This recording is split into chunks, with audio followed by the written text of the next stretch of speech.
Um, pum. What do we need?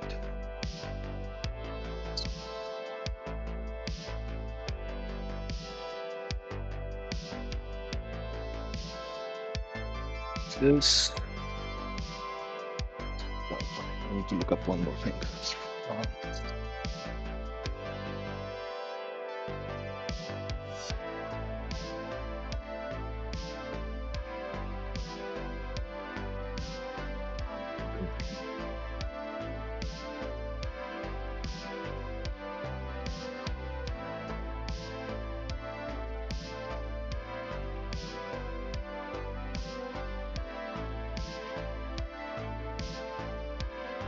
uh,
Hey, darkness! Wild QQ. It's not wild.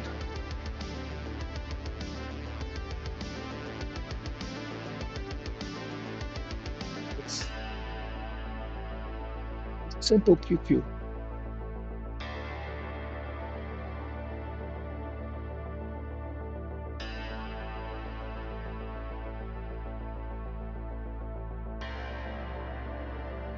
Trying to figure out how to do things while I'm using my mind.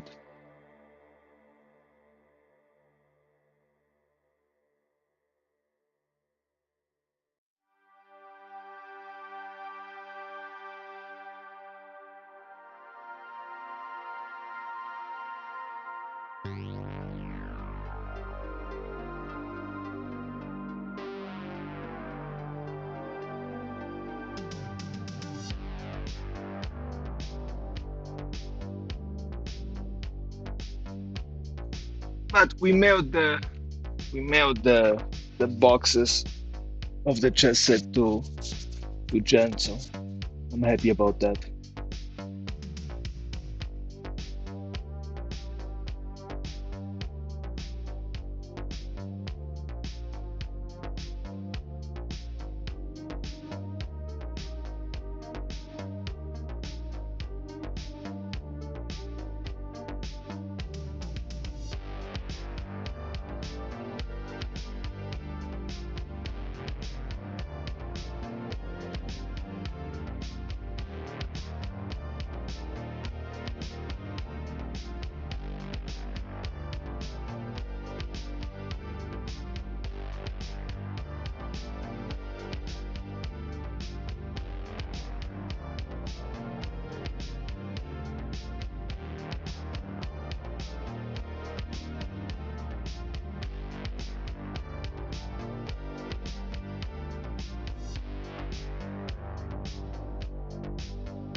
So I think we know how to do this. So that's next project when things are going to be fine. Then I bought more boxes. I know I said I'm not going to buy it again because it explodes, but this has been really good. Like the clamping thing is really good, and the size is about right. So I'm gonna try to reinforce these boxes so they don't explode. So that's another side project for us to do. Just my life is all about the side projects. This is where the dopamine is. So now I gotta clean up the table so I can start painting again.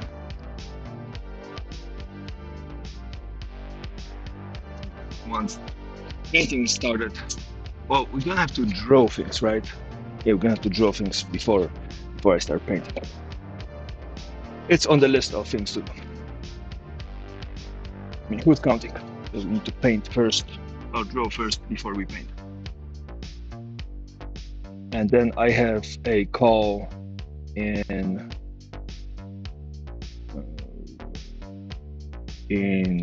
25 minutes or so. No, 30 minutes. So I'll be off mic for that.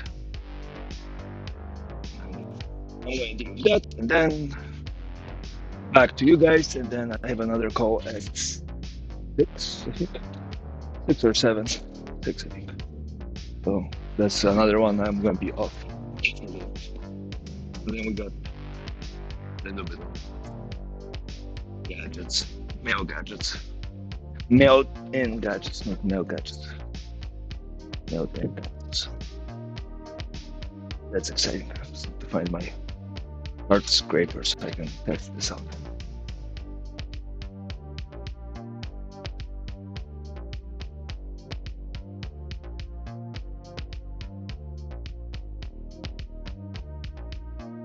Are you enjoying PoE 2 with all the other heathens? I know Jen has been playing that, and I'm very happy for her, and kind of sad that I'm not doing it. It would have been nice to play a little, do a little gaming.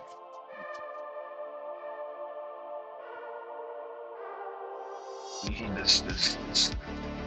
innate need to, pay rent and buy food. So,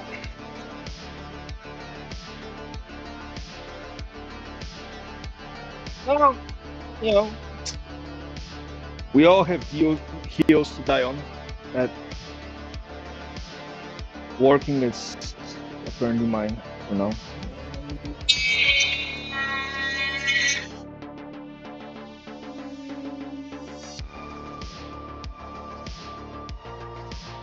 See the mic probably picking it up. Drop this. I know if I'm guessing you guys want it. Yeah, but something like 6 months before it's open to the public. So we'll see.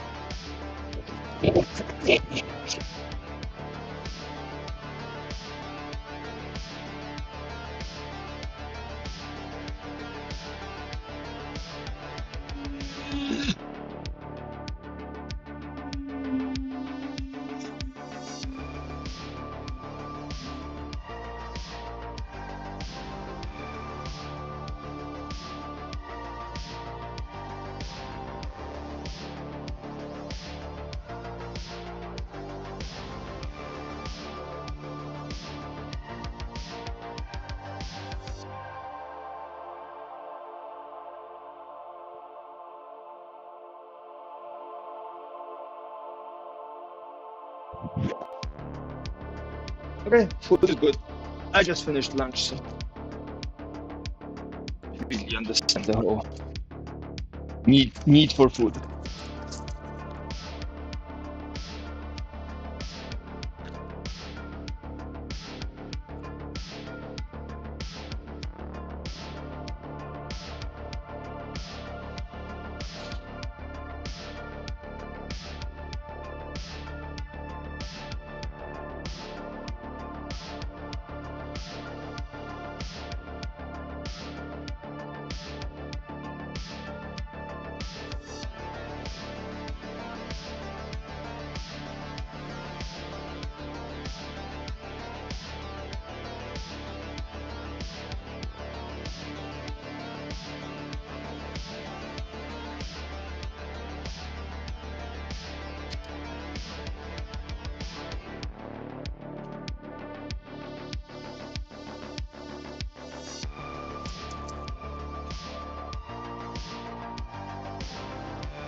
I worked, but sleeping.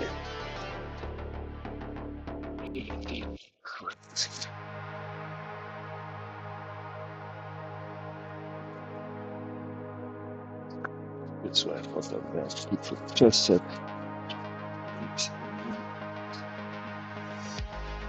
Actually, doing this for something maybe previous.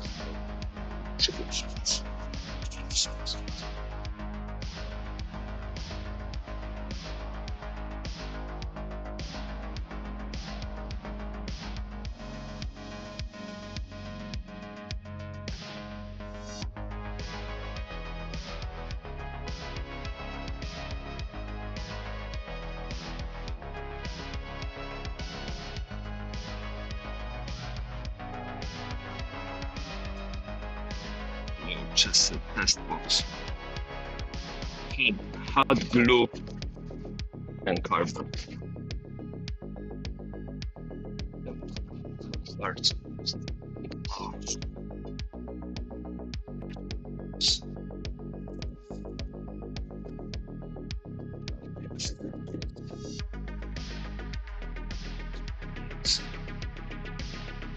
Yeah.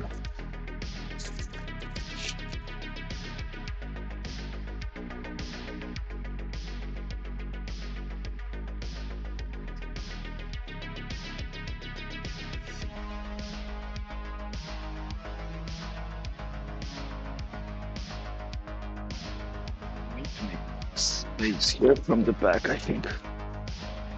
Moving forward. Let's hope piling things on for us.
Maybe keep this up. Right, the filter needs to go. We need to replace it with something else that has not worked for us right now. This needs to be off.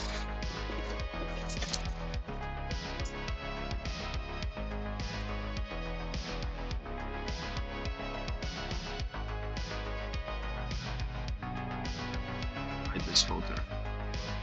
Build it. Proof of concept, great.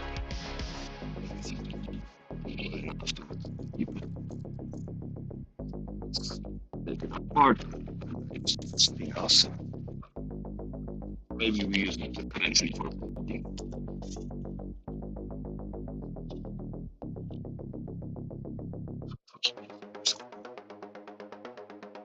There.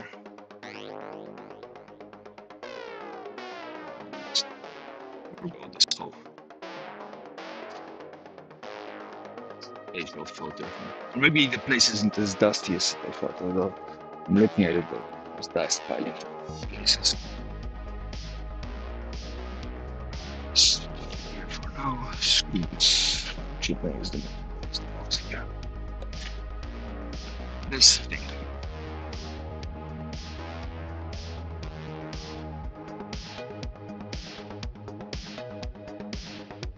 Maybe this should work. So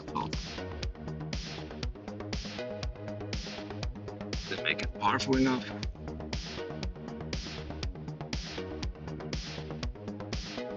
Just a little bit of dust. So you could fool me.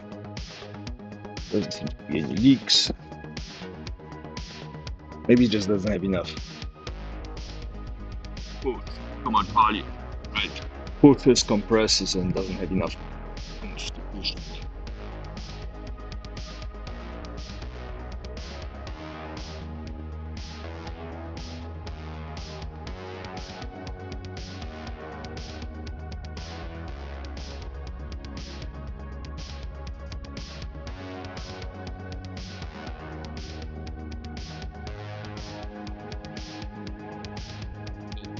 The filter would need to be right against the fan.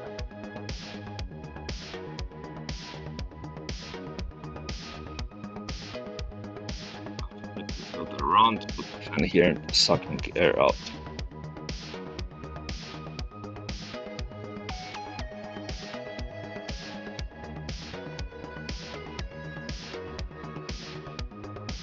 Okay.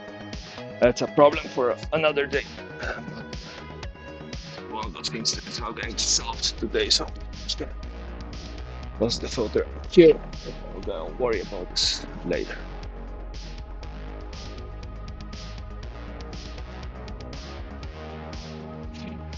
This bubble wrap. Let's store that somewhere. For now, let's put it here. I'll have to find a place to put it in such a way that dust doesn't, or too much dust doesn't get into it. It was in a big garbage bag. So now there. It opens some of the space up. In here.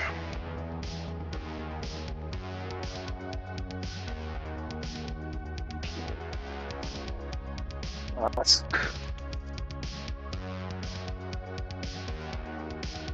Lexicons.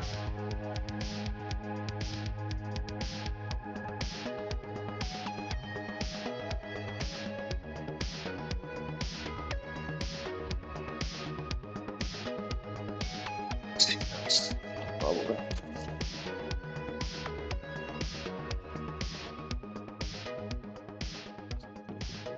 Away. This stays.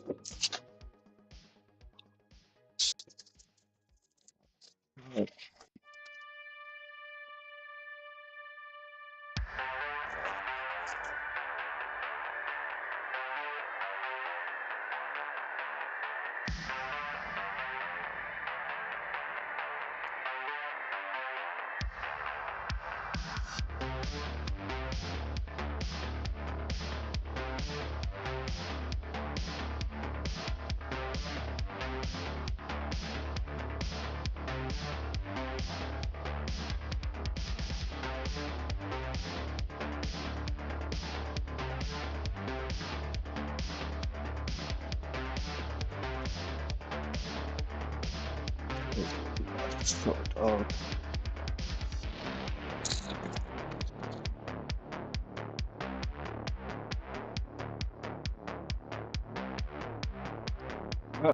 I gotta go.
Hey, Dutchman.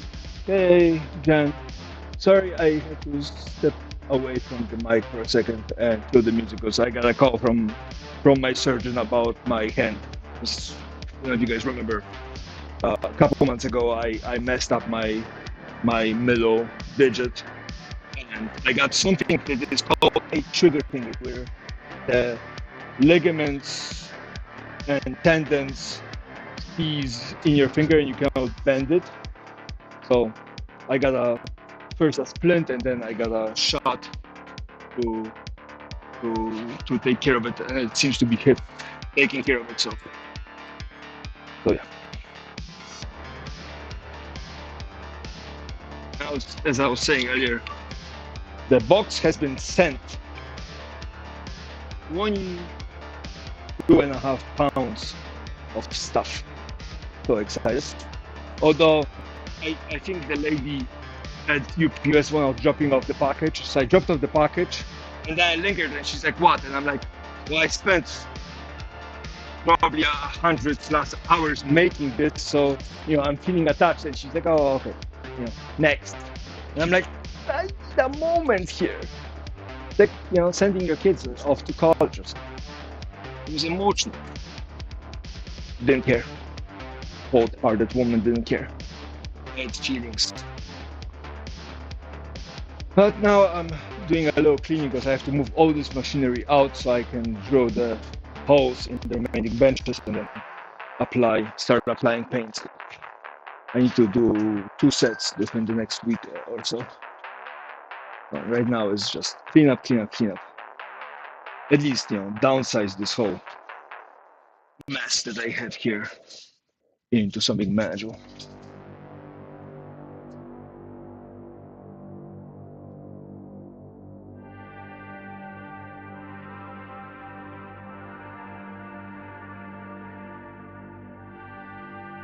By mess, I mean how well organized my workshop is. The upside is I don't have a meeting tomorrow morning, so tomorrow morning I'll be able to keep on working.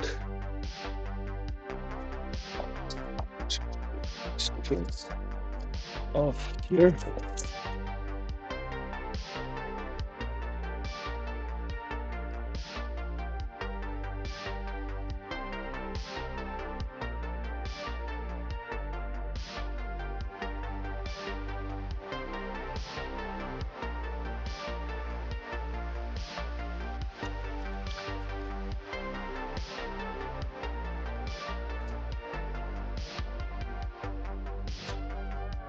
Yeah, well, I was okay with packaging it because it felt like a conclusion and the final step, and I was kind of proud of both the box and the crate I built.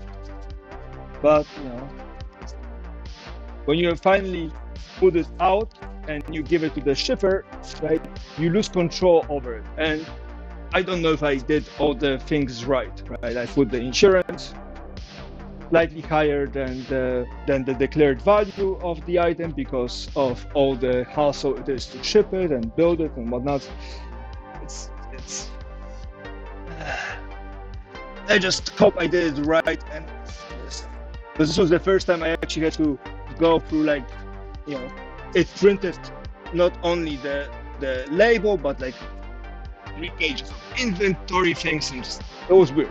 I shipped a bunch of things internationally and never had to do all of these extra things. So this was kind of like, oh, okay. Apparently that's how it's supposed to be done. Didn't know, so learning experience.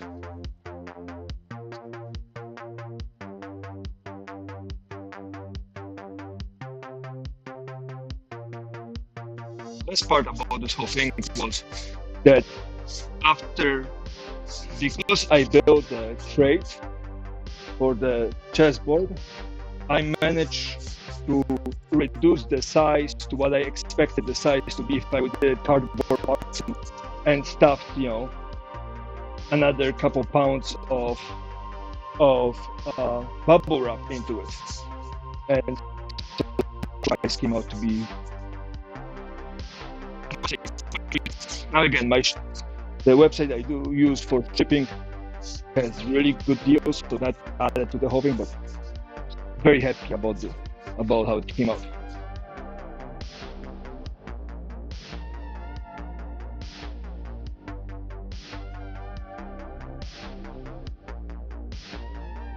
Yeah, it is 10 kilograms. 22 pounds is 10 kilograms. No, 20 pounds is 90 kilograms.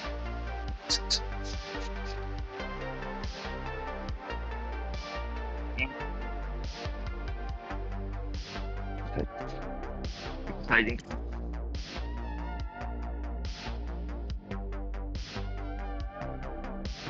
Yeah. Now I have to wait. They said it should arrive on the 16th or so. It's 6 days from now, not even a week. Shipping kilograms, a vampire in a crate, and it's all quick shipping. I mean, I like the times we live in.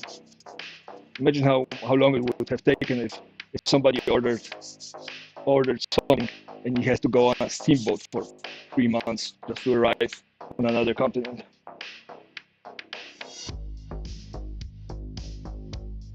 Yeah. Yeah, I was worried, it's going to be half a grand or something. I was nowhere near. It was nice. I think it's the thickness of the whole thing that made the difference. But I don't know.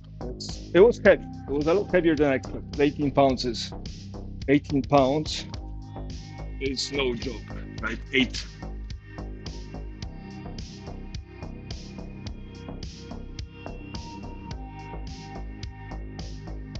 Oh yeah. There's a big one in Canada. The postal strike is a big one, so that's apparently like no joke. They do be city spaghetti over there.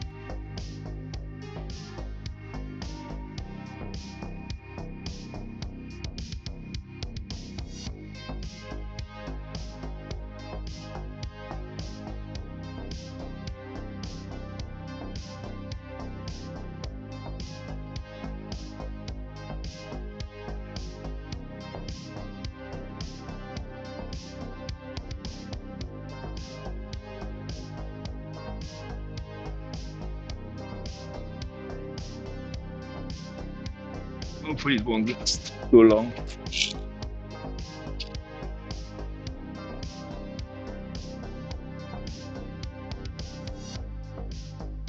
Yeah, they've been getting, at some point I heard a number of million packages a day. So yeah.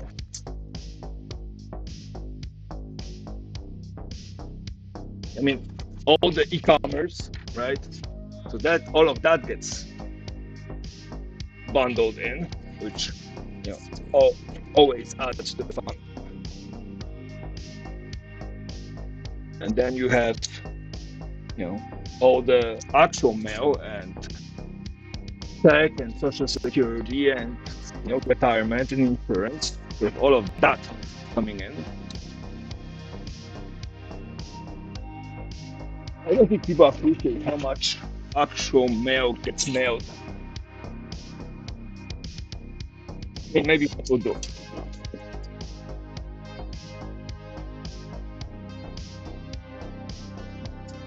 Definitely a ton of stuff getting mailed. I like paper mail. I mean, don't like it on some regards, especially with the postage going up. But on the other hand, it's like homework. You either have it or you don't.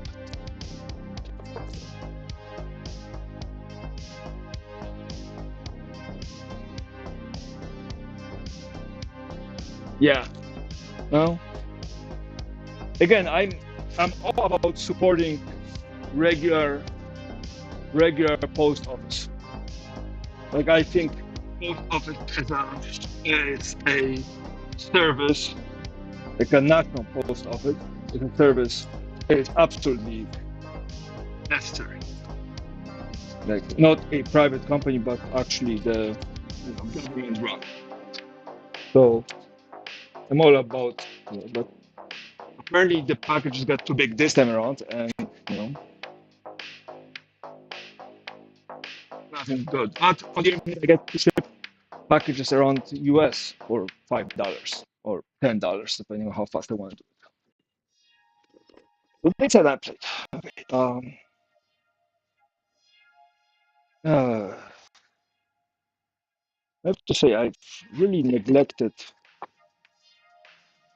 the up when I was when I was pinch the progress on the chess pieces. There's weird stuff everywhere. Just give me a hot second to clean it.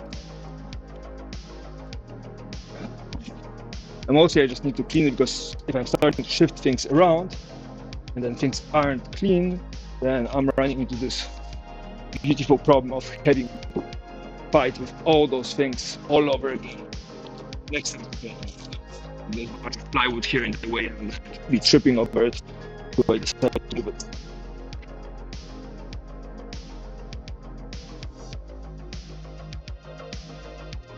I'm really excited.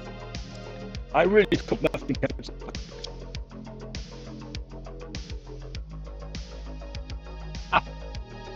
In 2 days, I'm going to forget the water package. I'm just going to live happily without the knowledge that there is somewhere over the ocean.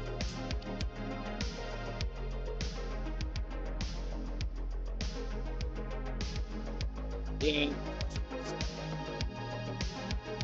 And then couriers, right, charge a lot. Now, don't take me wrong. There's a bunch of things I got shipped around in DHL, which I think is the most expensive out of the big couriers that are in the United States. They leave that publicly, available and so on and so forth.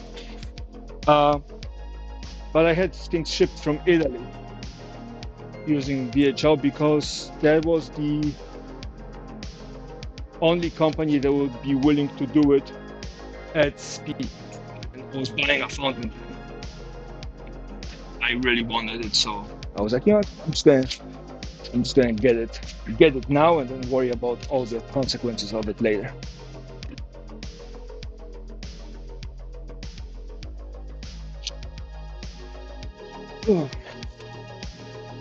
Where does all this wood come from? Seriously, like wood everywhere.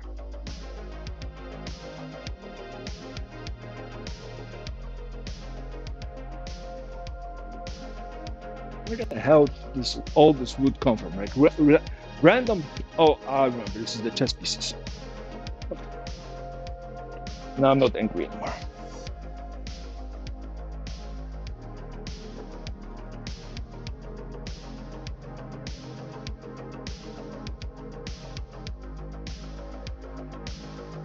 I don't know. It's just there's a the fountain pen I've been using when I was using fountain when I was doing a lot more writing is a TWSBI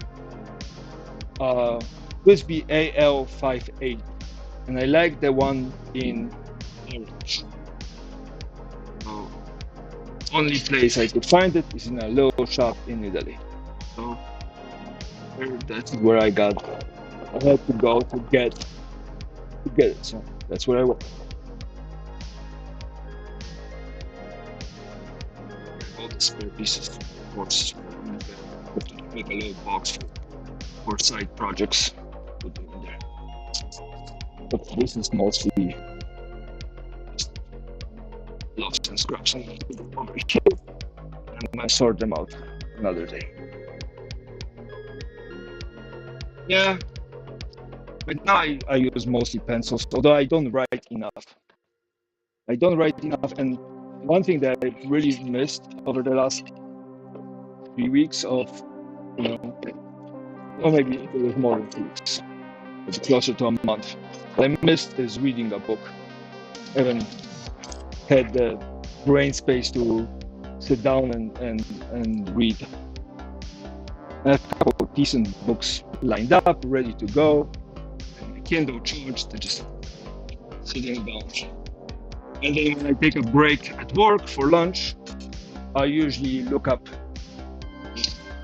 either gadgets or CNC tricks or trying to catch up on some other random paperwork.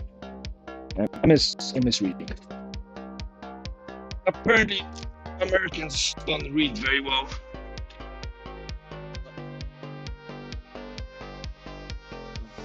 Trying to get better at reading, especially because dyslexia is not exactly kind to you when it comes to reading.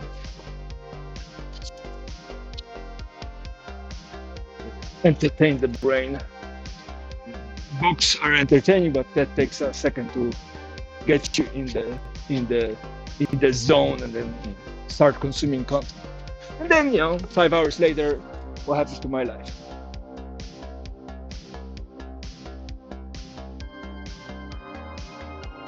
Well, I read 6 pages an hour. So, and I'm getting better at it. And some books I read a little faster, but I read 6 pages an hour. You give me a regular kind of textbook, and not something I have to stop every 2 sentences to think what I read, like math books, but an actual textbook. I mean, I was a chemist for a long time, and chemical engineer, so reading chemistry books, for the most part, textbooks wasn't, but I read 6 pages an hour. It takes me about 10 minutes to get through a page of material. So, I read super slow. Again, getting better at it, and depending on the material, I can speed up a little bit. So reading was always a problem. Now, at 6 pages an hour, I would say I'm slower than some kids are in middle school, so first, second grade.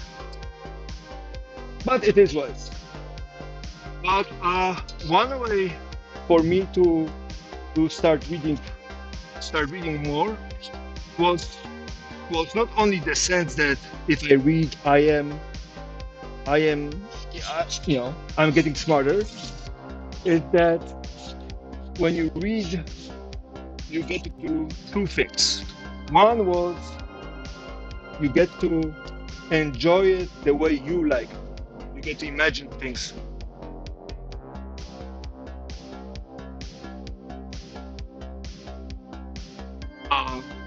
So I get to imagine. And the other thing is I realized that if I read, I'm learning about the mistakes that others made. So it takes me time of dealing with the same boat with somebody else. I have a thing about textures too. I like paper. On the other hand, I do like paper. So so that's the other. That's skewed the other way. But if you don't like paper, Kindles are pretty good, or e-readers. But then you have to get something that doesn't have anything else and distractions, and so that gets tricky. Screens are problematic on its own, like if you think about computers. So, but reading, being able to write well, good. If you prefer, none of the proper English thing. To write well is tricky. Because how do you judge well? And I got penalized for it in school over and over again. I failed a writing class in college 5 times in a row. Audiobooks are good. As far as the knowledge goes, there was a study or a pseudo study or something that I read saying that audiobooks are almost as good as actual books. if it comes to this kind of transfer of information. So that's great. And the upside is you get to do other things while you're doing it. But then you also have retention life. The big thing for me is writing aside, ability to have slightly wider vocabulary.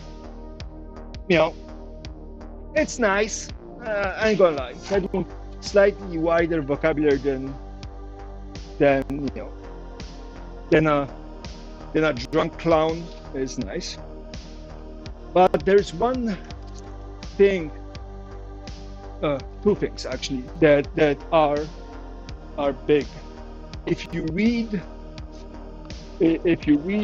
you are acquiring a level of critical thinking to what's in front of it, without having to deal with the emotional pressure of people around you. Right? The whole, argument that lawyers are not emotional about the things because it's written on paper, whatever. Like that whole thing comes very much in mind, at least for me, is that you get to, focus on this, and that gives you a really good bullshit meter for the future. The last thing I want you to smell bullshit a mile away. Plus, if you think about it, none of the communication on the internet maybe nowadays is looking, but until now wouldn't be possible unless you can go through a lot of information. So you need to be able to read. You cannot be a streamer without an ability to read. Decently, at least, right? You cannot be really a streamer. I mean, OnlyFans maybe, or comedic thing, one side, but interactive streamer, if you cannot scan information, and if you cannot discern meaning, and if you cannot get the ability to figure out if there is something hidden between the lines. And yes, somebody could teach you that by saying, but a lot of it has to be done through reading. Like your eyes have to get used to this movement, vertical, left to right, right to left, up and down, upside down. Like that needs to happen. And there is no fast way around it. There is tedious, very annoying, very tedious hours of having your eyes just run it over the text. And it's not a fun thing to do. But you want to do any type of career online, you need to be able to move through information faster than most. And how do you move through information faster? Well, you can sort out the information that is useful to you and necessary, and the information that isn't. Well, how to do that? Well, you have to read it and understand it. Now, bounded, I wish my brain was working differently and I could read faster, and I had a better eyesight when I was a kid, so I didn't have to sit in the front row, gawking at the teacher trying to figure out what they're saying. So that would have made things easier, and less stigma and less bullying and all that things. There's this charming thing growing up. Other kids are very good at not letting you forget that you're a mortal human being, or immune to damage. That's another fun one. They beat you enough to you realize you're not immune to them. But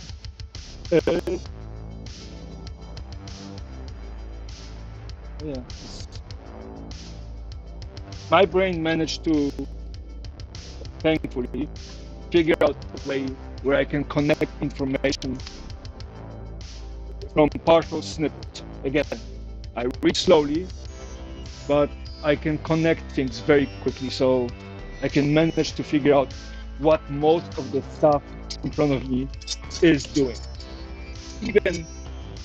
even if it's slightly more complicated than a grocery list. But you know, it comes at a slight cost. Gotta work around and adapt. I misread. It's getting better at it, but now I don't. My dad reads 3 books a week, maybe more. You can go for a book a day, but I mean an actual you know decent sized book. And he usually reads 2 or 3 books at the same time. I don't know how he does it, but yeah. At some point I stopped asking questions how. I just started, remembering to keep my jaw off the floor when he does something. But he does read a lot, and he is one of the smartest people I know. So I think he's the smartest person I know. And so, there's something to it. Because I think the whole thing that isn't explained to kids, which is kind of silly when you think about it. By the way, I'm so boxing, so let me know when you get tired of listening to me. So, but I think what's not explained to kids is the fact that the reason human pregnancy is 9 months, right, which is a lot longer than most other mammals, as far as I can tell. The reason why it's so freaking long is because our brain development. Our brain is just sitting there in our forming body and going like, shit! And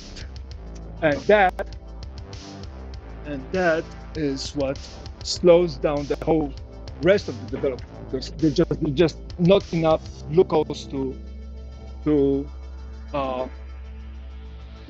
around. If I can, I really want. Let's see if I can find the clip I'm thinking of.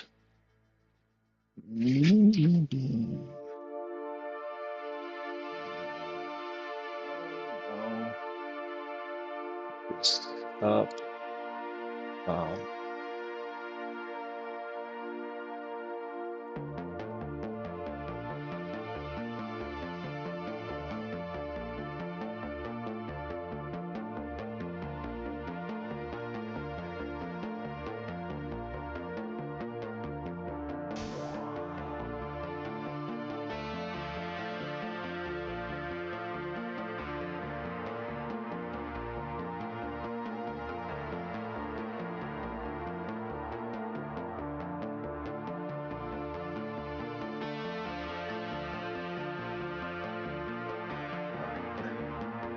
Specific clip.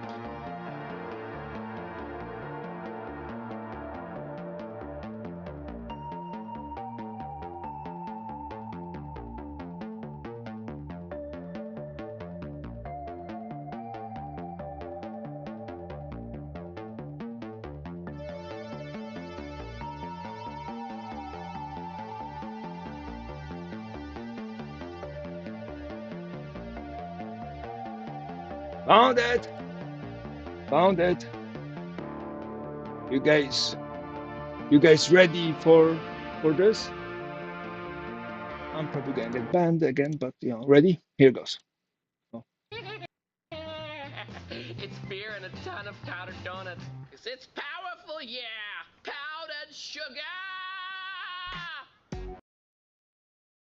So yeah, that's what our brain is doing through most of the gestation period.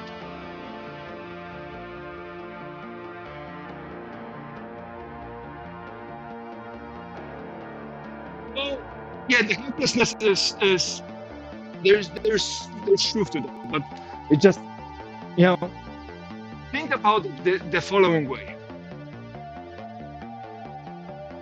We know for a fact that there are parts of the body that have memory, right? And not only the brain has memory, but your heart has a memory. A heartbreak actually aches and so on and so forth because your body remembers, like your heart remembers. So there's that. After this, your stomach has a brain, or some versions of it, right? So you have that. And then your brain and your body are separated, right? Blood-brain barrier. So there's a very clear separation between the two. Well, why? Those are two different entities for all intents and purposes. And your brain doesn't trust your body. How do we know that? And again, this is not scientifically and medical research. This is me just, doing wild conjecture. The reason why we know your brain doesn't trust your body is very simple. It poked 2 holes up front on your face. Look what's going outside because it doesn't trust the signals of your body. Think about it. How sus you need to be about your neighbor that you live with, in this wet cucumber of anxiety of human spirit, or as a streamer I watch calls it, a bone mech in flesh armor, right? How insecure you need to be to poke your own 2 things out there just to make sure that you get to see shit, because you never know when the body might start lying to you again. Wild. Okay, great. There's that. Then we know for a fact that our bodies, by diversity of DNA, are primarily bacterial colonies and not actual human. Yeah, there's plenty of human in the soup, but that soup ain't human only. Like, we know for a fact that if you mess up your gut bacteria, you're killing your brain power.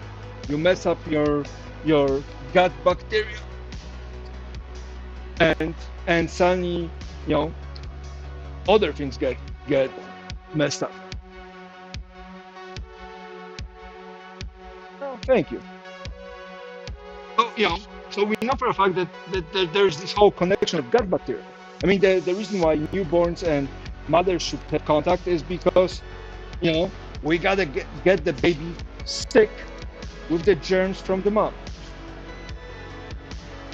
Well, why? Well, because your body needs access to it. The reason why eating cuisine from different countries makes you healthier, except if it's, if you come to America and you eat chocolate, because then it doesn't make you healthier. That makes you a space rocket on a ceramic lunch pod. But it's because you're getting different bacteria into you, and the bacteria figure out which ones are stronger, which ones are weaker, and your body feeds those bacteria. Right? The reason why 2 people making out share bacteria, same thing. But there's some other gross and disgusting things out there that we are not going to be talking about, because one could go with the whole sharing is caring thing to a whole new level, and that's a discussion for another day and a way too soon for that. But you have all of this happening, and so having this superpower, right? What do you do with this? Now, found that it's better for human species as a whole to be a little bit more docile than aggressive. Right? It's better if you love thy neighbor and not hate thy neighbor. It's better if the whole group is feeling more attached than not. It's better if the whole group, uh, you know, obeys a certain order and progresses as a whole than not. And we know that for a fact because when applied in very limited scopes, it works really well. But, and here's the big caveat. Most people have potential to be a little bit more ahead than they're given credit for, or that their thinking might suggest. I'm not saying everybody is going to be a new Einstein, and honestly, we don't need or want that as a whole. I mean, no offense to Einstein, but suffering from worrying about big and scary things would wear the whole population down. But it doesn't mean you cannot progress to some extent individually. And that individual progression, right, is through part of it education, part of it discovery, and part of it is introspection. And so how do you progress with all of these possibilities? Well, you could spend most of your life in school. Oh wait, we do. We spend what, 22 years, assuming you go to college, which is a big if, and applies primary to first world countries, which is unfair, but let's start there. You go to school for 22 years, where the last 4 years of your schooling are really a maiden ground to meet somebody in a similar space than you are, and considering colleges in, say, United States are class and money based, that makes a pretty good shot at finding a mate that is in both your and social class. It's a little more fun when we start studying where the cost of college is a lot more reasonable. Because then you have mixing, which is great because you won't generally diverge. Anyways, I'm getting off topic here, but a lot of this information isn't new. A lot of the times, people who struggle with first love and first heartbreak and and first discrimination at a workplace and all of those things are devastating, right? It takes X number of rejections before you start going like, okay, that happened. What can I do about it next?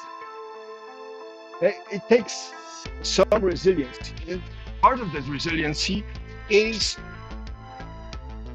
getting through those experiences. Now, there is a number of rejections which will turn, especially guys, if we're talking about dating, that's primarily aimed at guys, right? There's a number of rejections at which point you swing all the way to the red pill thing, and that's a horror story for another talk. But you could save yourself some of this heartache by observing other people. Now, being a nosy little fuck and watching your neighbors blow up their marriage, or provoking your sister to cheat on her boyfriend or her girlfriend or whatever, and blowing that relationship out and seeing how people react to rejection is a very reasonable way to go about it. I mean, right? It's this whole, I met a guy at my mom's funeral. Next week, my sister surprisingly died. Why? or because I want to meet a guy again. By the way, that's a wrong answer. The right answer is, and my dad or my mom's brother died next week mysteriously, because it's more likely that the guy met. If he knew mom, he probably knew her husband rather than my sister. But whatever. The idea is that you could instigate this, and that's what I did. I learned about social interactions by watching the caricature of real life. I watched Jersey Shore and Jerry Springer, and I watched Karen videos and things. And there's one way to look at it.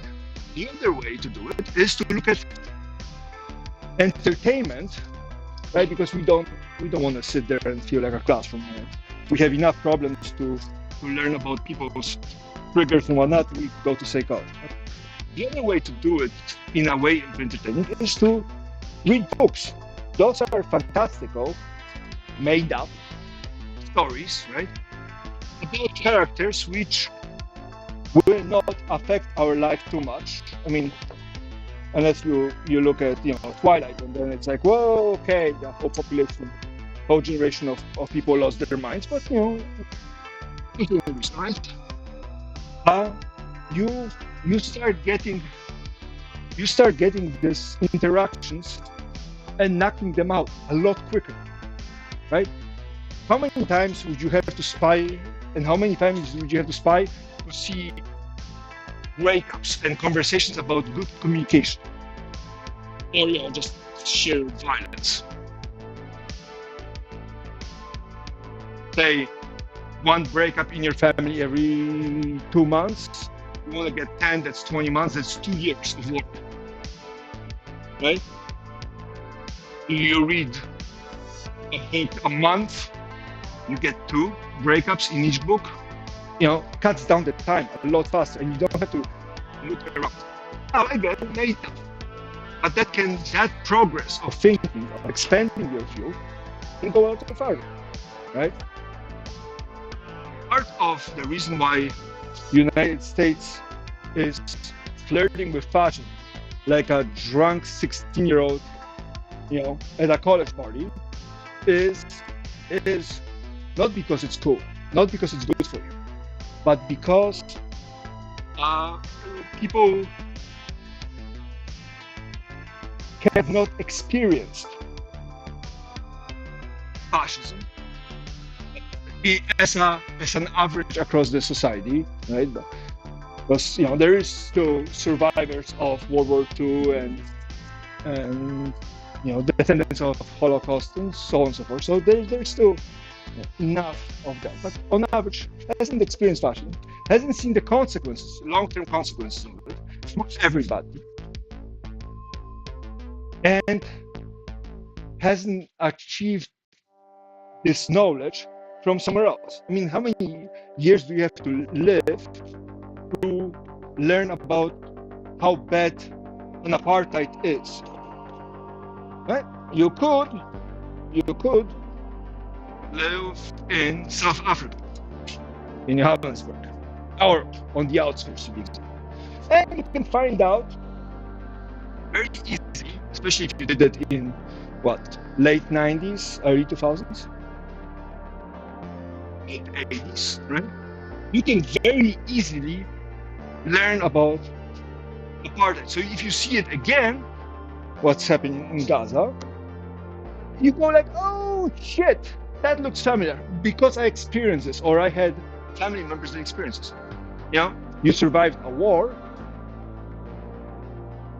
you are going to be allergic to the signs that lead to war. Hey, Spicy, we're talking a little heavy. If it's not your vibe, let me know. I'll switch topics to something a bit more chill. We're talking about reasons to read books, with QQ, which goes astray everywhere. Right? And so you have the same kind of feelings and feelings about everything else. You don't need to experience cancer. No, cancer is bad for you. Why? How do we know this? Well, we read a book. Some people read more than one, but you get this, you get this genuine education without being an education. Because I'm not talking about reading scientific papers, because trust me, I read enough white papers in my life to last my lifetime, and I still haven't read enough.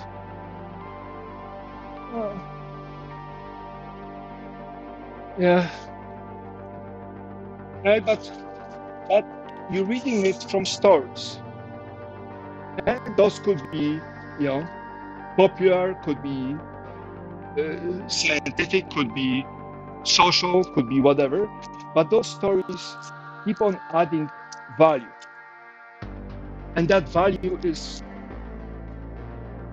hard to measure, right? You learn how to add, or you read about a law or a president or something. Okay, great, but you read about something slightly different. The question is, where is that going, and what can you get out of it?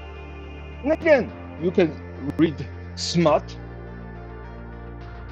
and sure, there's pure intent. But every now and then you might pick up something that is smart-ish, but also provides some other intrinsic value. And it's very difficult to talk about this value, because why the hell would I spend time reading? It's so hard. Suppose, I don't know, I've been trying to get better at reading for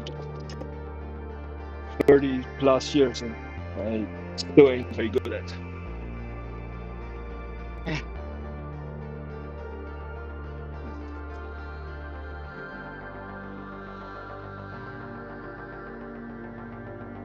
But again, it's how do you get people inspired to read? I have no freaking idea. Because the argument it's good for you comes from the fact that you've been through it, and they haven't. And because you've been through it and they haven't, your argument is false. Well, but how do you get somebody to actually do it before, reading a good author? Right? How do you get somebody to seek that information out? That's the tricky part. It's the seeking part, not the, is it a good offer, bad offer, whatever. How do you get people to seek the information out? That's not very obvious to do. Because to seek information out means you inherently know what you're seeking is valuable. Right? There's a saying in Polish that goes, if the old could, if the young knew, and if the old could. Right? This dichotomy that that you pay a price for knowledge. It's usually your time and your health and so those things. So going back to the whole brain power thing, because I want to loop around to that. So we get back to this whole brain eats up most of the shit. It feels like, and again, I don't have data for it, and and so you have to forgive me if I sway you wrong, but it feels like the major progress humanity made as a whole happened right at the time we invented fire. Or invented fire seems like we are the gods, but when we got good enough to start using fire a lot. And one could say, well, yeah, we have tools and we can make clay and pots and spears and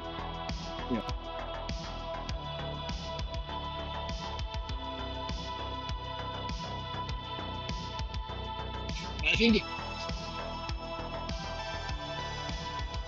But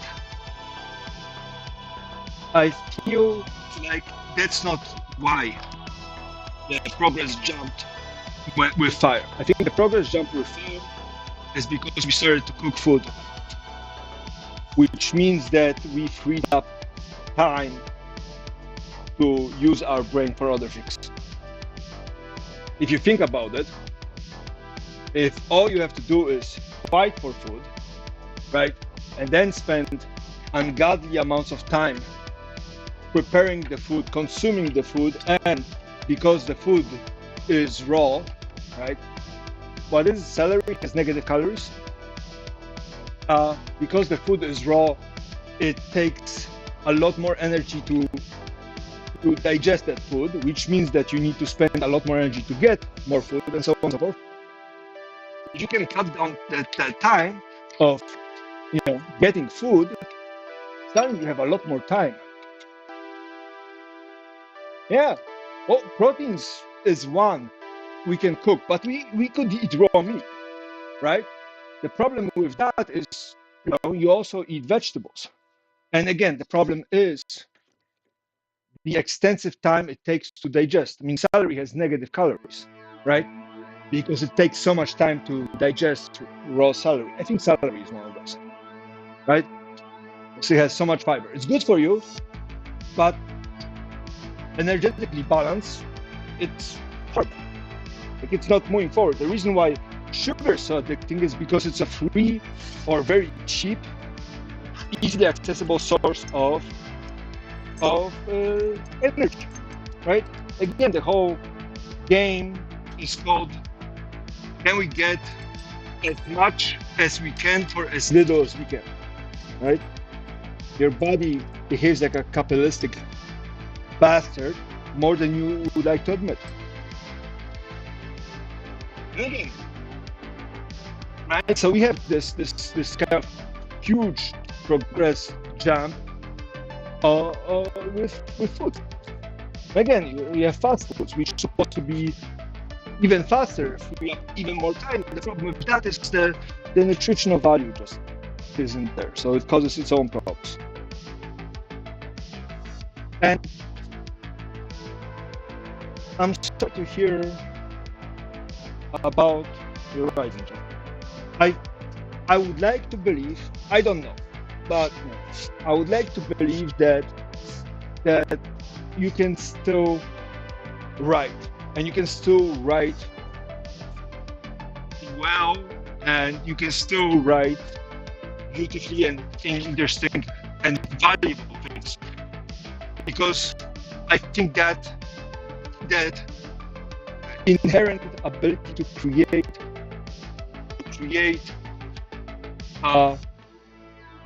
a vision on paper is something that just may be harder to get to, but it doesn't. I would like to believe. I would like to believe that it doesn't go away. Now, it might have changed your style. It might change the feel and the flavor of this whole thing. But I think, okay, I would like to believe that is not going places. Not, from any and all the conversations we had, and any of the streams I've seen you do. Like, because if that's how it is on your end, then what's the hope for a little scrub like me? So we gotta prop you up so I feel good about my possibilities. I'm going insane here. Talking to myself in a room full of sharp objects. Go figure. Go, sir. And these guys.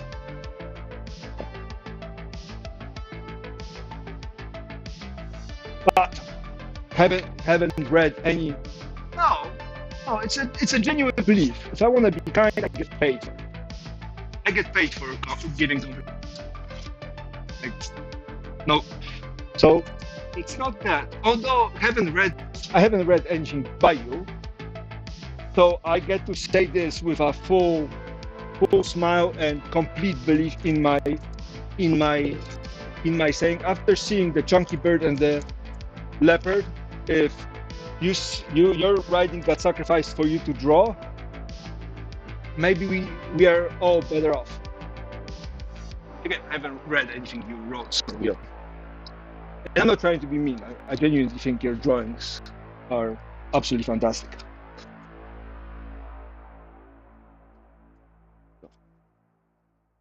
Oh, that helps. Feels like might not. I'm hiding here behind the bench, so if you don't like what I said, it's not my fault. Blame the bench. I need a better way to store this.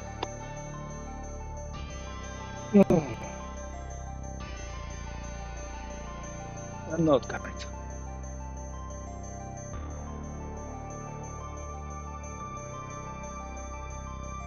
I wish I could be a better friend, I just don't know how.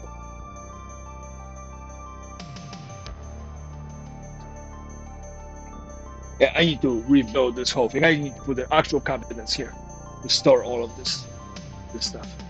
And make them cabinets flush with this. Not very deep, you know, call it. What is that? Yeah, 15 inches, 16 inches cabinets. Just put cabinets up here. So 16 inches minus this plus a wall. So that will be 14 and a half plus front face, 14 and a half, 13 inch in depth. Or at least, you know, shelving or something. Yeah, that would be perfect. And so I could have like actual storage racks, because this thing, as much as it's nice, I think has outlived its usefulness. I think now I need something to put all this stuff up here. Again, I have 2 more years of being in this location. At least 2 more years of being in this location, so you know, might as well try to optimize it a little bit.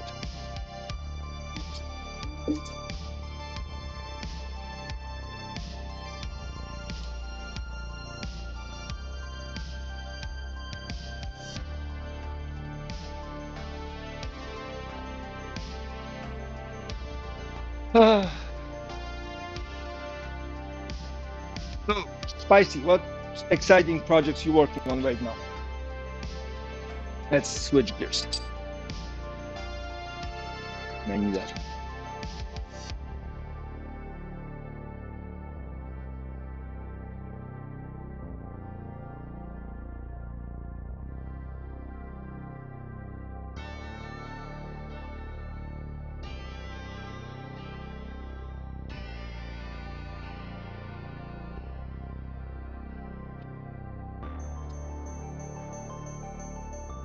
There was a guy that said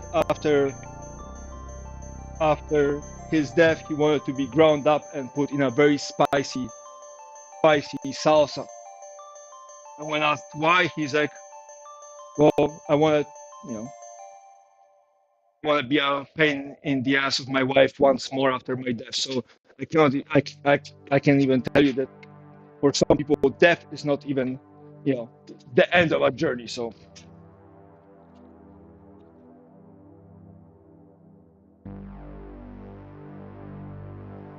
Well, yeah, that definitely complicates things.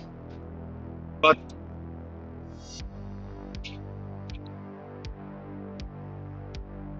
the actual story is a lot more crude, but but the point being, right?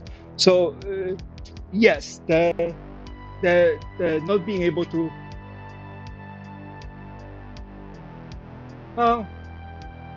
be careful what you wish for.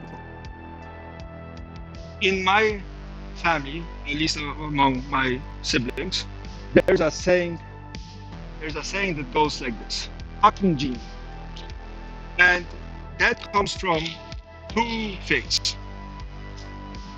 Part 1 comes from a anecdote about a man who found a genie bottle in a desert. So you're thinking about a poor, hungry, thirsty man struggling through a desert alone, and he finds a genie bottle. He rubs the lamp, and the genie pops up, and the guy looks at the genie, and the genie goes like, well, you have 3 wishes, you know the deal. And the guy goes like, well, I'm tired of living in the desert, so I want to be white. Racist joke, right? And I want to be in a first world country. Two is I'm thirsty, so I want to be surrounded by water. Check. And third one, well, I want to see a lot of naked female asses. But I mean, as far as the wishes go, I think that's not a horrible wish list. And the genie goes like, okay, boom, and turns him into a toilet in Lower Manhattan.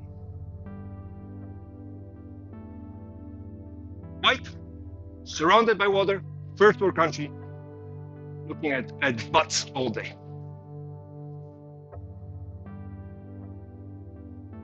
So, part of this is this. Second part comes from, at least for me, second part comes from a game called Heroes of Might and Magic 2. If you ever got to play that game, you would know what that game is all about. If you haven't, it's a decent strategy game. The second. And the second game has an enemy called the Jinn. And the Jinn has an ability that regardless of how, so the idea of the game is the following: you have 2 armies clashing together, and when 2 units attack each other, you look at the attack stat for 1 unit, multiply times how many units are there to calculate the damage, and then you look at defense stat, multiply by how many defensive units are in the stack, right? And then the excess of it gets taken off the enemy. So if 100 skeletons hit 100 zombies, a bunch of zombies die.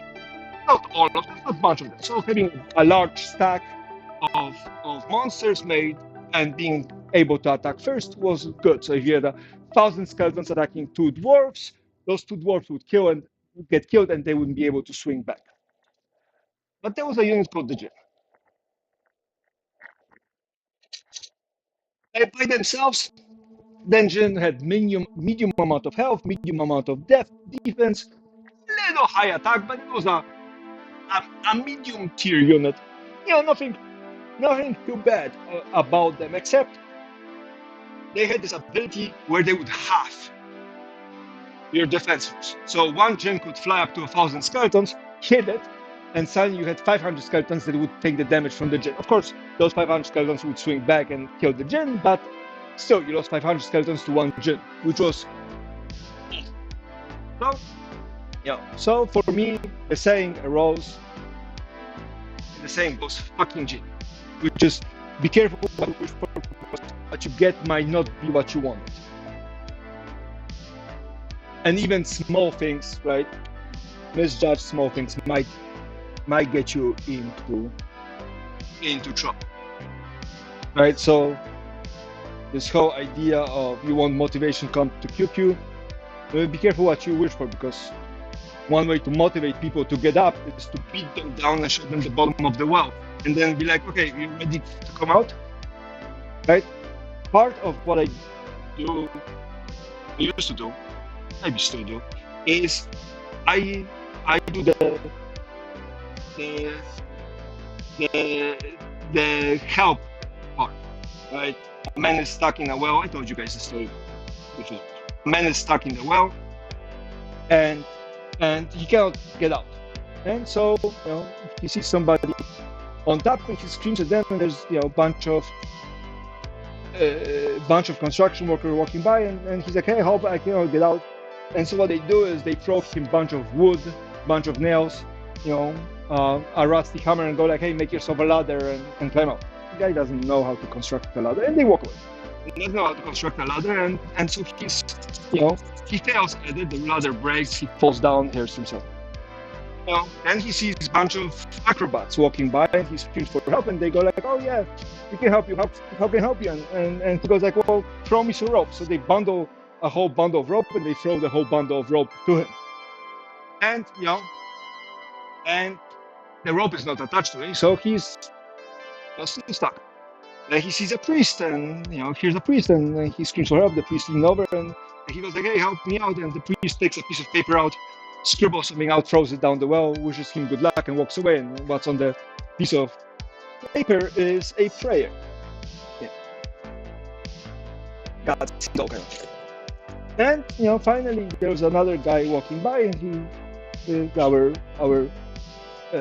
sad little fellow in the well screams at him, and the fellow looks at him and goes like, hey, what's wrong? He's like, I'm stuck. The guy just jumps into the well.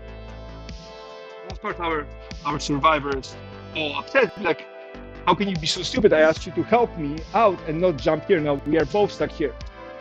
And the guy says, yeah, we are down here together. We're both stuck here, but I've been here before and I got myself out. Right. So one part is to get people to try in a position where where either they can help themselves or you try to help them by providing some head start. And the other way to do it is to gently remind them that rock bottom is still a couple stories below them. That works to motivate people very well too. You feel pain? Yeah, means you're still alive. But you feel pain? Yeah, you're still alive. And the breathing control continues to morale improves. Which is somebody. I really like when and he doesn't have a catalytic converter. I really like when people drive cars blasting their radio with bad music and then have catalytic converters. Anyways, so it's how you show up to QQ if you want motivation. It's a double-edged sword. You can get exactly what you're asking for, but it might be not what you need. But there's a big line between what you want and what you need.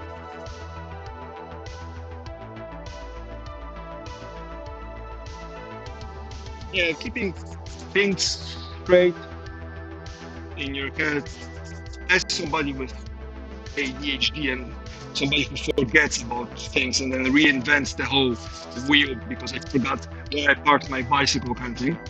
I completely get that. Now, differently, obviously, because different brain thing, but the concept is of not being able to keep everything where I want it to be or where I need it to be or where I used to be able to keep it. It's not completely alien to me. That being said, I think that one could, after enough tequila, look at it in this cosmopolitan way of that creates a really cool and somewhat unique to you opportunity of building a story that is unusual in its lack of straightforwardness or lack of simplicity, because you build pieces of it without having to be weighed down by all the other things in your head, right? So I don't know how to write good stories. I wrote a play before I wrote stories. I might have gotten rewards at schools and little clubs for there, but never anything of major renown. But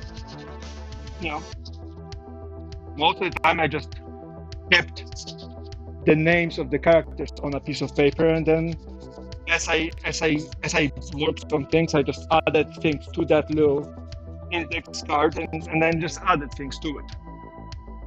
And then I realized that one of the characters had like 4 index cards of information, names, events, and whatever. And then I was like, you know what? I'm tired of keeping it straight through this character, so I killed that character off. That was my solution. Sort of then, I met a girl. She didn't like me, so I was sulking because of that, and the whole story. All the cards, not cards, died. I lost my notebook somewhere, whatever. But the point being is that was kind of a way that I dealt with it, is trying to keep it. Because again, object permanence. If it's not in front of me, I don't know it exists.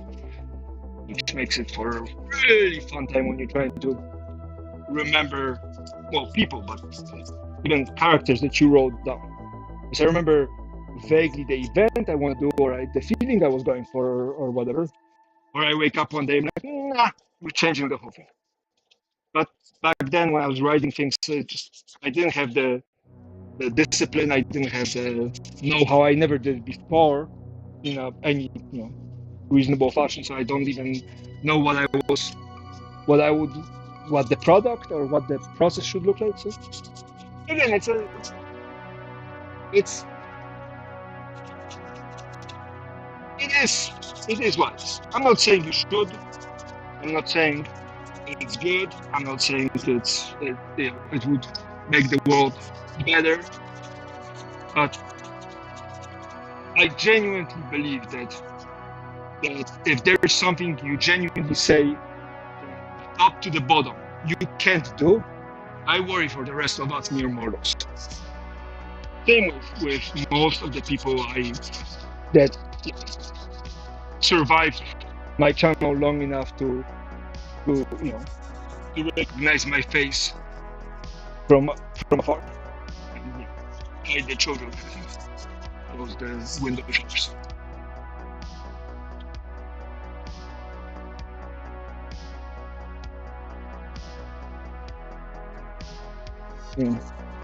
People with no hands. And there's a woodworker on YouTube who's blind, and he's turning things, and I'm terrified every time I see his progress, because he's making things that are way cooler than what I can make, and I have okay eyesight, but I have eyes that work. He doesn't, and still.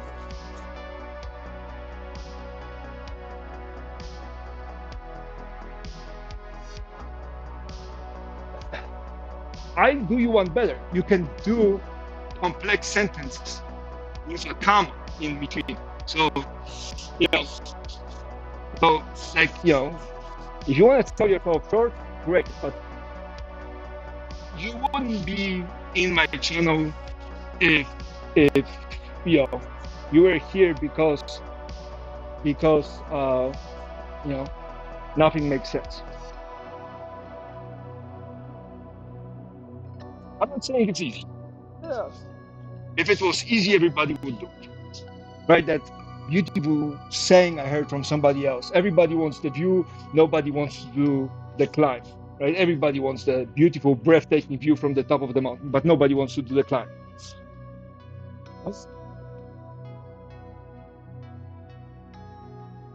Everybody, wants. If I told you the anecdote about the Chopin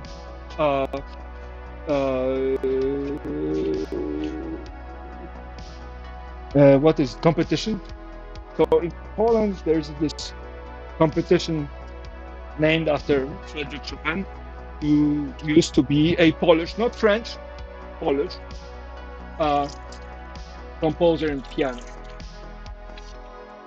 Brilliant person, national treasure, etc., etc. But there's this beautiful, competition that they're playing hard pieces, because just like what's the violin maker, Stradivarius? no, yeah, Stradivarius, I think. Yes. That used to, make violence differently because I think the story goes his hands were a little different, and then somebody else did something else because they had some other genetic abnormality that created. There's hard stuff, and you have to not only play the notes, but you have to play them with feeling. And then there's some experts that, have PhDs about the stuff. So, supposedly they know what it's supposed to sound like. Go figure. But then there's this competition, and there's this, two older women sitting in the crowd and listening to it, and one of them goes like, "Oh God, they're playing so beautifully." And the other one goes, "Yeah, they're playing quite beautifully." And the first one goes like, "Oh, I would have given anything to play like that." The second woman looks at the first one and goes like, "Hey, 15 years of your life, 8 hours a day, every day of piano practice. You're gonna be at least 90% as good as that, maybe even 95% as good as that. And when you get to the very top, margin of a percent on top, genetics and a bunch of other things. But assuming you all things at least semi-equal, the rest of it is just, practice. 8 hours a day, every day, for 10 years or 20 years. And the answer is like, I don't know. Oh, what? You want to play like these people? Go for it. My wife Tokyo spends excessive amounts of time flying, doing the trapeze, doing rope flying, doing silk, doing lira, doing yoga, doing contortion things, stretches. She has to roll out her muscles on pretty much the daily. Can she bend like most people cannot? Yeah. Is she ever going to be in Circus du Soleil? Probably not. At least not, the main tour, whatever.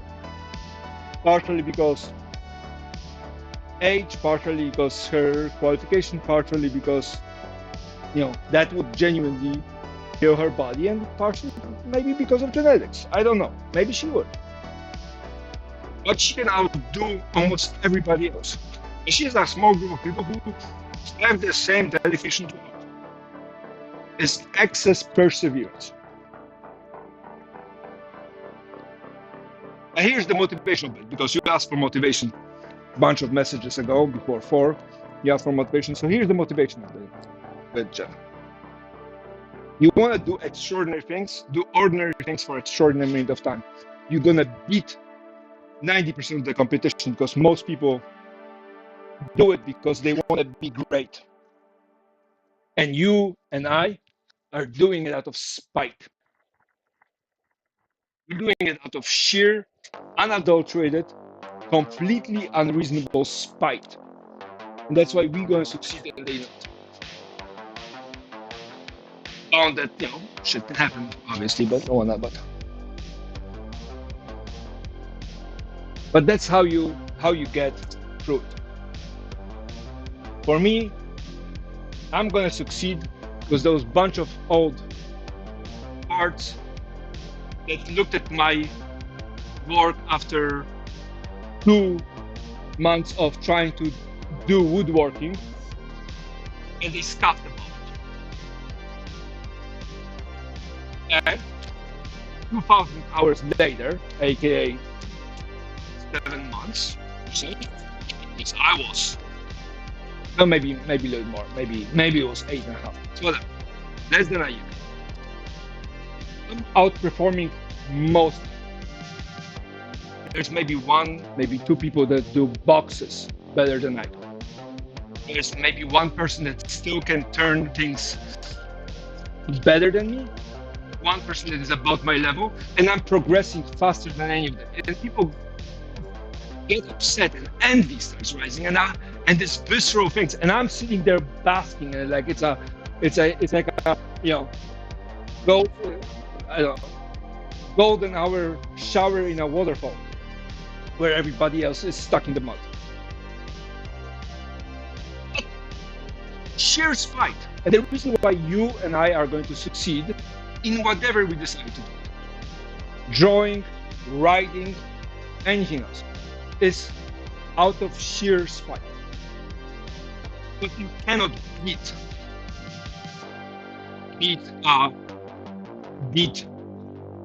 that motivation. You can't. There's nothing better. Is it healthy? No. It's very unhealthy. And if you're not careful and you let it consume you, yeah, you're going to be in big trouble. But as long as you use it, and you use it to power you forward, nothing beats it. Because everybody else is worried about the flesh wound. There is a reason why very few people actually get to MMA or cage fighting or hexagon or octagon fighting, and actually survive and keep going. Very few people. And mostly it's because of something that drives them that goes beyond this very, very simple, oh, I want to be the best. You're not. You're never going to be the best.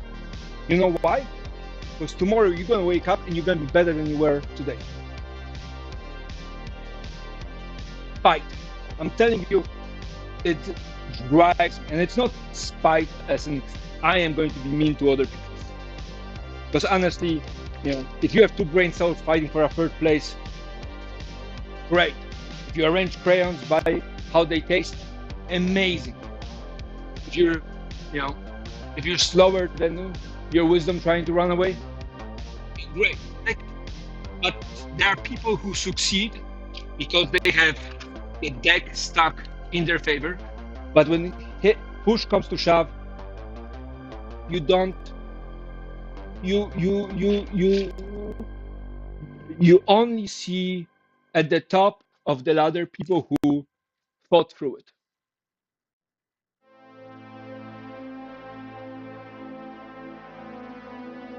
And that's it. Not I'm gonna be the best, as I'm gonna be better than you think I am. Boom. Do I care about your opinion? No. Still going to be better. It's a driving force. Now again, if you dwell on it, it's going to eat you up, and it's negative and blah blah blah blah blah. But we are adults here, so we can do things out of sheer hate or stagnation, and then loop around and do positive and progressive things. But I'm just letting you know that if you're telling me you cannot do something and I misread you, I'm terrified.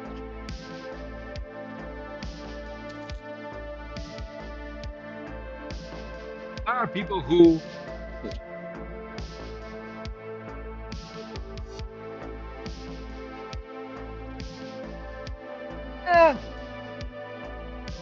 but why did you watch it? I mean, don't take me wrong. The girls that carry the signs or rounds, great looking, right? Jack guys, great. Violence, okay. But you watched it out of curiosity, out of a belief, or because it was pure entertainment.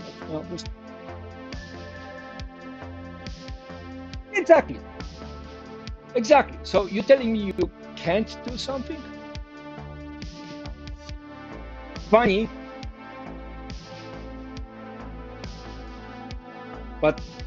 And kids under 18 should probably turn off the volume for the next 30 seconds. But the piggy dick you're seeking is in a different glory hole. You ain't getting that from me. You get motivational speech. because that's what you came here for, right? You said it yourself. You want motivation to come to the channel. Here's the motivation. And while we are talking about petty dick, people shouldn't be talking about with their mouth full. Either spit it, swallow, or move on.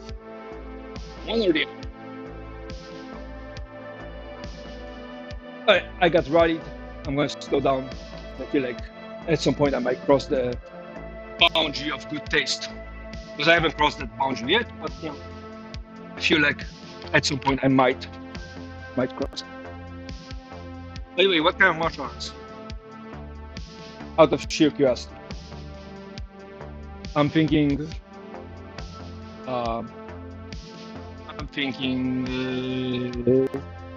standing fighting of some sort, karate, taekwondo, maybe kickboxing. Though it would be kind of scary if you did kickboxing. That's a mean art.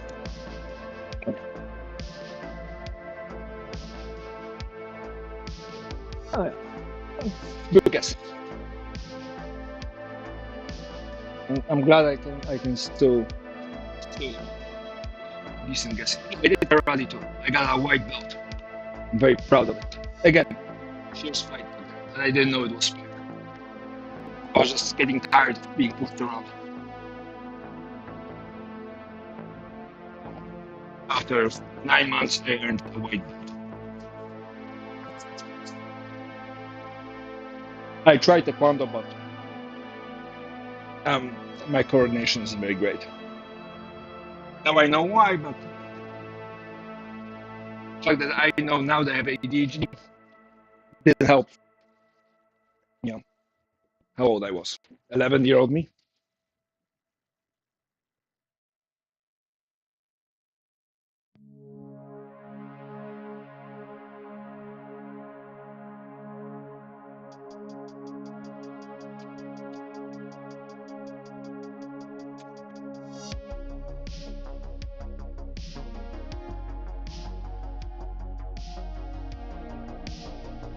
Yeah.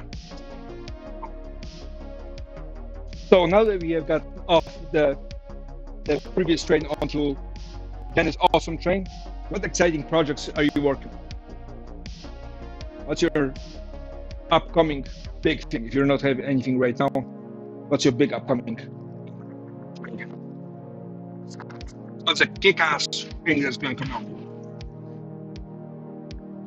Maybe you don't have one, I have more questions.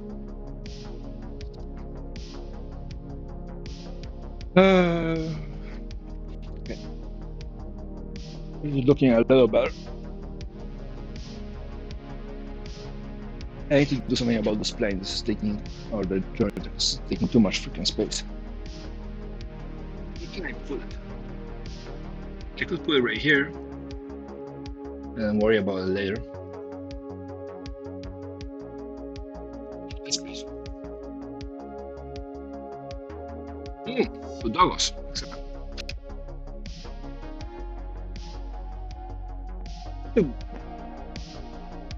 I have to find a different site than Instagram for posting things. Zuckerberg recently has been getting even more on my nerves than before, and I thought that he was already there, but apparently he is not. He's getting more and more annoying. Honestly, so over Zuck and his insecurities.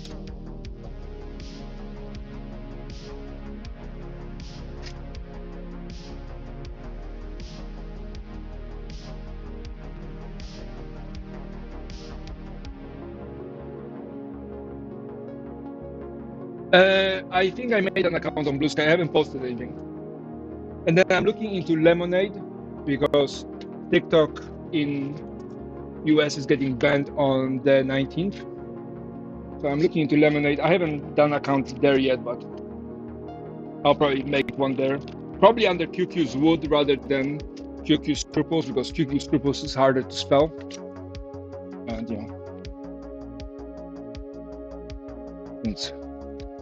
since I'm not great at spelling, I figure I'll save myself the embarrassment.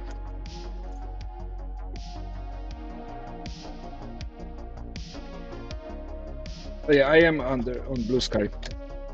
I haven't done much with it yet. What's this? Oh. Why is there so much shit everywhere? I think I'm at this beautiful moment. What, Blue Sky or Lemonade or TikTok? TikTok is being used by 170 million people, generating tax revenue of several, I don't know how many $billions, but billions of dollars. Well, yeah, but you know, so TikTok is closing down for all the obvious reasons. Right? And these are in no particular order. Is cannot be controlled by the government. So if politicians say dumb shit and you know people find out about it and organize. So part one. Part two is TikTok, even though it's registered, I think in Singapore, has a bunch of international investors, including a Chinese company, as far as I can tell. And despite the best attempts at proving that TikTok is Chinese and Chinese are spying on Americans, our lawmakers failed to do it in any compelling way. Well, first of all, they don't understand technology. Second of all, they're being fed tidbits from the competition. And now comes the last part, which is the competition, and that's Twitter or X that doesn't like it. That's Google and YouTube that doesn't like it. And that's Threads, Instagram, and Facebook that don't like it. So, so the narrative is TikTok is stealing your data, selling it to the Chinese, and we are protecting Americans from hearing about the truth of how U.S. government fucked us and how Israel is not doing horrible things in every single country around the region and so on and so forth. Well, so we gotta close TikTok down because obviously Facebook, Google, X are not selling the data to any other foreign company. They don't have international investors. They are proud American, made by Americans for Americans companies. By the way, I heard something scary. Talking about is not real offensive. Is that the exit of Assad's regime has created not only a power vacuum, which has its own problems, but also created a militaristic vacuum, which meant that IOF could dismantle, with the help, of course, of the usual suspects, dismantle Syrian air defense, and then do excessive amounts of bombing runs. 170, I heard a number, but I don't know what the exact number is. I will have to do a little bit looking into it. Excessive number of bombing runs, destroying more and more things, and now they're rolling tanks into Damascus, which is where they come from. So Israel is on a full offensive. We want to make sure that everybody hates us enough to start wondering how bad it's going to get. And they're doing it because every destruction that the United States faces, is a good reason to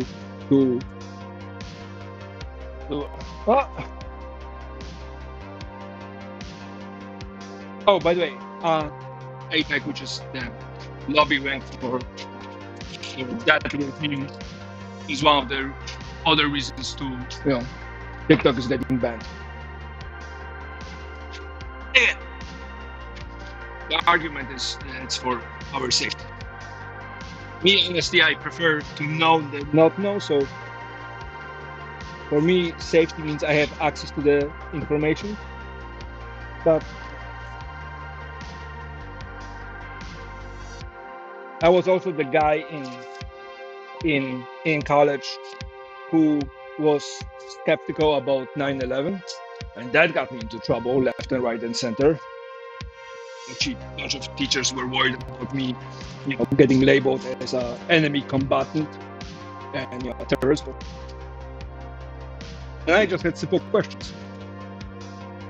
My questions were like, how come these inquiries are not being shut down by official experts? And there was a bunch of things. There was a guy that said that jet fuel doesn't burn hot enough to melt steel. And rather than having somebody talk about this conspiracy as it's ridiculous, the rumor is the guy just disappeared. One day the guy was there, the next day he got fired, retracted his statement, and then disappeared. Now, I don't know what is true or not, but for me, as somebody who looks at data, it's a brilliant opportunity to just show data. Have international independent labs run data. No, sorry, because X, Y, and Z, and here's the science and the white paper for it, this and this. And there's just a bunch of those questions that are unanswered. So for me, if I have unanswered questions, I go, okay, I believe you, but I'm not satisfied.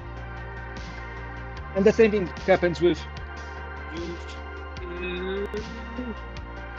the whole propaganda that Israel, at least the governing body, is trying to push.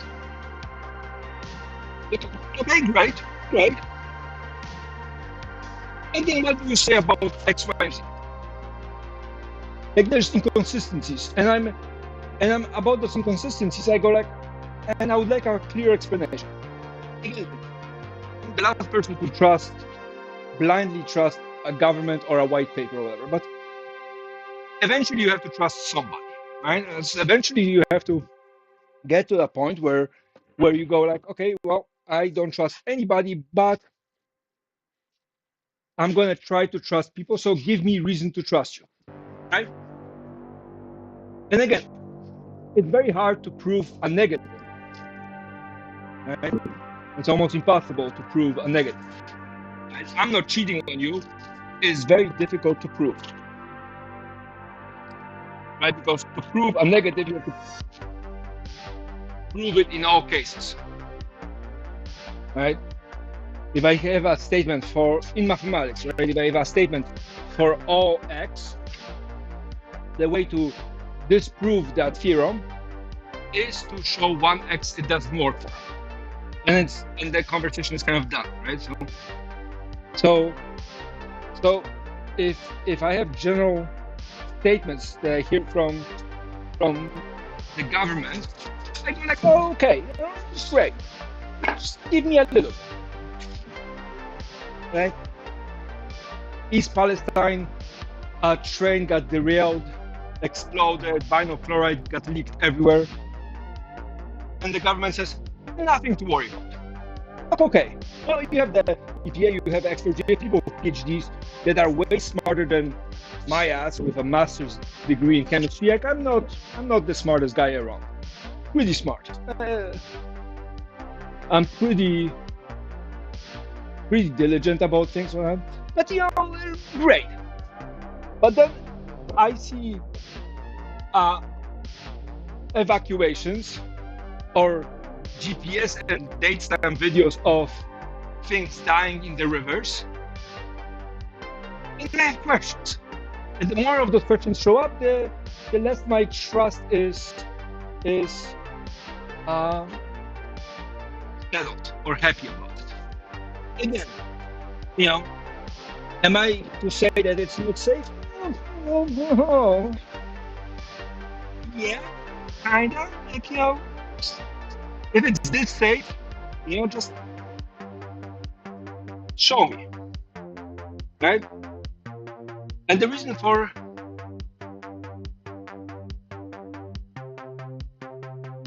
well, it doesn't have to look like cover up. That's I'm not assuming it's a cover up. It's just think about every single thing any government did for the right reasons. Think about a government. I know it sounds outlandish, but think about of a government that did a general, large-scale decision or action that they did for the right reasons, the right way, and they got opposition. Right? So you know we gotta figure that one out. So what's an example of something a government did that was large scale? It was okay. 2020. What did they do? And which government that got opposition, heavy opposition?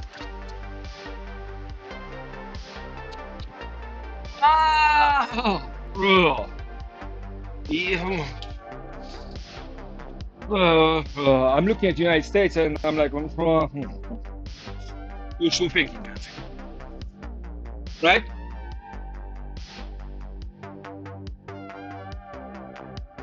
But okay, here's an example.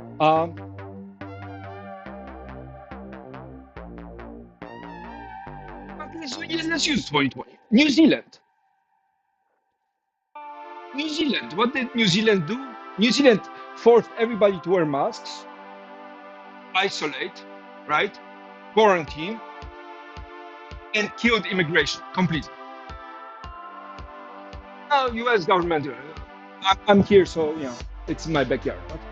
But New Zealand, and then next thing you know, no COVID, no new COVID cases for a while. Right? Now I don't know. I mean, you look at U.S. and China. I didn't read anything about South Africa, so you have to excuse my lack of knowledge there. But you know, on the other hand, China, you know, mass quarantine, expanding human lives, locking people in buildings, you know, shutting things down, removing internet access. You know, it feels off, and you know, and that's there, right? Well, fair. So that, well, if you look at the U.S.,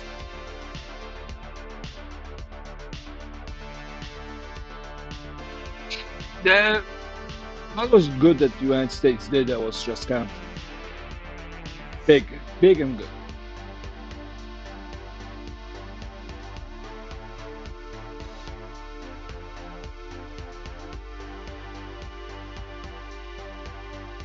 Seatbelts. Okay, seatbelts. There's an example. Was there opposition? Yeah.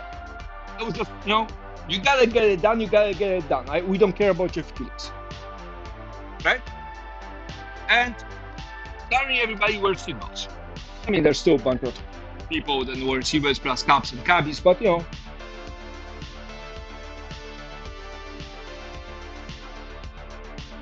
But then look at something the government, and again, we have the science, we have the methodology, we have all the things to back it up. You can't stop us. But then look at the opposite side, say the war on drugs by Reagan or the war on terror by Bush, right? You're looking at those and you're like, oh, fuck. That wasn't as clear, right? It was one of those evil, emotional speech bastards, blah, blah, blah. But there's no, we have the science to prove it. And it's, signing the whole thing becomes, like, I want to believe you. Like, I'm not saying you're lying, but,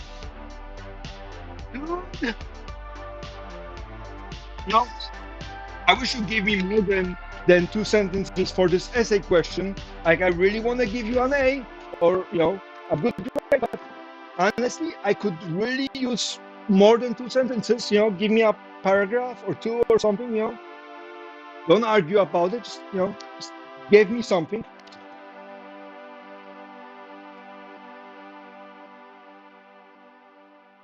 I think we have done it differently. Assuming it's about Osama bin Laden, right? He caused it. You send a bunch of snipers and you just do an assassination. If you're okay with mass casualties, collateral damage, you send a big bomber and you level the whole village. 500 people dead. Maybe 2 or 3 United States soldiers caught because they had to laser point the whole thing. Right? You level a whole mountain if you have to. We can do it. We have the weapons for it. Done. One big raid, the whole thing is over. But that wasn't the point. The point wasn't to get rid of Osama bin Laden. And again, with the rumors that he was supported by the United States, one has to understand that the evil characters in geopolitics are like characters on the show Game of Thrones or the book Game of Thrones. A good character, a righteous character, a lawful character becomes the villain depending on who's in charge and who's looking to gain what. It's always that way. I don't know what the point was. Like the whole thing is, I know that the military-industrial complex gained a lot out of it, but I don't know if that was the point. I genuinely don't know. I would like to believe that there was misguided attempt to do it, but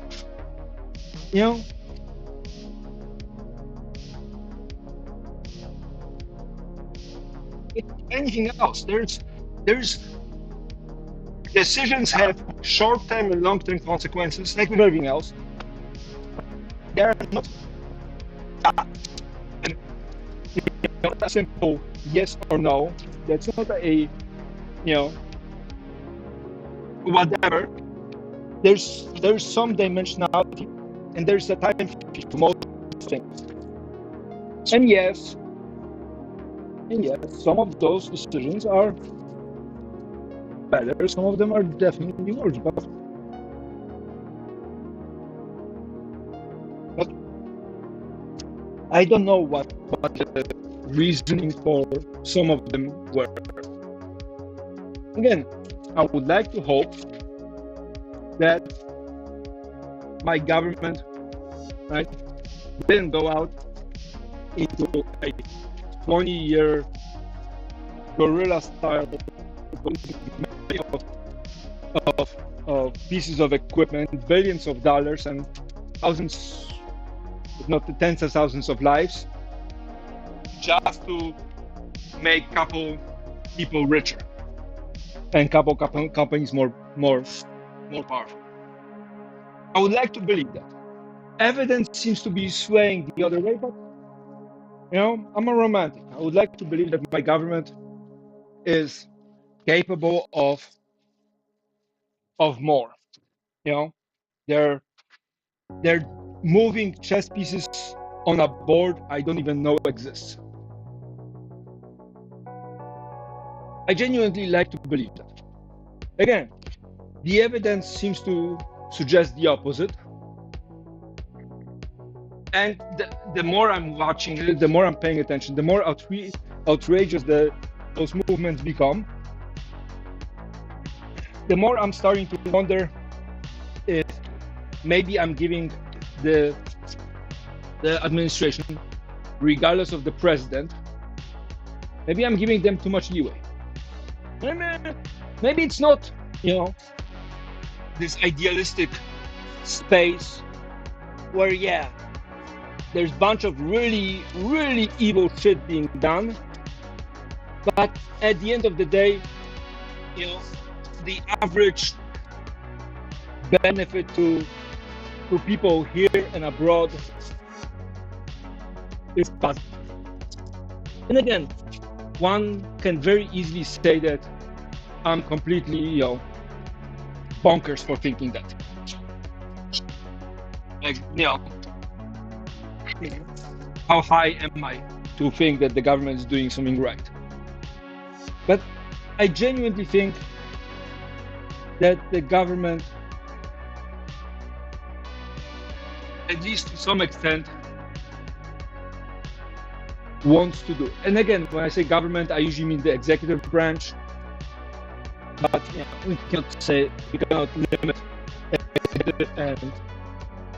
executive and congressional parts apart. It's not too much because they're both, involved in the process, blah blah blah. But I genuinely think that there's a number of people in the administration, right, in the individual departments who've been their career government workers, career workers that are there because they believe.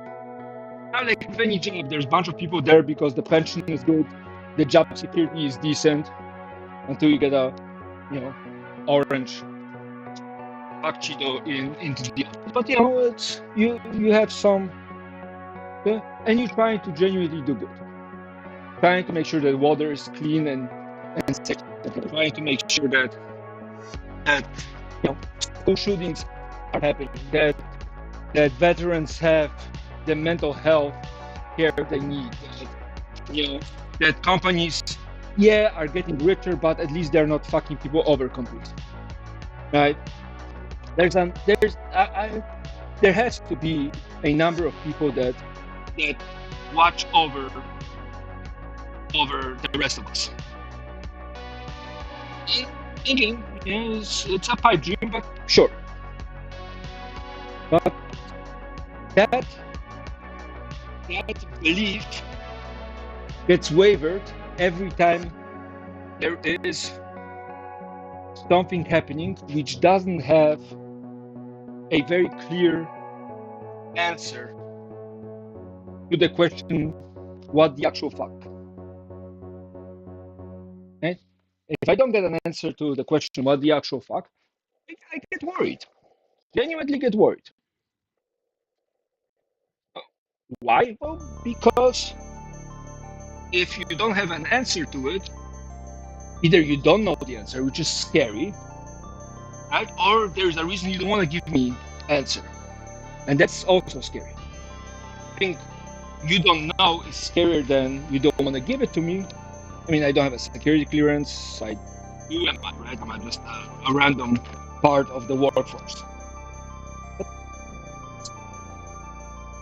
give me a reason why, clear, articulable reason why we are still sending money and bombs to a regime that is set on breaking Hitler's record for cruelty. You give me a good reason for it, and I'm happy to sit back down and shut up. Give me a solid reason why that's happening. And again, you cannot give me a reason because national security? Bullshit. Answer me then this. Do you know why? right? Give me a reason why companies that claim that they have to raise prices because of public transportation issues are racking in excessive, and I mean excessive, amounts of profit the following year. And why aren't you doing anything about it? Like, you give me a reason like, hey, they were friends with the president, so we cannot touch them. Okay, that's a reason. We don't have the ability to do something. Well, then tell us how we can do it. Because otherwise, we're gonna get the fact that people in the United States are actually learning metric. For example, 9mm. Right? And that's scary too. I don't want vigilantes walking around rectifying the shortcomings of the government. That's not a great place to be. I mean, don't take me wrong. There's some vigilantes I am having a hard time seeing the very evil part of it. Like, there was a guy that was in prison, and his cellmate was bragging about how he assaulted a underage girl, and the guy just got beaten to death. Right? And now that prisoner that did the beating is being charged for murder and whatnot. And I'm like, murder is bad, granted, but when was the last time somebody did something substantial to protect women and children's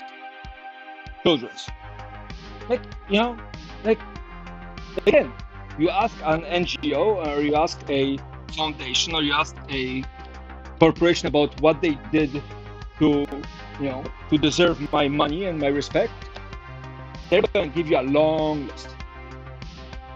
And why do I come to your stream? Why am I supposed to watch your stream? You're not. Give me a good reason to watch your stream. I'm not going to give you one. Why? Because I don't need it. But if my life depended on income from streaming, and somebody came to my channel and be like, hey, give me a reason why I should be watching your stream, I am going to have a really good reason for it. And the streamers that go like, well, you're supposed to pay me because I'm here, and we know the examples of some female, some male streamers that go like, well, you're here, you're supposed to pay me, you're a pay pig, right? And I'm the goddess or the god, and I deserve all the love and attention. Great, love that for you. But so there's people like that. But does a reasonable person want to hang out with people like that? I mean, now again, you're searching for penance and mental punishment for your own sins, and that's why you're sitting in channels like that. Great, not judging. That's you. But for all the rest, well, again, for the rest of us, that's actually not going to fly, right? It's not going to fly when somebody goes like, well, beg, bend over and take it. No. But if you stick around, I'm going to beat you to an inch of your life. How's that for what we're going to do with my free time?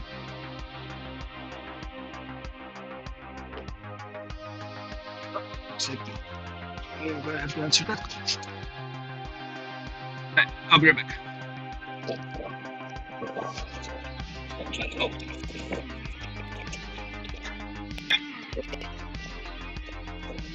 Hey, Nicole, how are you doing?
Anyways, I'm back. Sorry about that. Those client calls, I find them better held off stream whenever I can help it. And sometimes before the talk to the door, I'm going to white party recording. I try to not interfere with them, not divulging all their needs to me, but oh yeah, some of those conversations in private to be a bit more beneficial.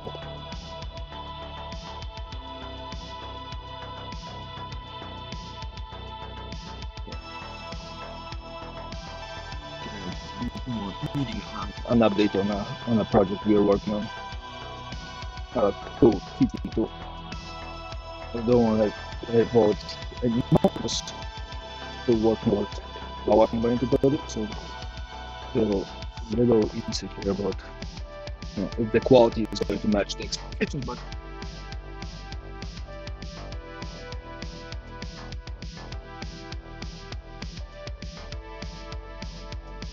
the project is cool. The genuine idea is really cool. So hoping that it will actually work out.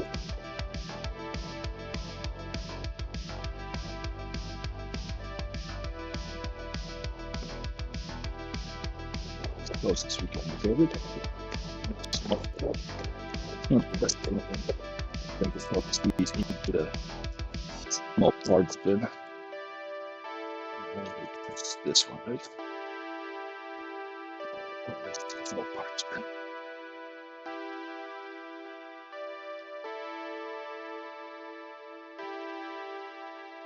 The one of those crates empty. Actually, maybe make this part for now.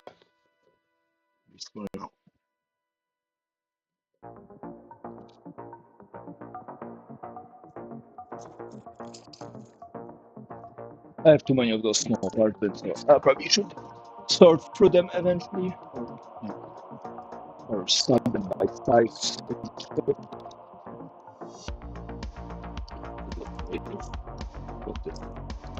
Just close to go directly. Well, some of those is to rebuild the padding board.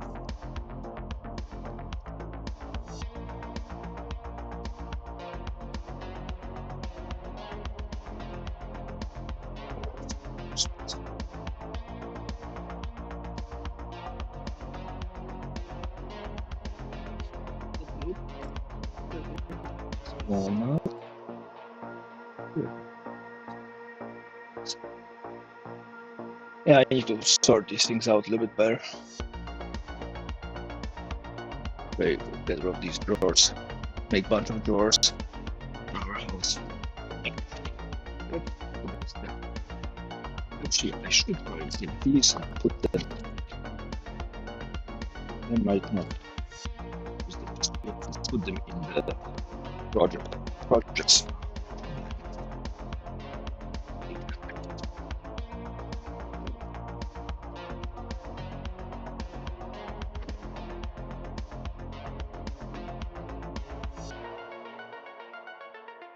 Oh,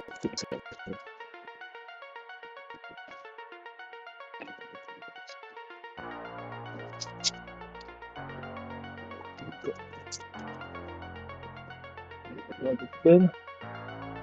That's the plug for the pointer. No, not there.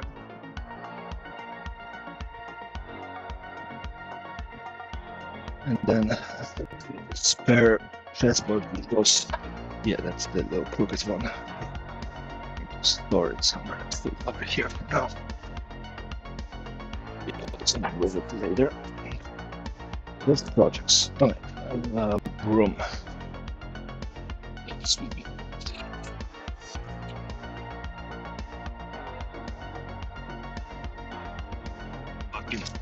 Later. Without shifting into and under the top. Whatever.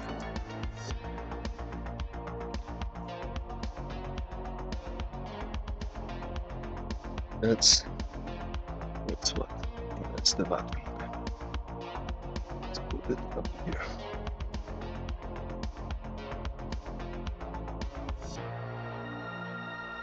Vacuum.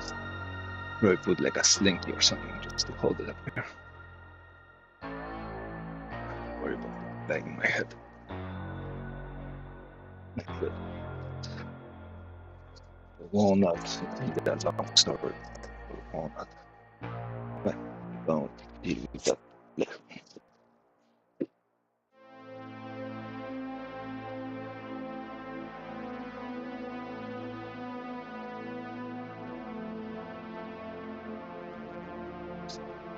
Well,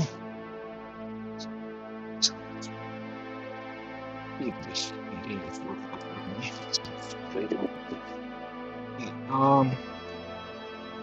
let's put the chess pieces in here. Exactly what it was. Here.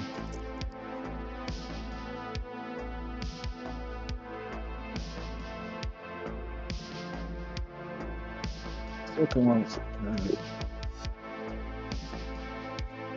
make up probably another cutting board or two from all this stuff. Maybe I'll make some posters. Cool to make. Yeah. And that was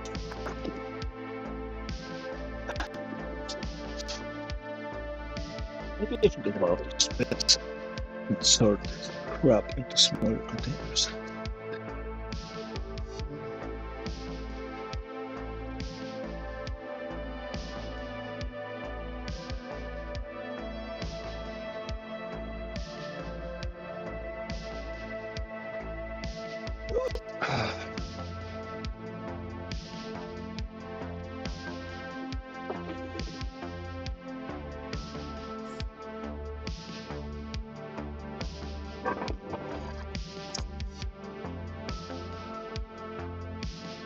Make only.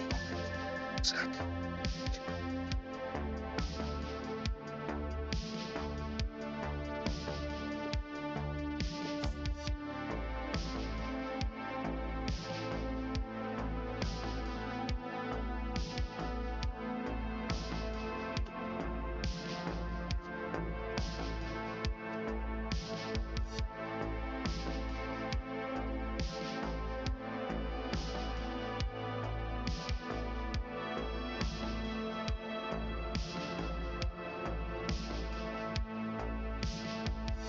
We're gonna be drilling a lot, so make a mess again, but at least the most of it that take it.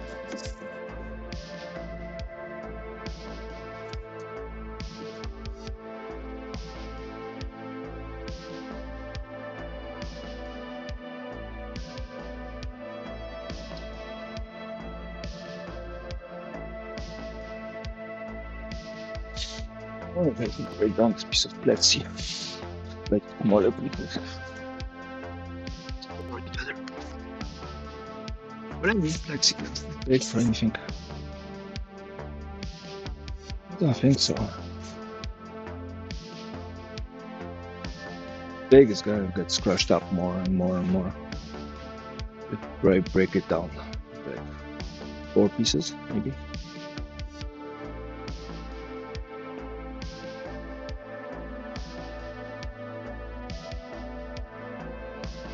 Yeah.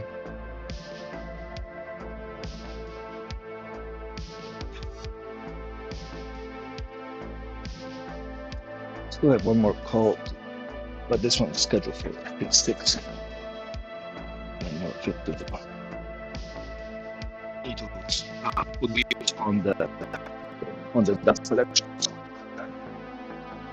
I can move it around whatever, so it doesn't hit every single time. Yeah, whatever.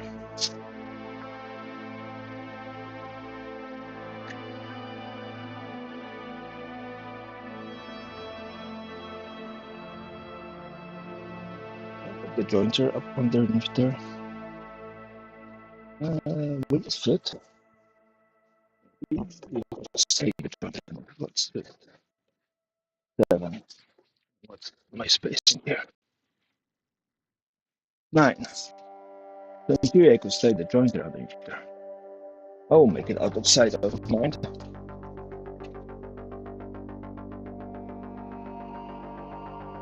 No, I'm leaving it on the card, otherwise it's going to just go there and die in there. So I don't see it. So that will move in my mind. I'm always annoyed by it. Hopefully I will do that in the road later.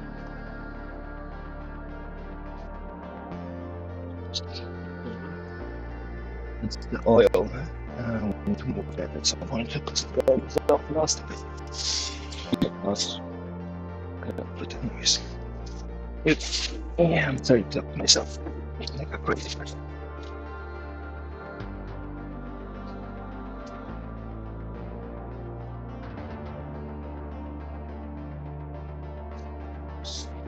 Here,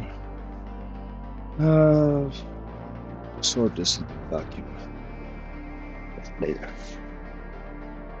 Drill press disconnect. Great. Get the drill press a longer extension cord.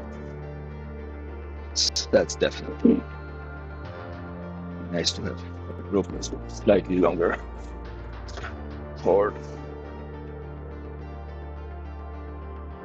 We recently picked up a long cord. What was that? What was the Mel?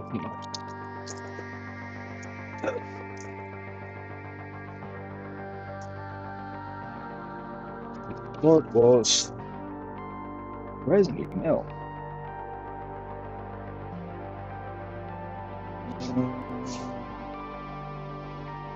It's crutches on earth. Gunk, but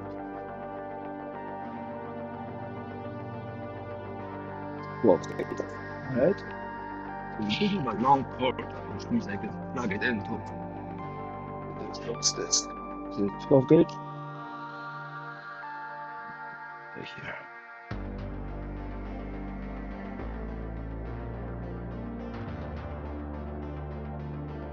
.84 .824 millimeters squared. 14 gauge. How to read this? It's like 18 gauge. Let's double check. Millimeters squared into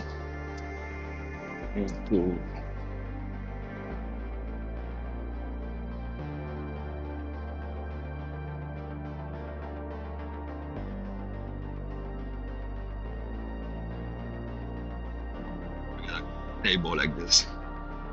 Let's see. We said this is point 824.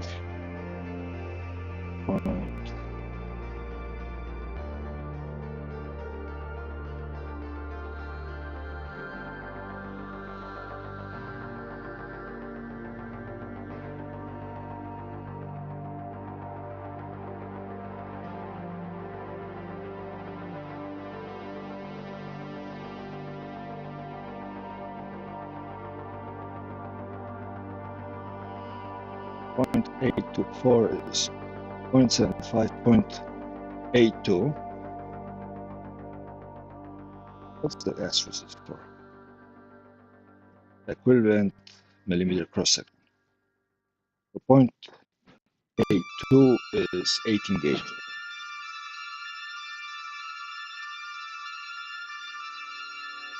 This is 18 gauge. And this is 12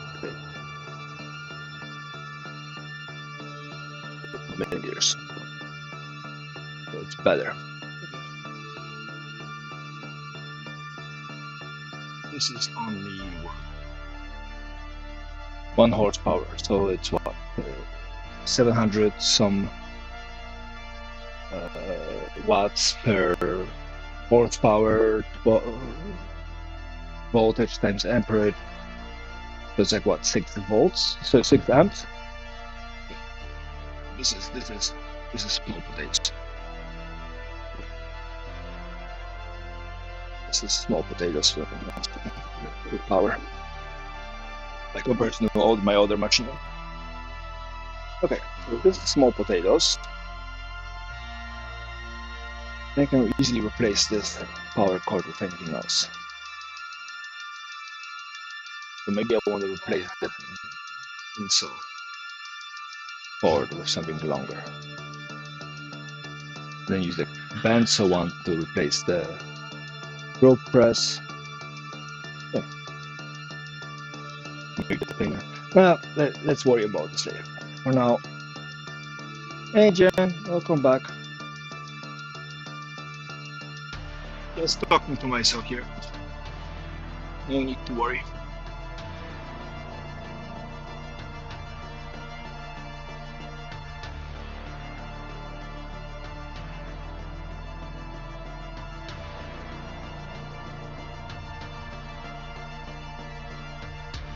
But oh, the people outside are doing work.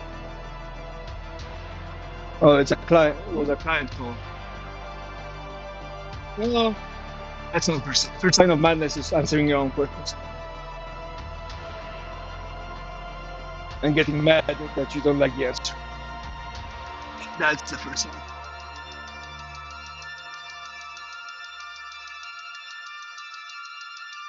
Talking to yourself is necessary.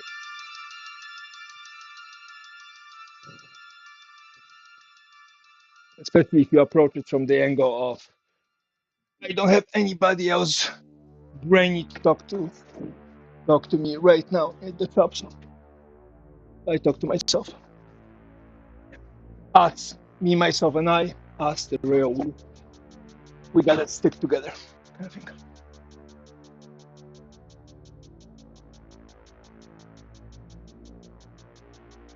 Plus, I'm not insane.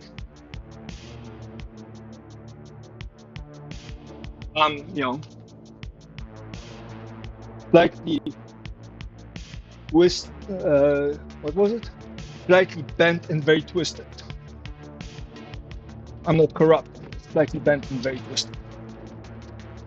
For now, we're gonna stack the crates up here. I'm gonna use them very soon to make sense of all this madness. More crates here. Okay, let's sort this one out. I like this. Slightly bent and very twisted. This answers all the necessary questions about how bad it is.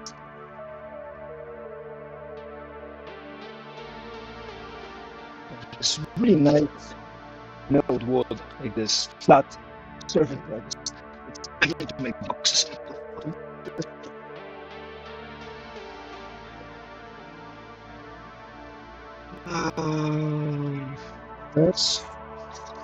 That's warm. I gotta have a walk.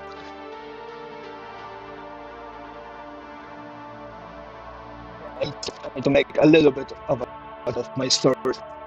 I'm running out of storage for like basic node things.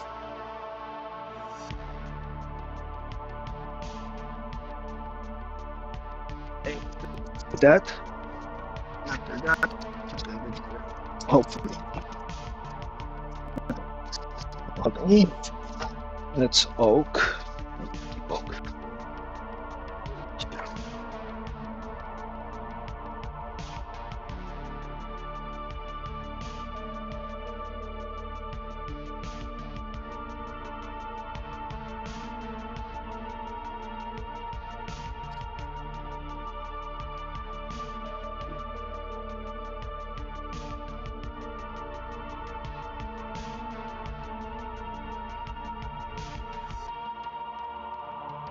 Yeah, I really want to make something out of these sliced pieces of oak.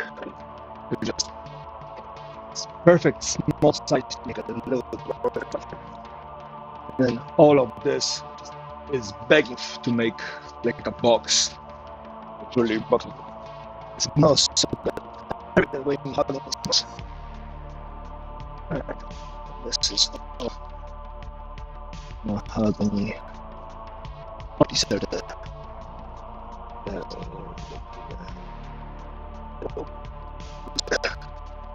frame.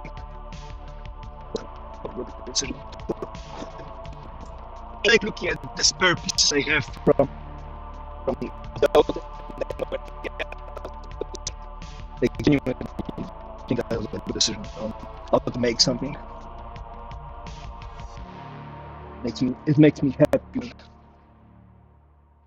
This internal validation of yeah, I did something I think was good to do. Not because anybody will know this. You know, everybody's gonna see the final result and not the internal structure of it. And that's you know part of the thing. Like little doodads and little accents. All of it is so easy to dismiss. Like there was a TikTok of somebody who made 2 doors, like look like a veranda doors. And they said, well, probably nobody's going to notice, but I bookmatched the door frames. So when the doors are closed, it looks like the middle piece, the 2 pieces of the doors are closed together. The middle piece looks like it's 1 piece of wood, which I thought was really cool. They did it right away, and I was like, okay, so what is he going to talk about? I also know that sometimes I walk by and people look at things and be like, unless you point it out, nobody sees those little accents, and you're like, oh.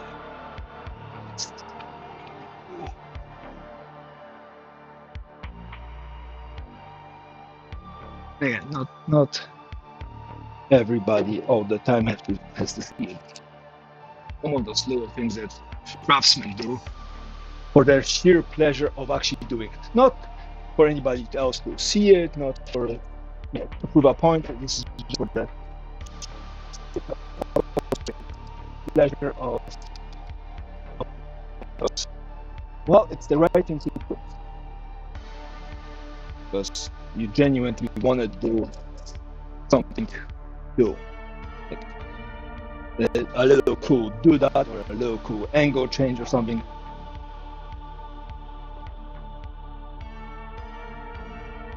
Always ways to screw things up.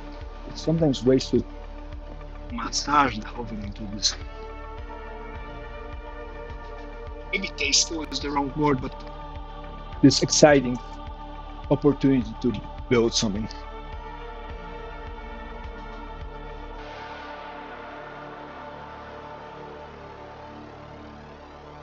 Yeah, well, you're unique. Most people don't. And again, unless you point it out, and then when you point it out, they're like, "Oh my God, that's so cool." But if you have to point it out, it loses some of that treasure hunt Easter egg.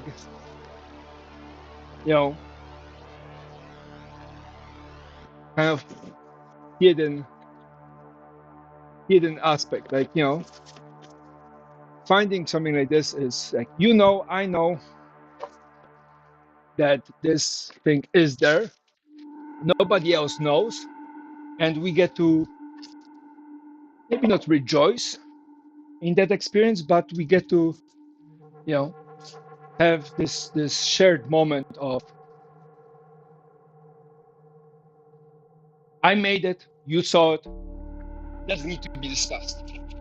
Doesn't need to be acknowledged. 1,500. 10,000 pieces double-sided bowl of rice or 100 Dalmatian. Now that's a challenge with no edge.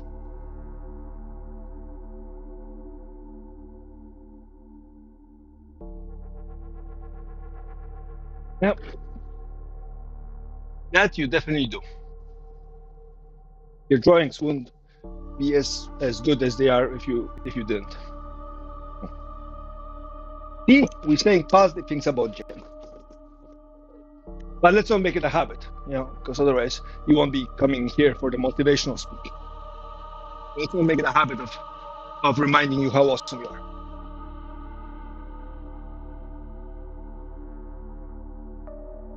A bowl of rice but that's a mean puzzle. It's just a ball on the bottom and just rice. And then 100 Dalmatians, or whatever you want to call it. That's another one of those fun one, where when it's kind of this.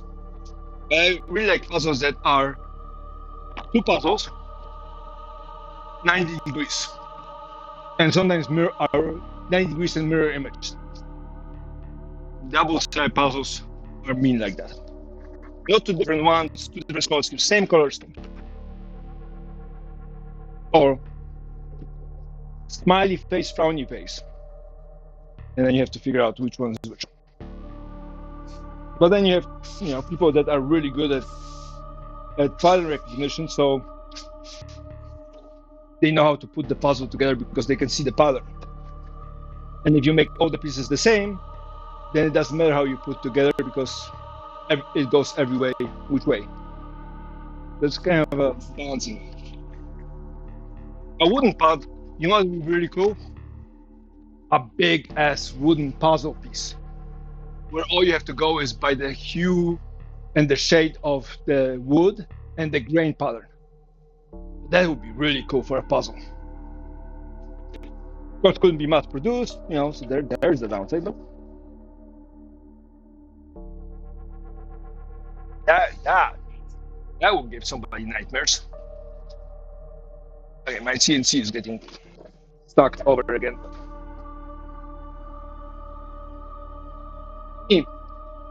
Plywood would be kind of easy, right?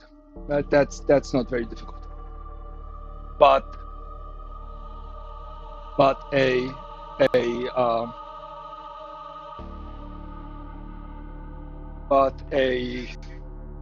a decent chunk of hardwood with plenty of, no, even this 4x4, right?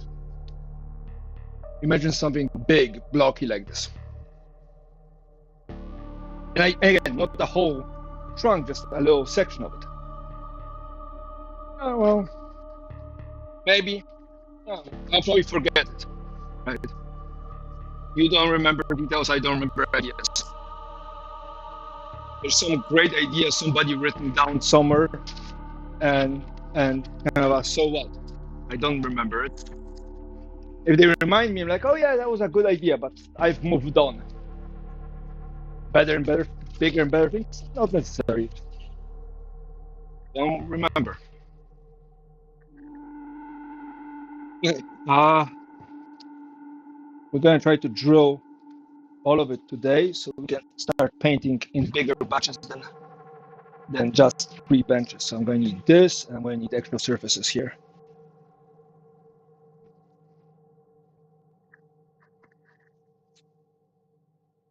All right, what's out here?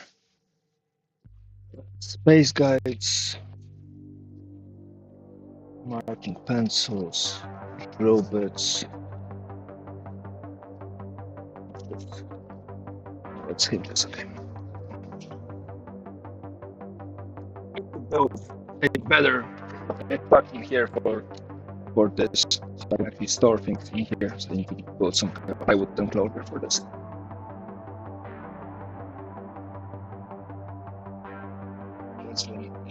It's for another day. I need more projects. I need more projects, like I need more teeth. What's here? For this.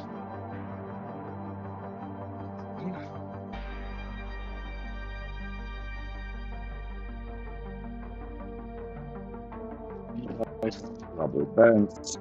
Okay, that's important. Which is that? Rubber bands. Light. Right, put with the UV. Rest there.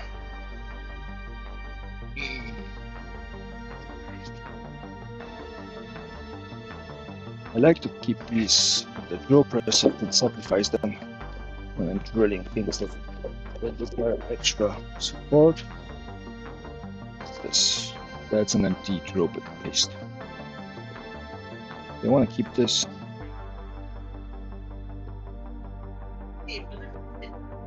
What's up? Sorry? No, I'm good. Thank you. I have some homemade already. Yeah, thank you. Appreciate that.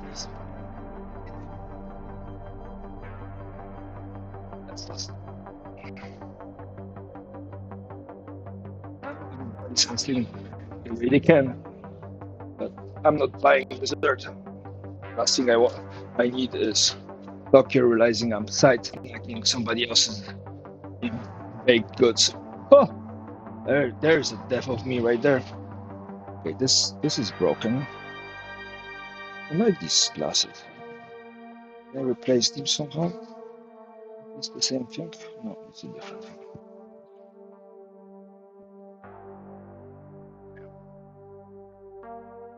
Night snacking is a very bad idea. Is it the same thing? No, of course not. Because all of them have different handles. Don't you guys hate that when things have slightly different designs? That's so you cannot repair them.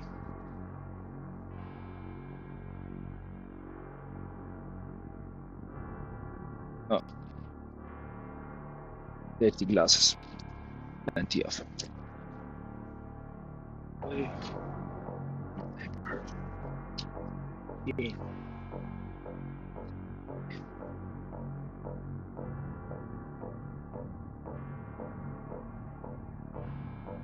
You're laughing about me having a short life. I decide to side snack somebody else's cooking. True story. Which I very much appreciate. I mean, not in the kind of a red pill shred wife approach, but this kind of pride in her cooking and the fact that when I say when I taste some of her cooking, I go like, hey, that's the best thing I ever eaten, and she goes, really? And I'm like, yeah. If I say that and then I go, buy some mass-produced pastry and stuff my face with that, it's like, but do you really? Like, is it really best thing? And and that's a really awkward place to be for me. Because I genuinely don't lie to Tokyo. I omit things here and there because I tend to info dump, so not everybody needs to know about all the little knickknacks of screws that weren't holding for me or for things that were going wrong.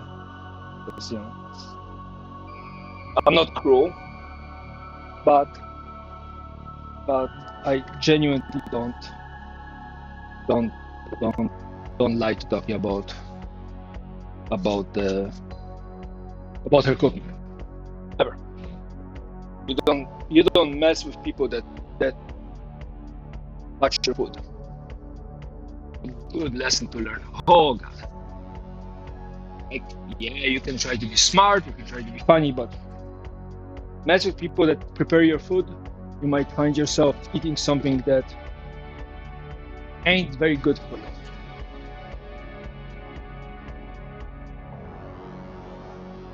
I've never lied to Tokyo about her cooking. Genuinely, some of the best things I ever eaten. Oh no, I do, but I don't need to give her all the details.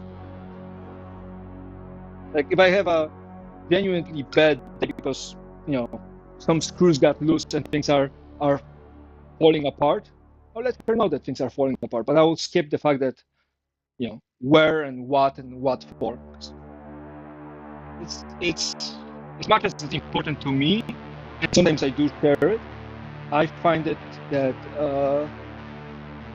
all the other times it detracts from the message of, hey, I'm okay, I had a bad day but I got through it, or hey, I thought that was important to share to let you know that I'm coming home and I need some space and time because I'm about to lose a gasket because things are just not falling apart.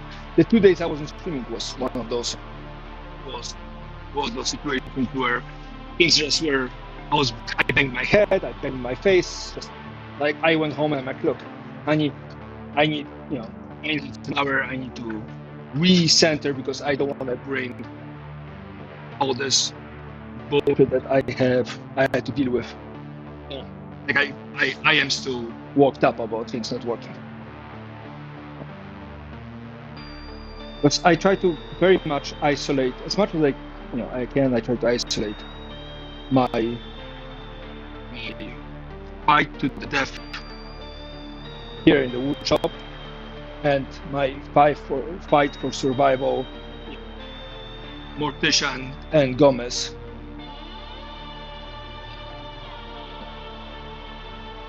It's a different beast, and it's important to distinguish between those two.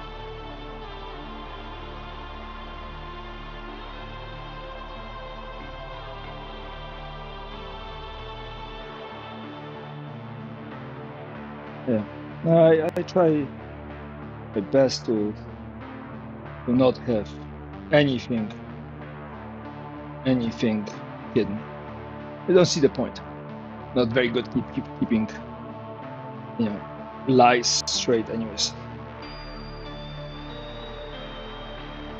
And there are some skeletons in my closet that I keep hidden, but everybody has enough of those.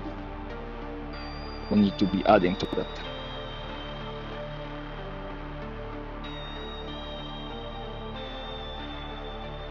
Talking about skeletons in closets, I saw a really cool meme where it was a guy in a plague doctor's masks, probably a necromancer, a larper, then standing with a shovel and be like, and for today's unboxing,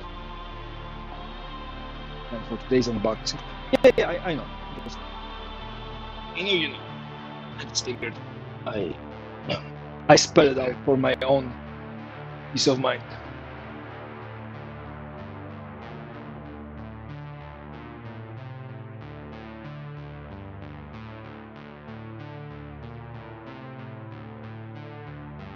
Ah.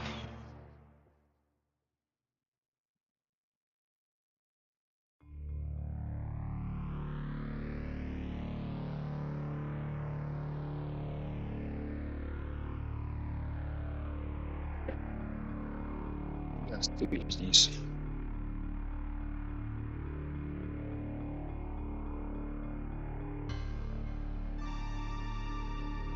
Well,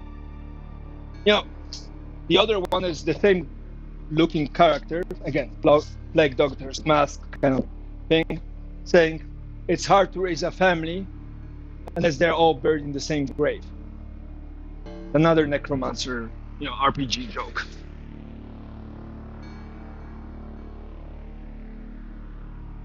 But there's something I haven't done in a long time. I haven't played role-playing games. I have completely forgotten to work on that gaming system I was building for the past couple years. Okay, well, let's finish this project and then see what we can do about continuing some of those extra hobbies we had forsaken.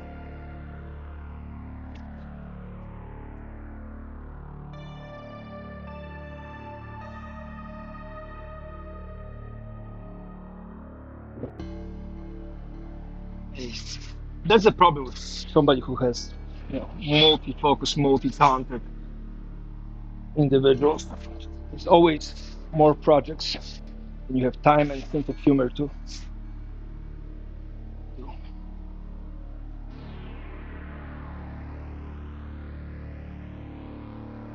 Uh,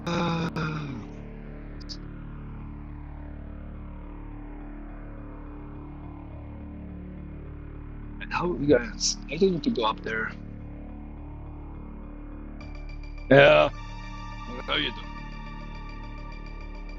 I think this piece of plexi is huge as coffin. Yes, I think we need to cut it down. It's. I think that's my 6 o'clock call.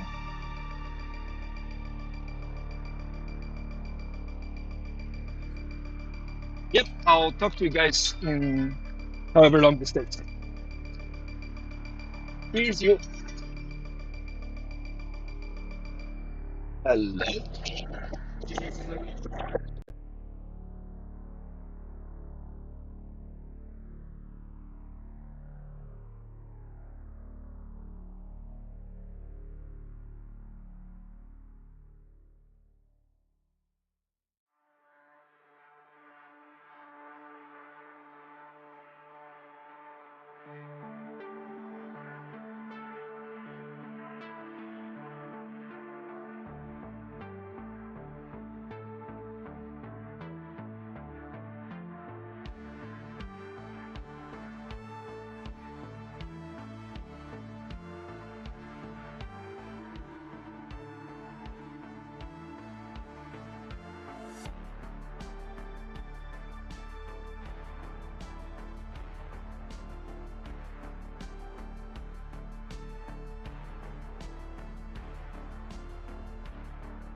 Alright, take shot and back.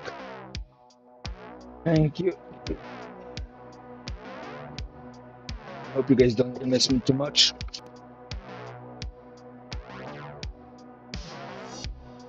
Trying to remove the things in the middle. So that's the big thing for me. It's so heavy. For now, I'm just stacking things in the back.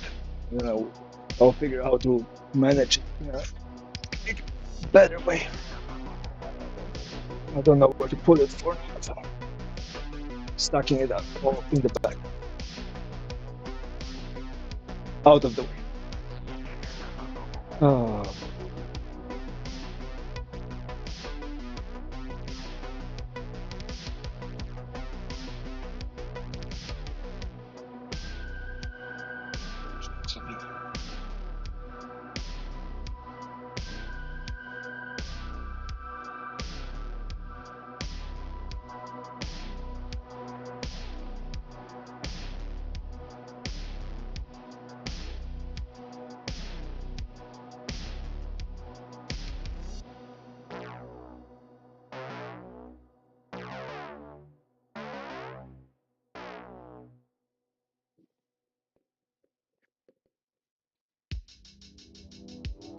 okay, sticky. This is some kind of fried, not fried, but baked or air fried nuts with honey. My wife made for me as a snack. Really good.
Install the printer somewhere.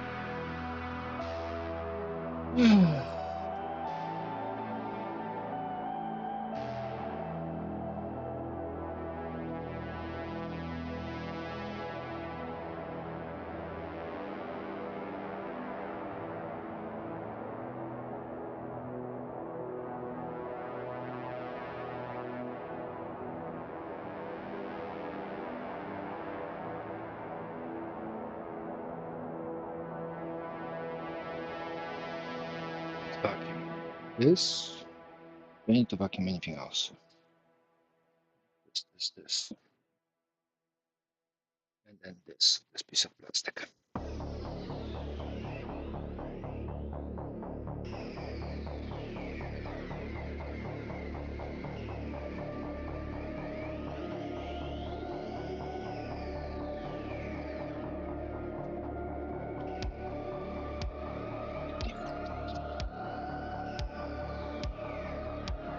Actually,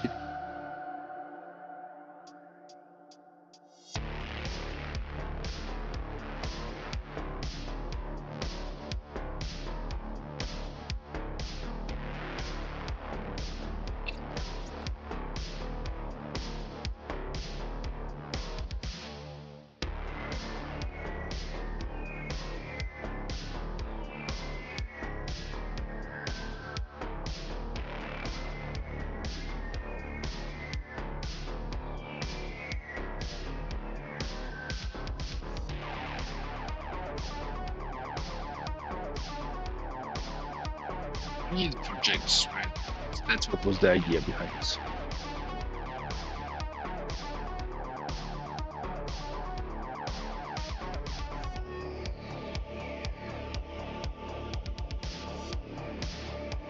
I got it at 40,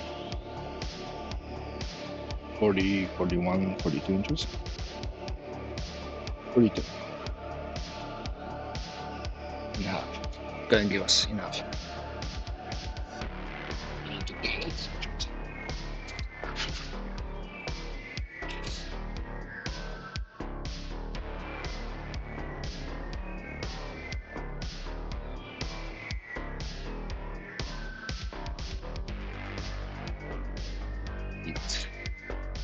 Yep. Oops.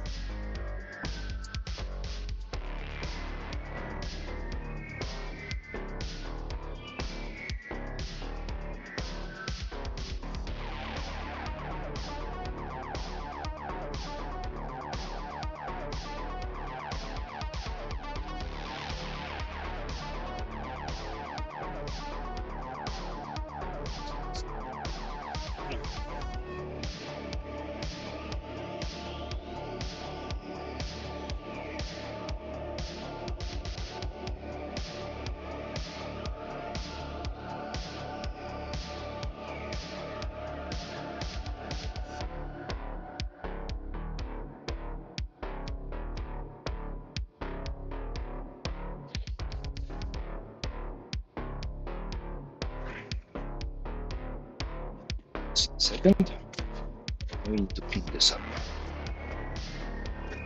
Let's see.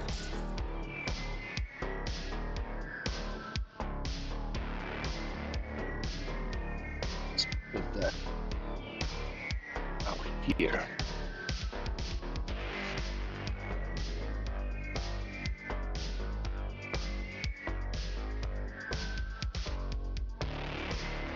Let's see.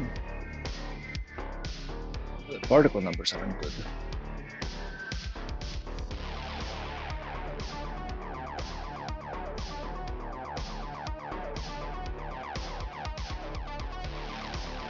Degrees C,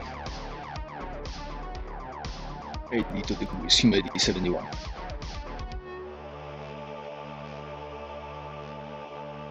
Let's clamps, clamps. Yeah, that low table needs clean up too. Oh, you guys don't see it. Good, good.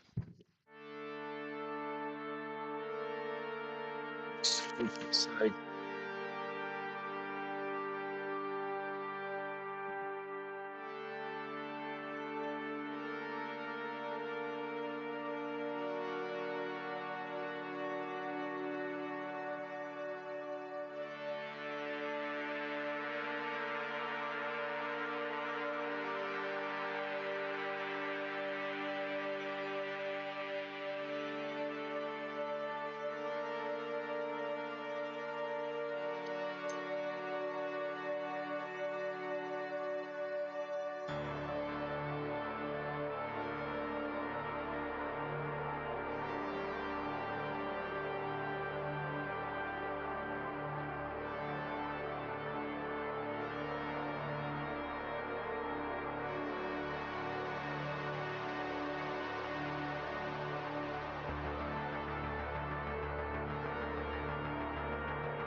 with this.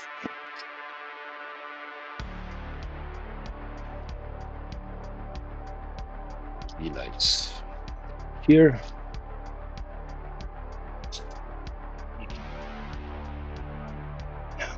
I think I'm going to be building as another distraction soon. I'm going to be building a fence pocket system, so I can have all this storage here. Because again, I don't see it, it doesn't exist. It doesn't exist, I can use it.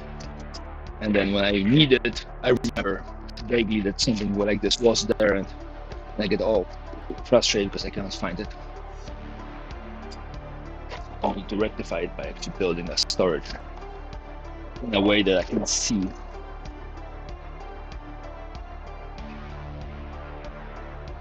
This is all.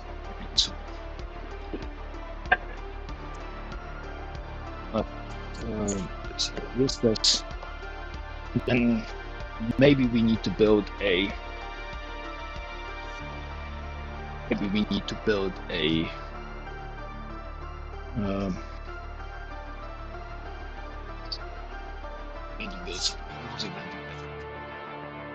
Not what I was going to build. Oh, the dust collection. It's reinforced.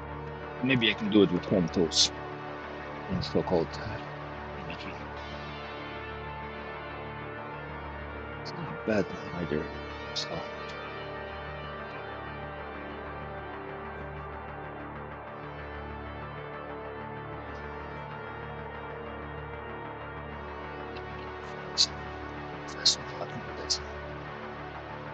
So we wanted to cut this at what? 42. The specific place we want to cut it actually.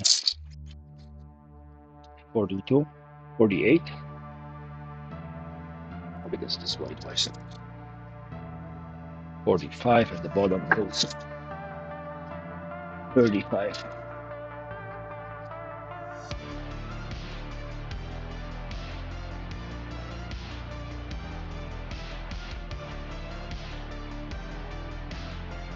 $42 and 8. So 42 and 8. That's going to give me 41 here.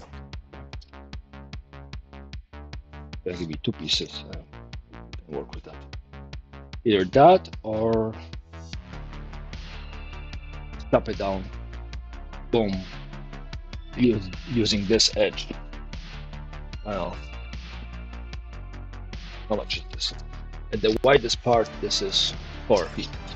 At the thinnest one is 3. So if we do chop it down to a foot, that's not enough. We chop it down to 24. Rise through the middle.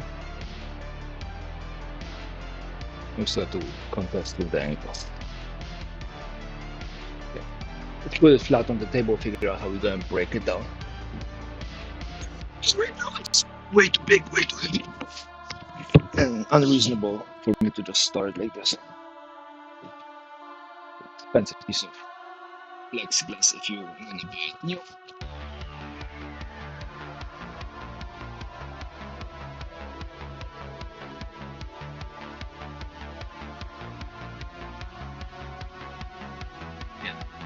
Obviously bending the sticking it out, then all this junk too. I think that's gonna be a problem. So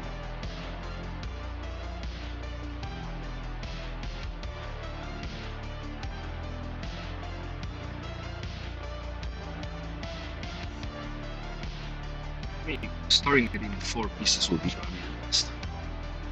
Just more effective way. I don't think this is heat or probably not solvent. Or maybe just enough nail. These resin.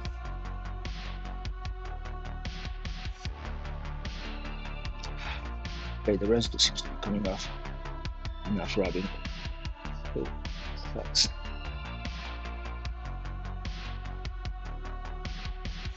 careful enough that it helps most of the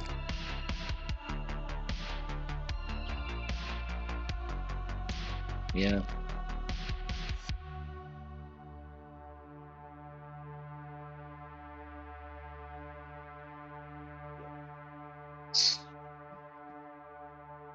Probably not. Can I use this to remove some of this residue?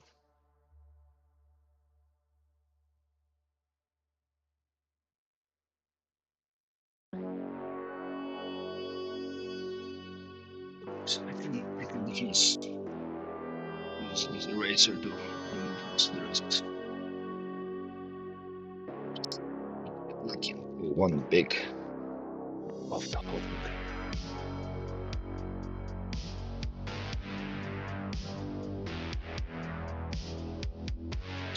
To do it after pieces, smaller pieces. Great.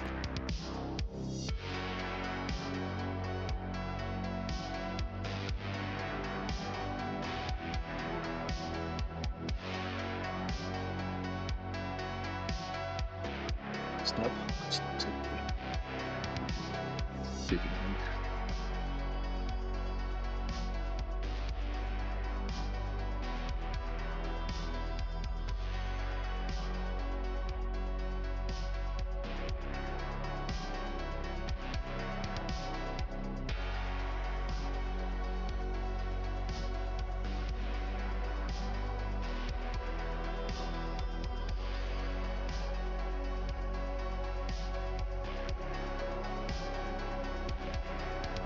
Yeah, I shouldn't care as much about it. Just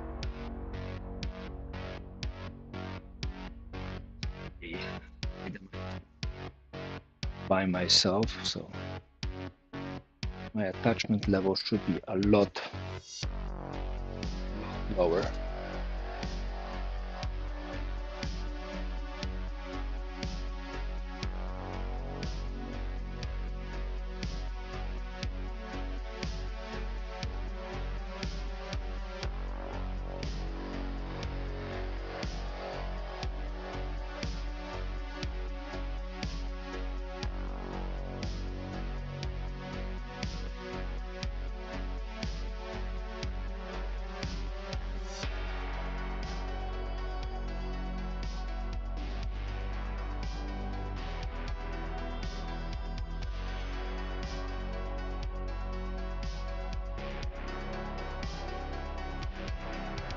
That's good.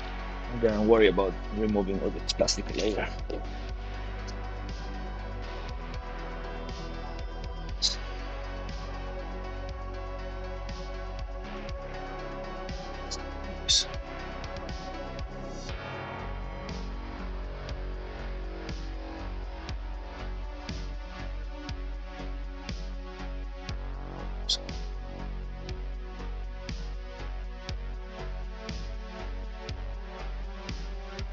This starts to move off the plastic easily. So.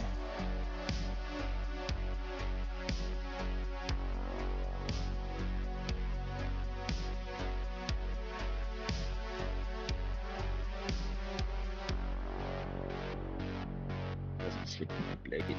It's another process.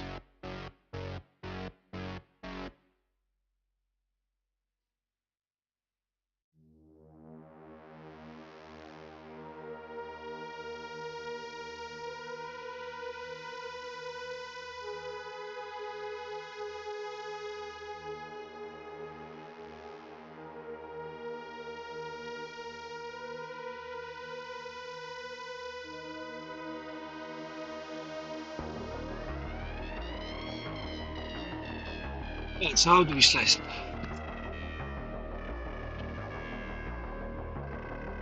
Feet. If it slices.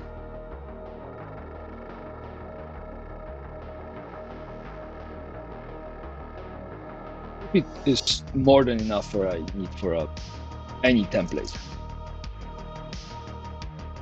There you go.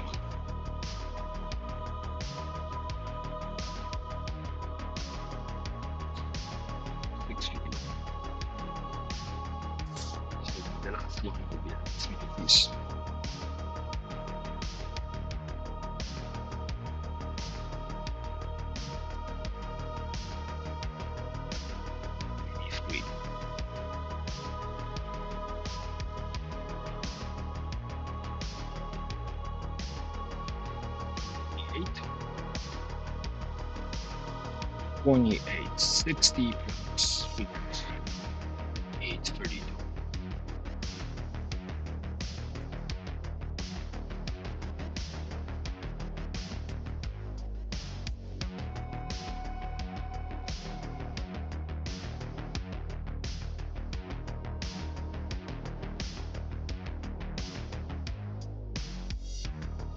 Eight. That gives me this much space. Yeah, that's a lot of space to play.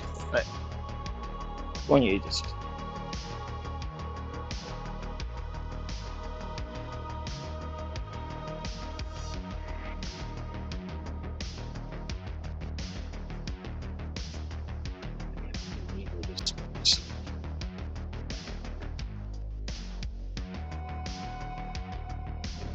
We're doing that sideways.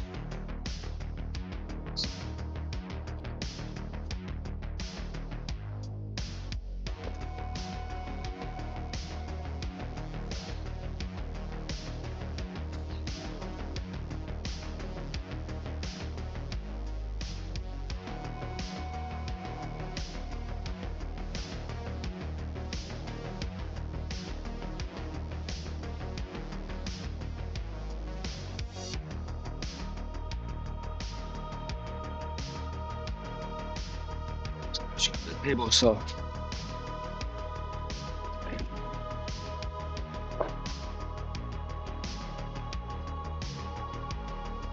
this,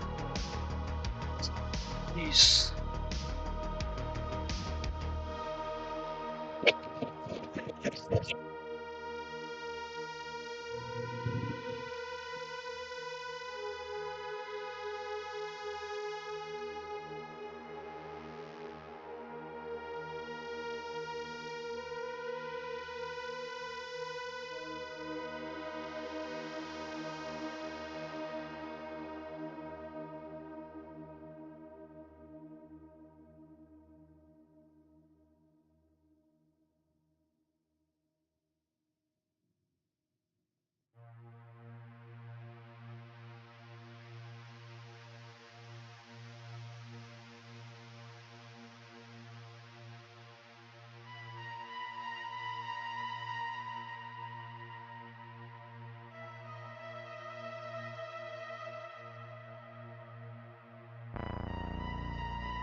Okay.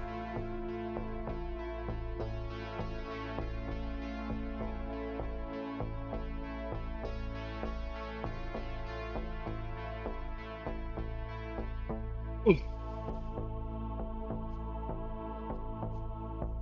no, it's not.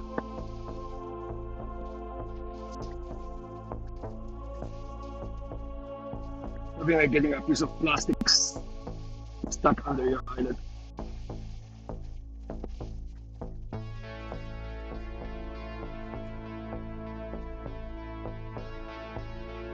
Yeah, I got it.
plan on buying extra homes.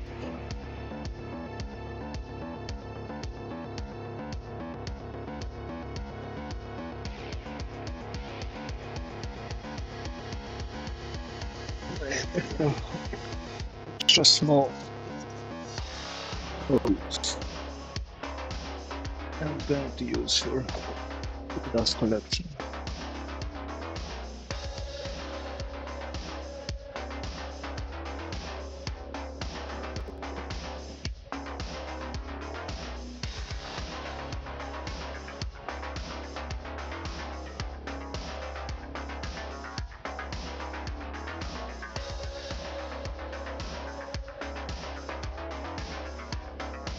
Oops.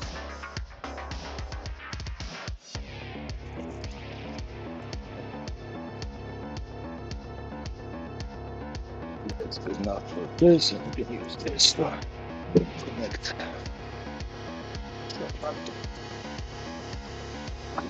We need this kind of attachment first. This attachment right here.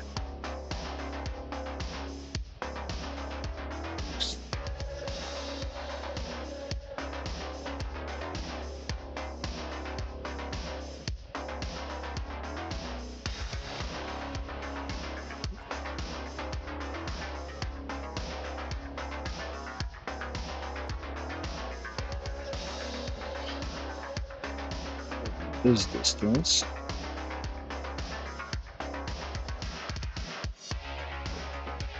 This one.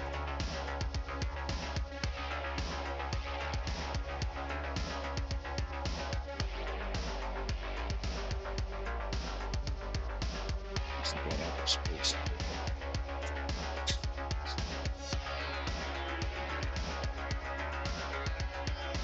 Yes. Here.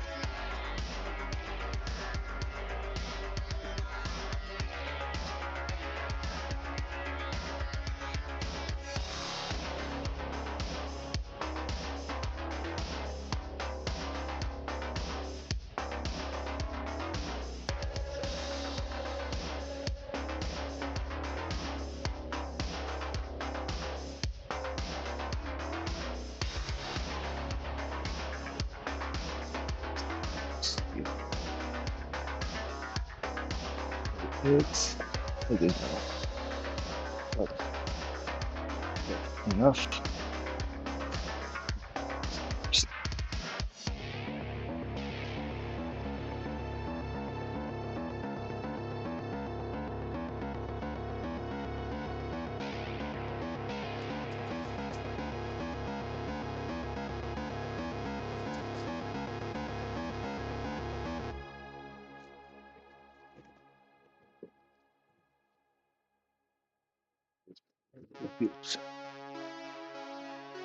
This way we don't use maybe.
he had one.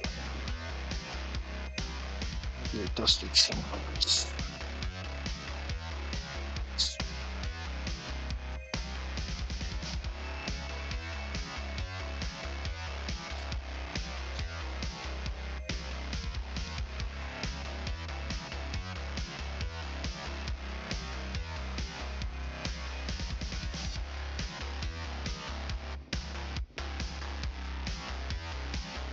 It needs to work well enough. A really good shape to throw this out.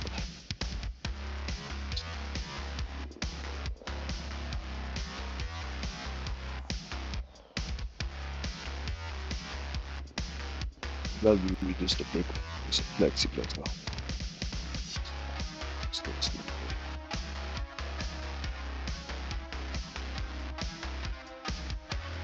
Here. Here, lock it in. Look. How about this? Right.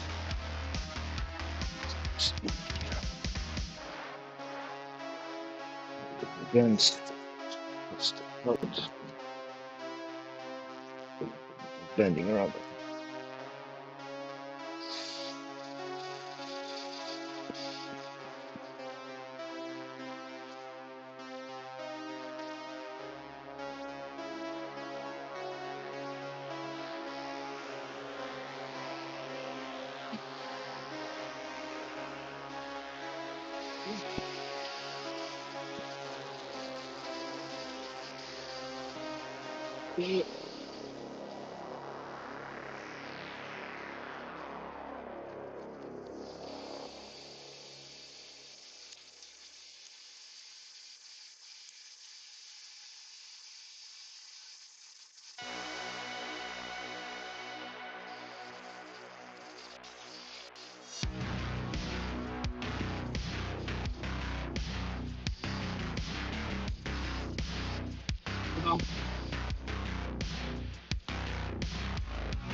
I think it's because we got to a God mode in vacuuming.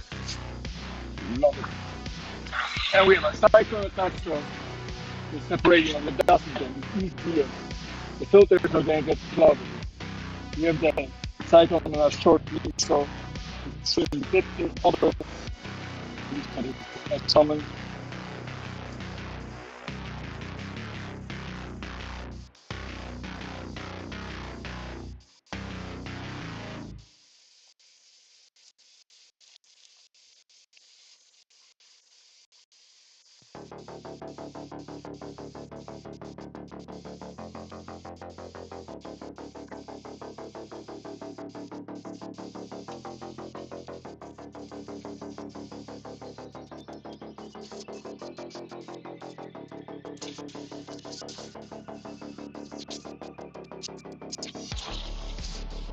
I can reach almost the whole shop. So I have to be careful because the hose is very long, so that will cause its own problem.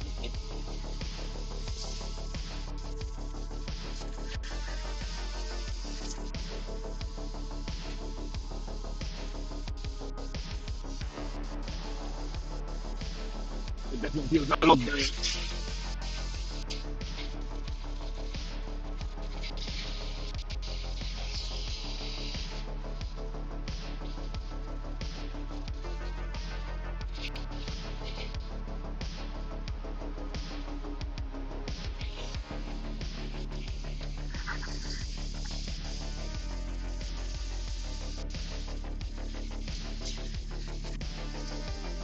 I might need a structurally more sound hose for that little piece between the cycle and the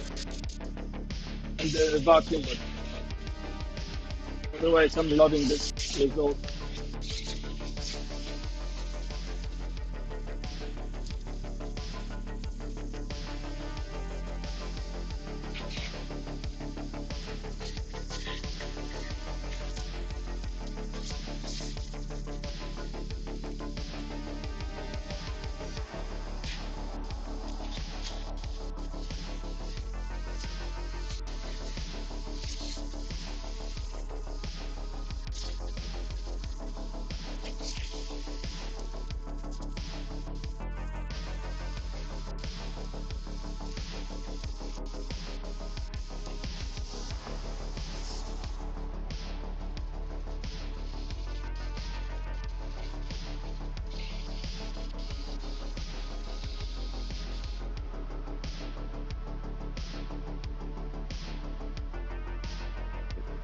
See how much of the cyclone.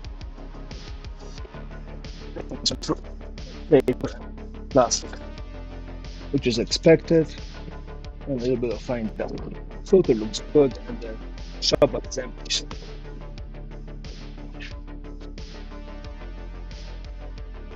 actually working. Filter success. Do this.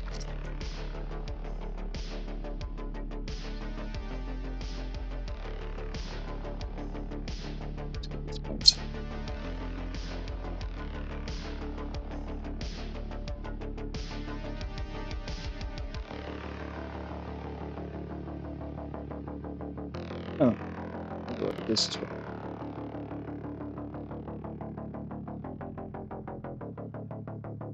That was a lot of traffic.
better flexible hose for this.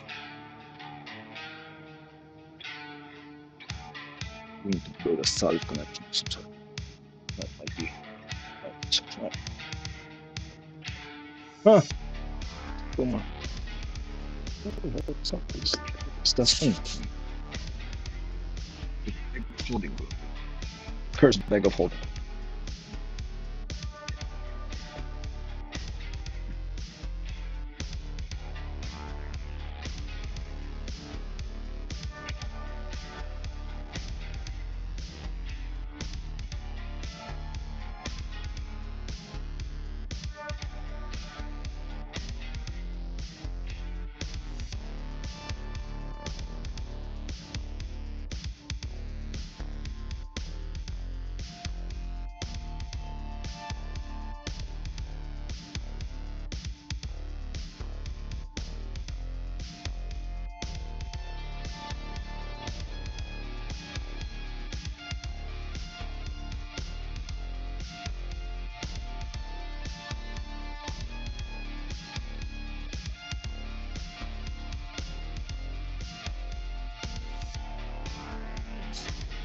Be important. Maybe it's important. Okay.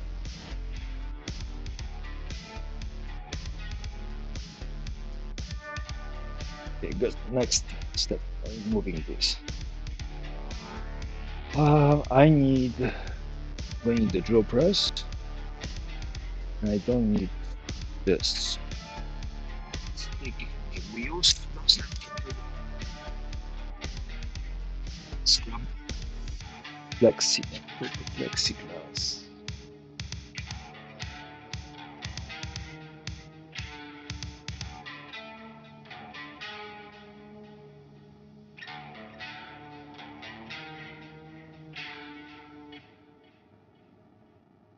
Plexiglass here. The weird space to keep it.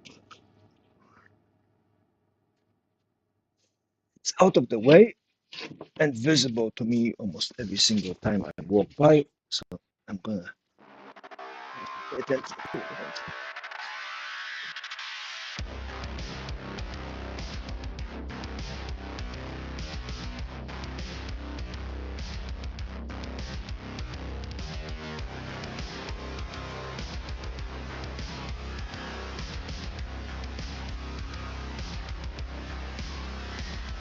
Feel it.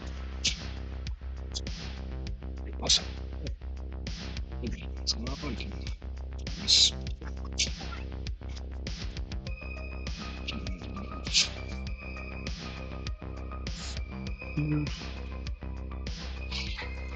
Let's see what's here.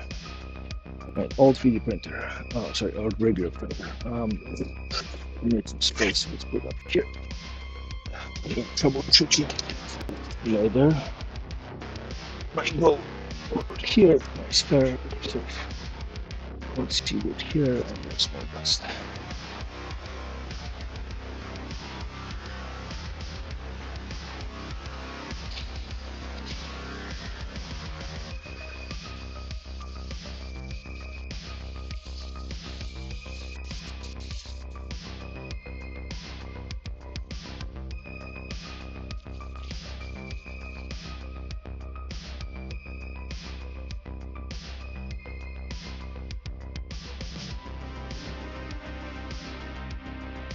Here.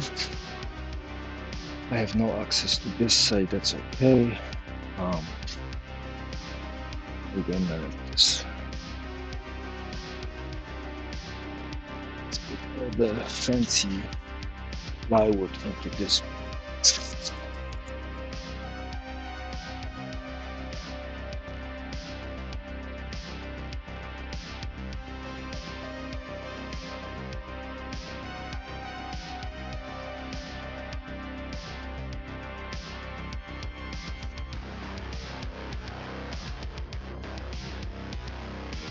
All multi-layered, super dry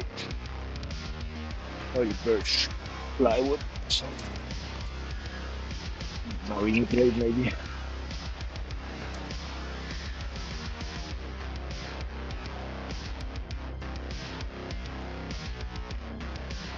this basket. This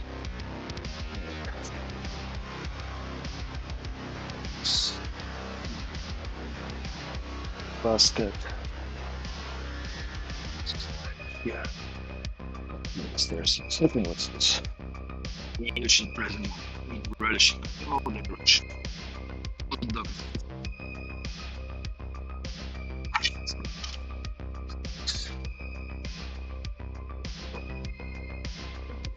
Well, this fancy plywood.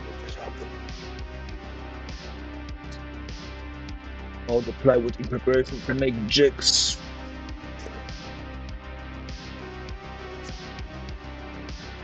Some time to make those. That's there. Anything else here is fancy. Real fancy. Anything else is here. It's fancy plywood. It's anything here fancy. Fancy. Interesting. And the rest of it is fancy. Oh, you're gonna ask me if we're still playing? Oh no, we switched songs. Okay, we'll go back to the usual. That's fancy. That's fancy. Rest is good. That way also. I'm going to redo some of those. They're useless. Alright. Plywood.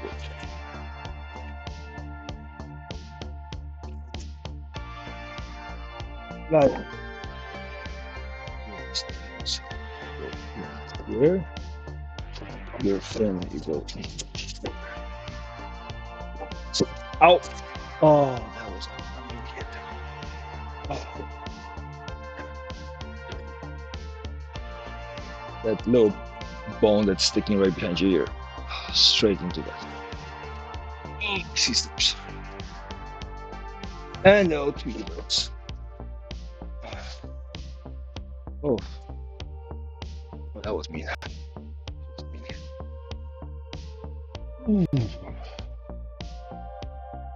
Okay. I'm up.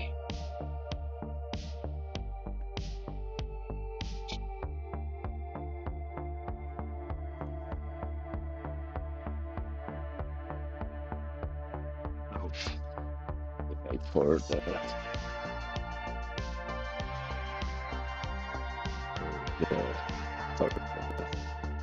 little boxes.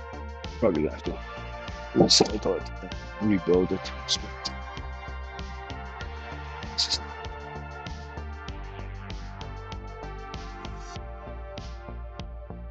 How's this work?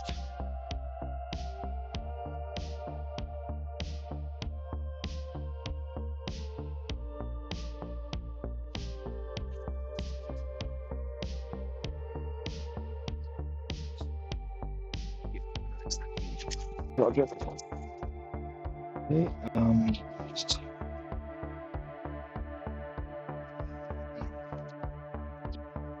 here and below unopened container.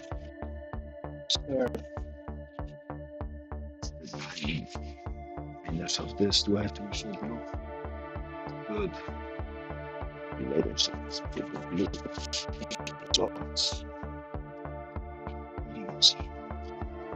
So I'm gonna leave them. I'm gonna brush this. I'm gonna leave the clamps here, just in case I decide to wax them.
leg.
Yeah,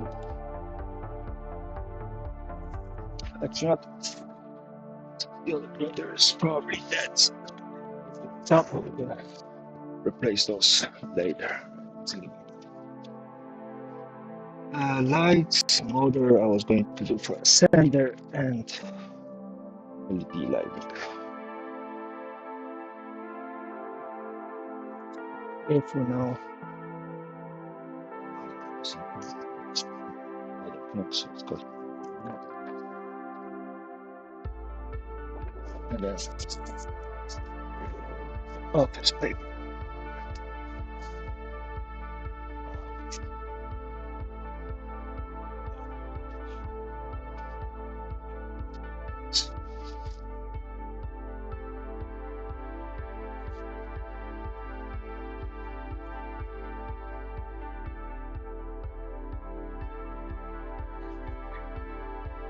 Good. It's done. It's done. Camera.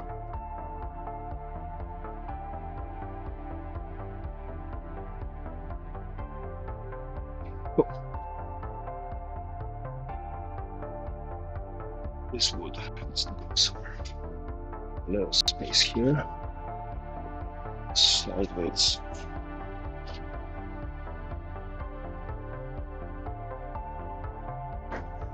Wood.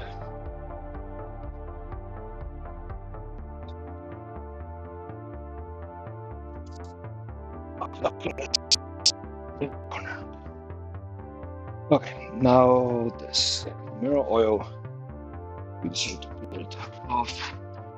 It's going from here.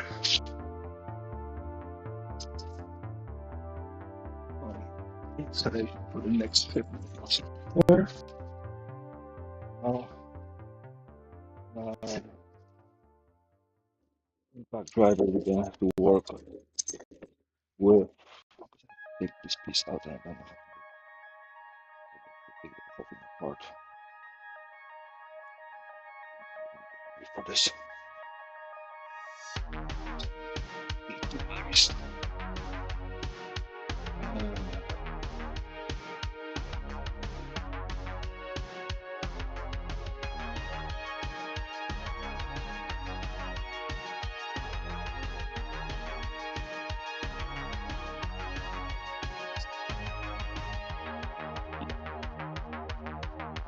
Use that.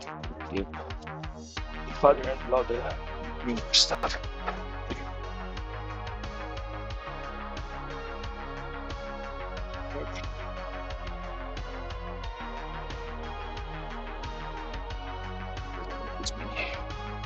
How many tools do I have for Ryobi right now? I have the glue gun and rod nailer. I'm in really good shape here. So I can get away.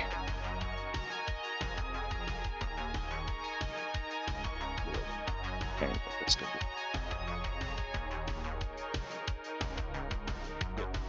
And that leaves me with what? 3 batteries? Yeah, that should be okay. Oh no, I had the impact driver too. It's back. One more vacuuming cycle.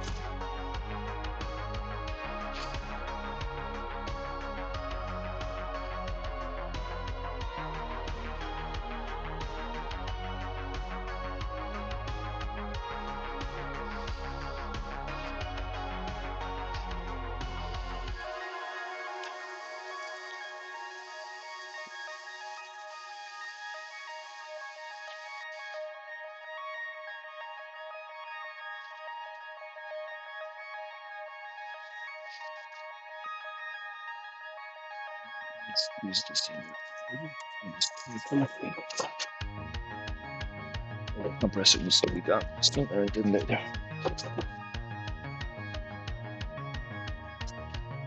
Oh, that still sounds liquid. Maybe it didn't solidify yet. But later, of course, this will solidify yet. Right. Now we need spots. Put this away. Erase it here. Slide project here. And we go. Second row. I'm going to make a good work of all the jigs. That's what I'm doing. I'm going to do that on the CNC tomorrow or the day after. The jig. It's supposed to be exhaust fan, it's supposed to be something.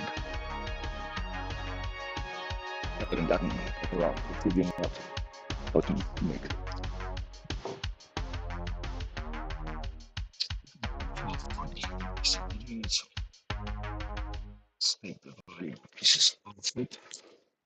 I could use a small drawer here for like the immediate small jigs. And then build a shelf around this. We have to rebuild this to make it fancier. That goes all the way out. We'll just take it off.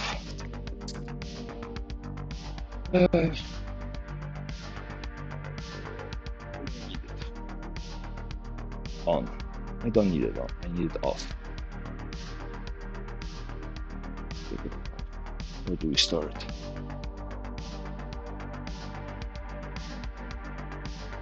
Doesn't get damaged. Dinged. Store it. It's big enough.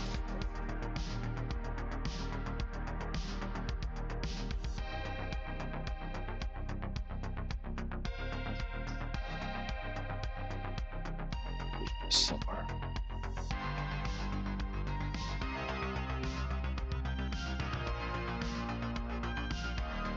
Here for now. There. Hide the plate, walk this off. Really better things. That's another conversation for when we have actually space. Slide for a second. Pencil goes straight into the corners.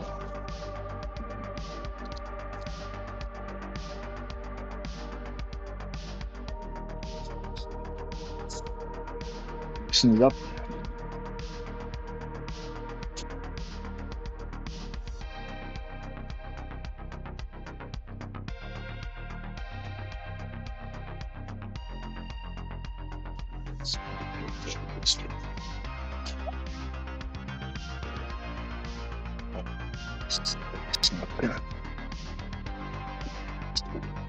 You know how useful these guys are but they've been falling apart on me. They keep on sliding.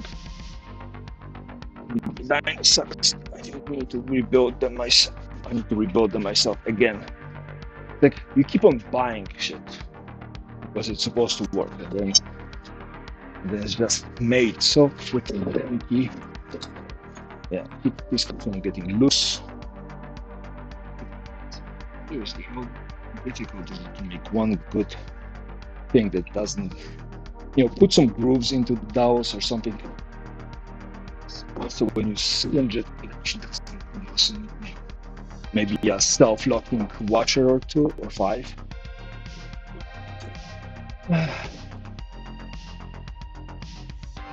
The engineer in my body just keeps on screaming bloody murder. Like, the engineer in my body goes like, well, United Museum is a problem, yes, but there's a number of people that build cheap stuff.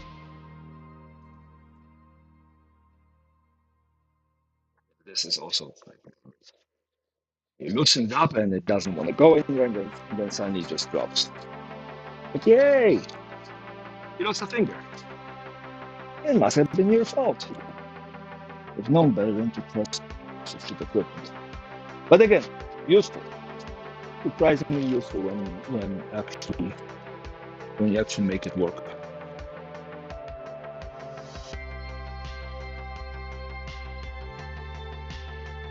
This goes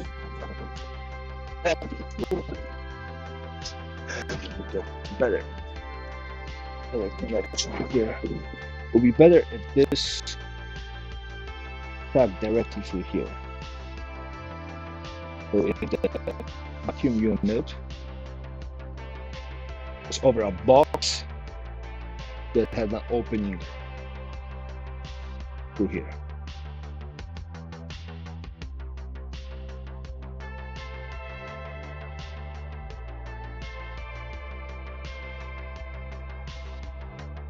So orange, cyclone, box, how about that?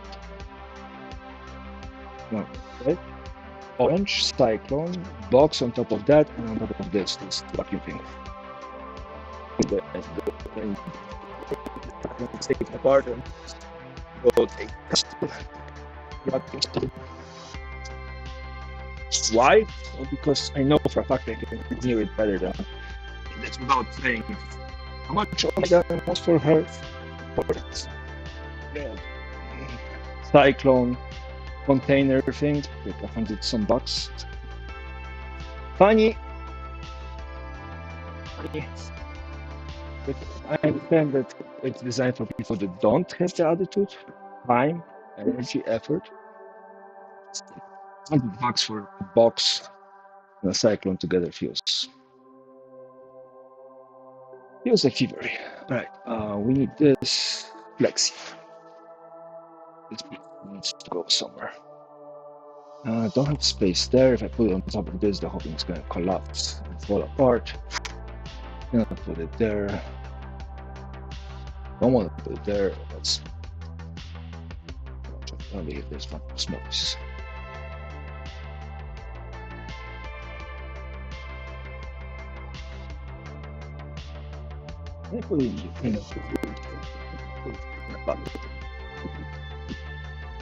This work, these pieces.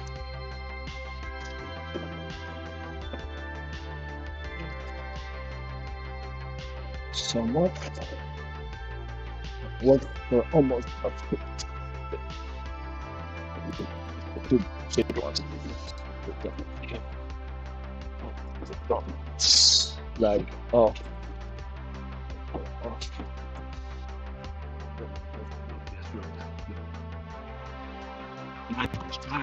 This is my work straight on. It's metal, it's not put it directly on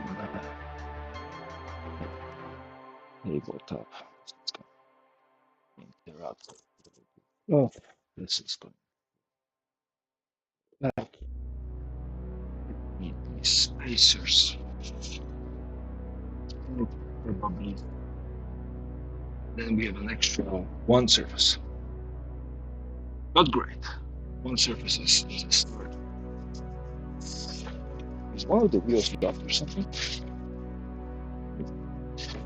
Right, so we have one surface where we can start things dry. If we're drying, then I'll go. Oh, wait, we don't have this for now. Stable. Okay, we need a drill press because we're going to need to cut some holes into the piece of wood. Let's put this.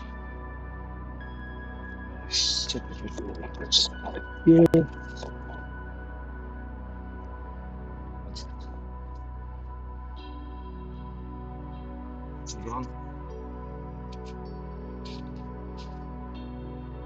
There. This stuff. Can we move it? No. We could. What can we do for it? I'm getting more space. Space here. There's nothing I can do about it. Just put.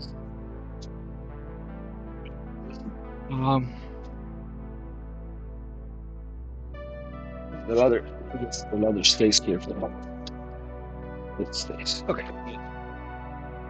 This. Let's put this away so it's not damaged. Okay. Top box stays. Alright. Let's clear up the mess down there and then put another medium surface here. It's for me.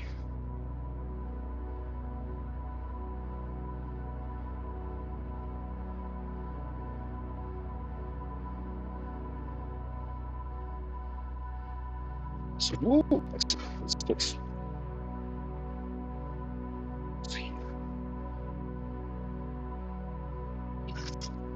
These were the right templates.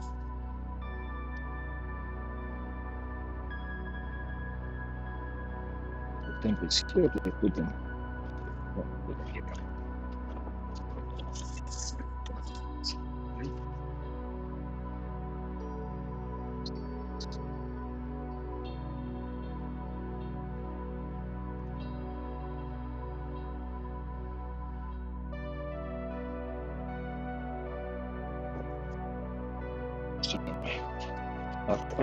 Front wheels.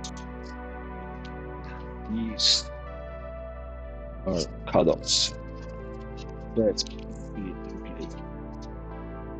This cutoff.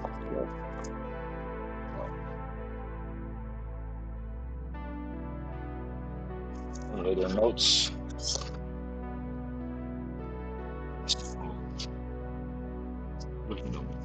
Graph wood.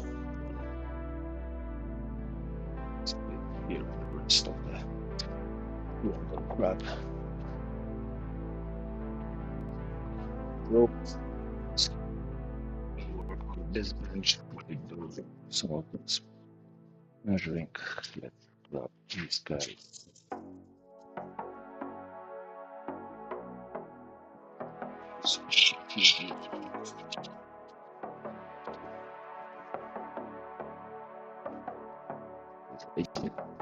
You can get the design of this spare.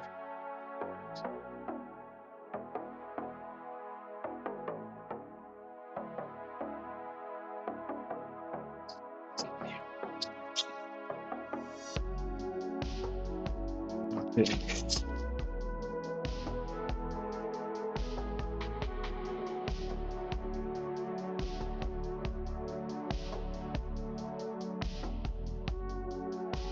Some more blade things.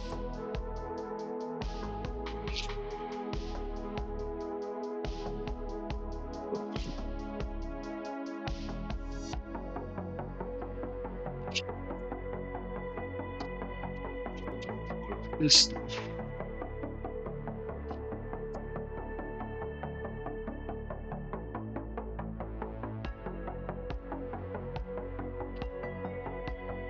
What I need to see now. You would have to clean it up.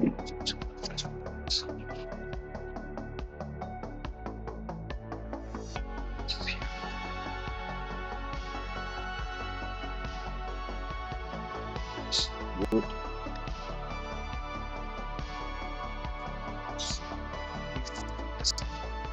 Do it. That's eventually here for now. Don't slide, but stay.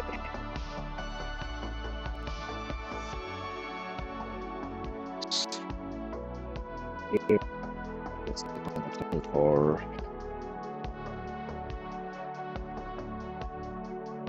the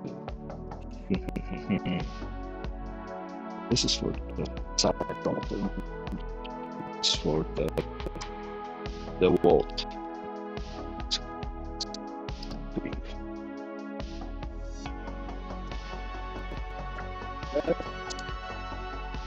Random piece of wood.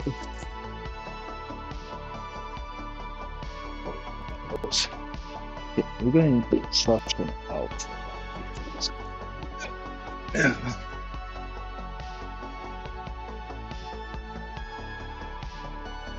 So use that as another surface storage.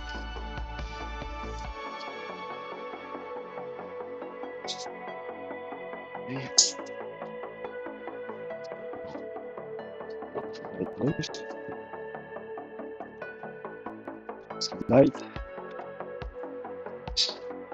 Burning lights.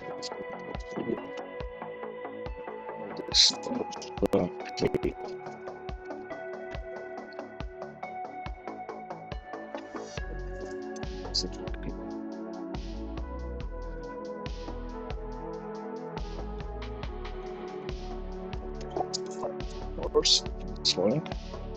We are on the third.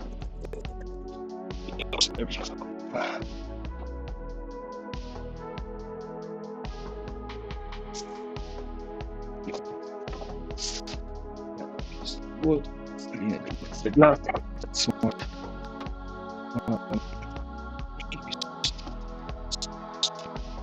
Hello.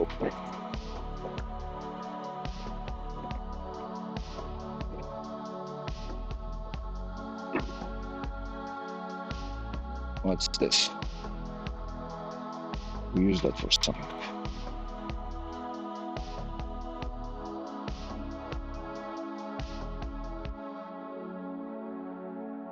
Oh, I used it for the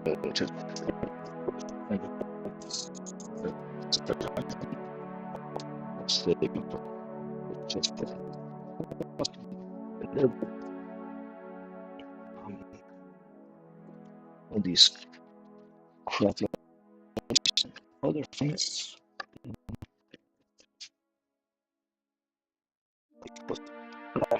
Thoughts on it. Right, let's start. Right.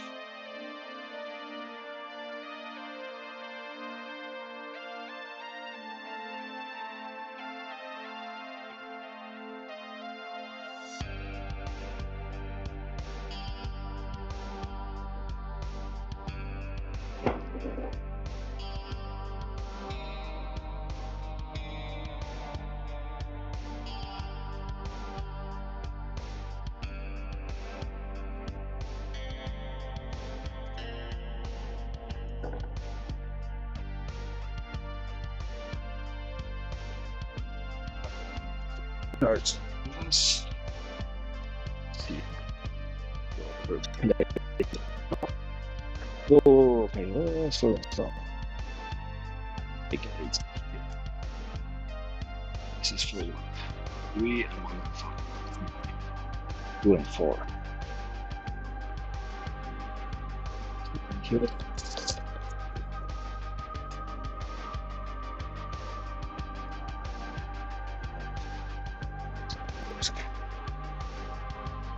It's very important.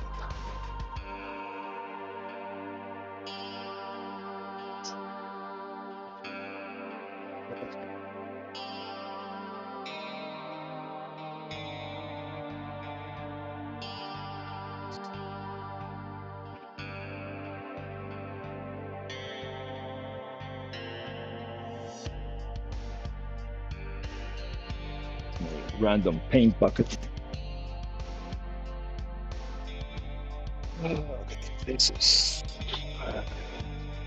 scrap for later.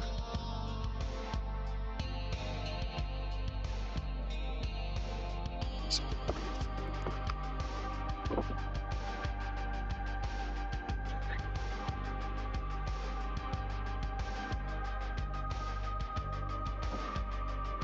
chunks of wood that have decent grain.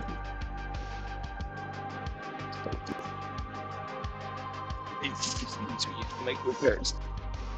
So, and then let's put these drilling guides.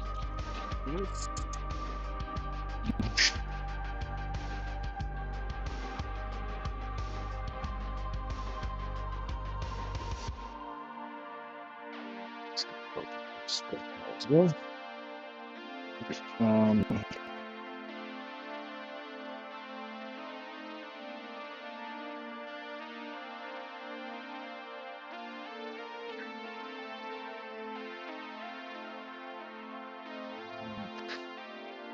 Let's see, rather 4x4.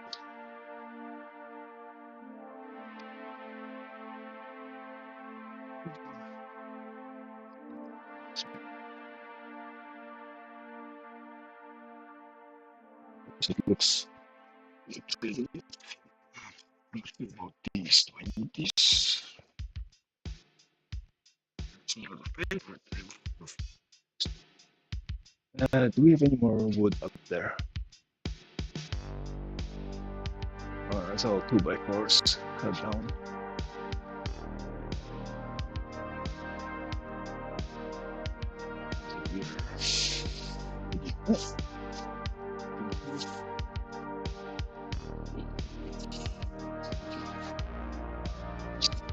Sure. Okay, that's good.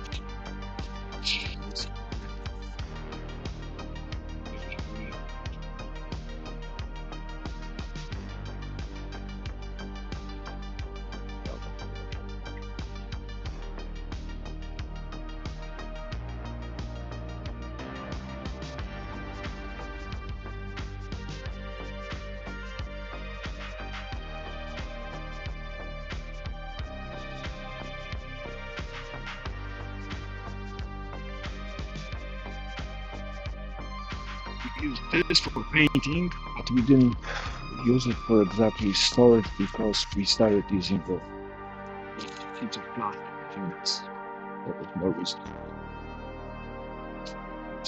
This is something size.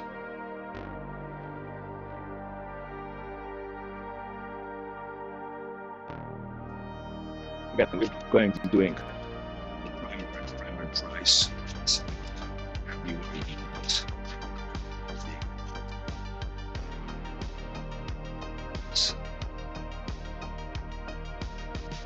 Now pieces. I need. These look like seat pieces. I need two per bench. I need to make 8 benches. So 2.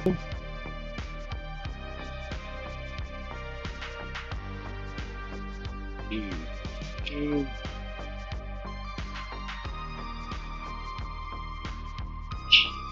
6, 8. So you have more than enough.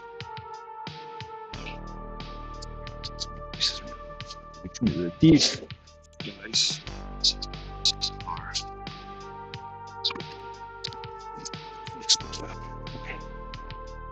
are then what's next? What else we need?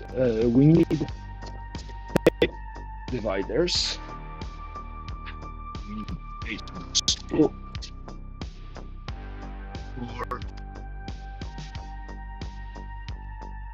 6, and 8 tables. We need 8, so 16 support beams. 1, 2, 3, 4,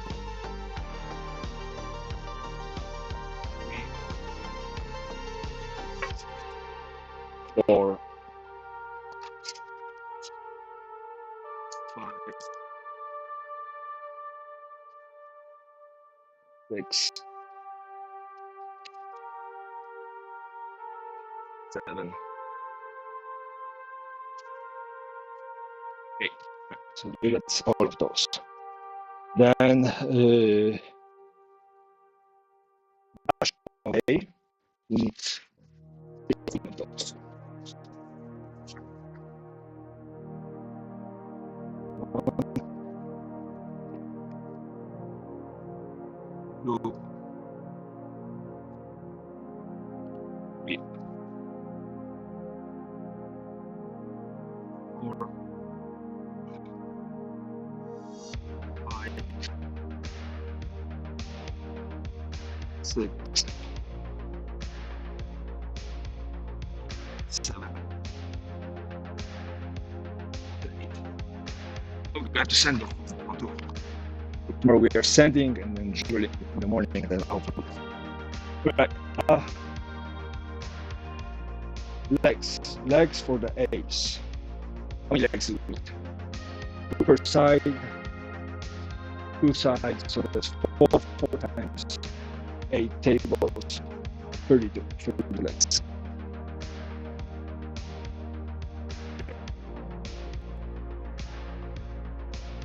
One,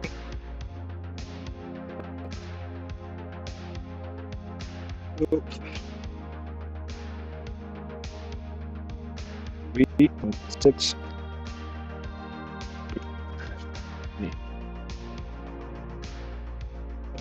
4,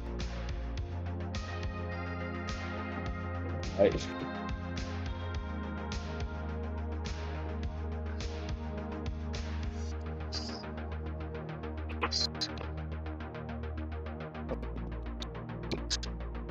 So tomorrow,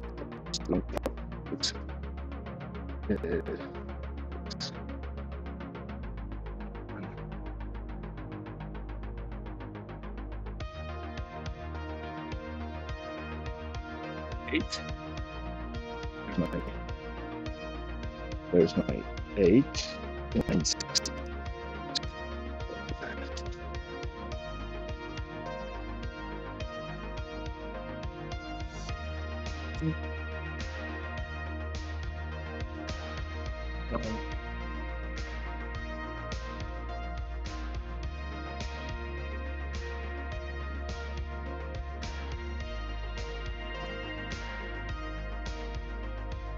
Well,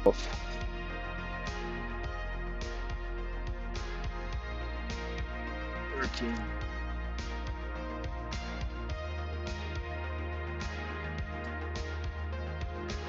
14,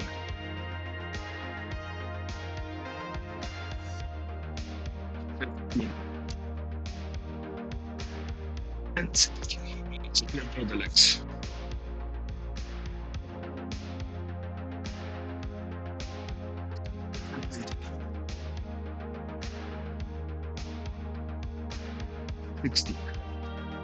Then we need the crossbar for the A, 2 per table, 16 of those.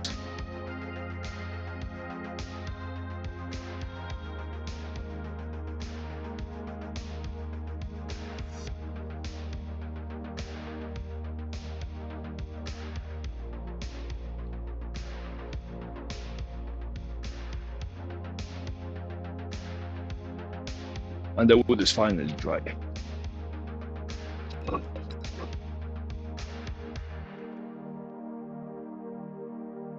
Three and 4.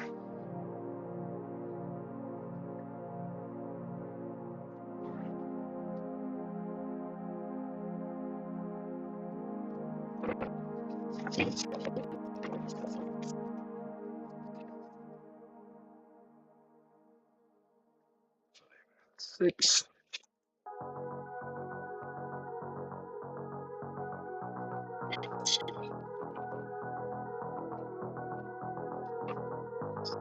Eight.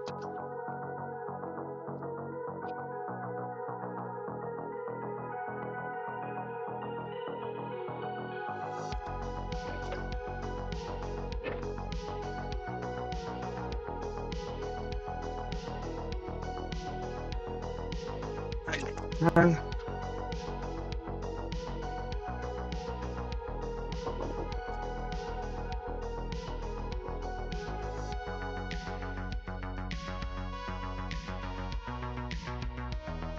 Of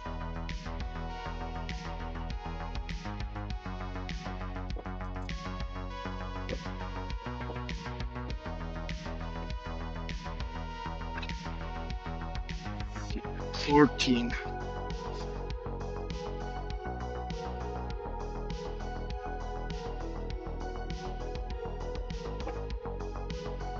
And 15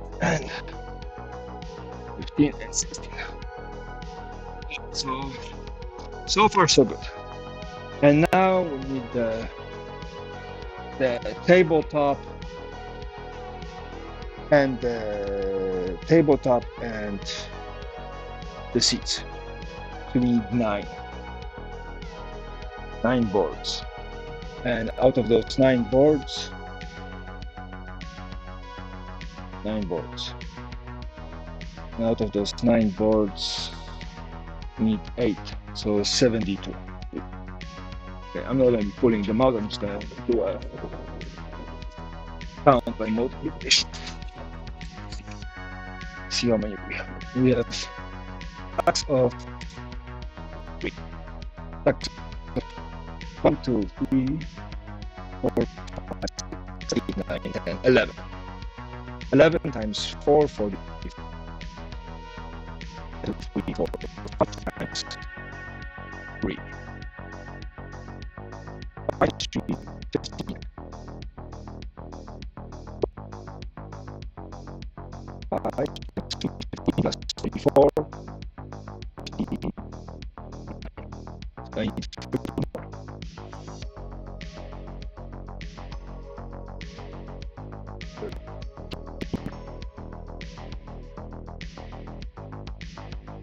Look, this one out because 15 more. This one, take it out. Oh, 15 more. That's 49 plus 150. No, 59 plus 160. So I need 12 more. And I took this one out because it was cracked. So I need 12 more boards. Yeah, I'll pick up tomorrow. So,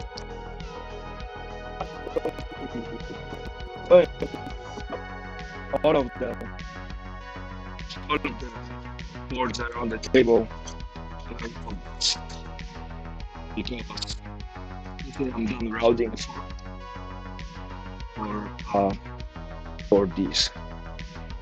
After I route all of these, we're gonna put the primer on all of those because it dries super fast. So we're gonna just do it, stack it somewhere on the side, let it dry,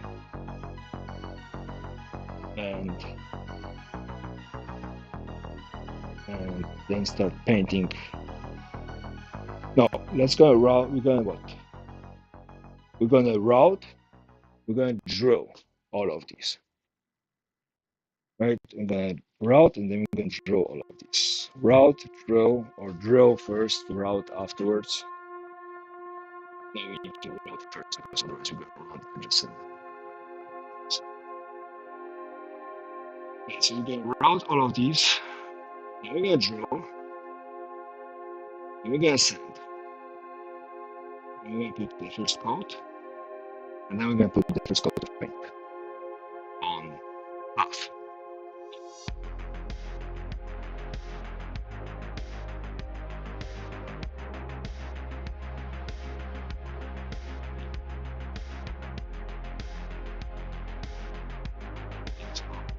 Much to this.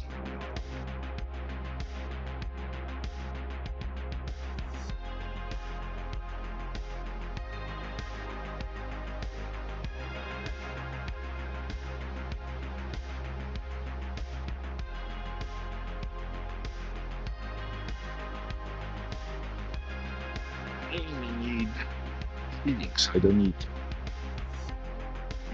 8 footers. If we get 12 footers, and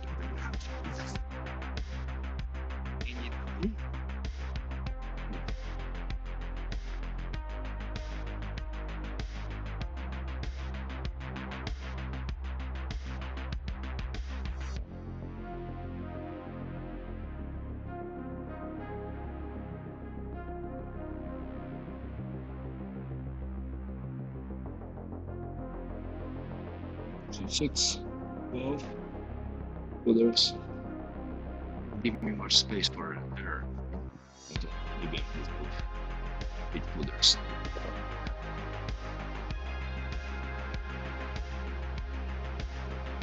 Seats.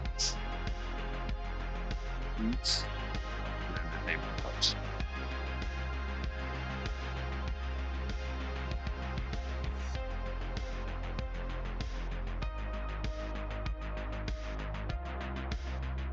Seats down to size.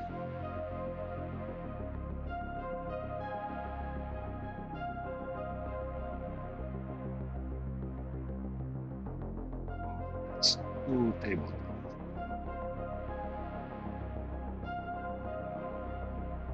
Is seating. Okay, so I can deliver most of the things. I need to write these. I need to write those. Just to run the big things.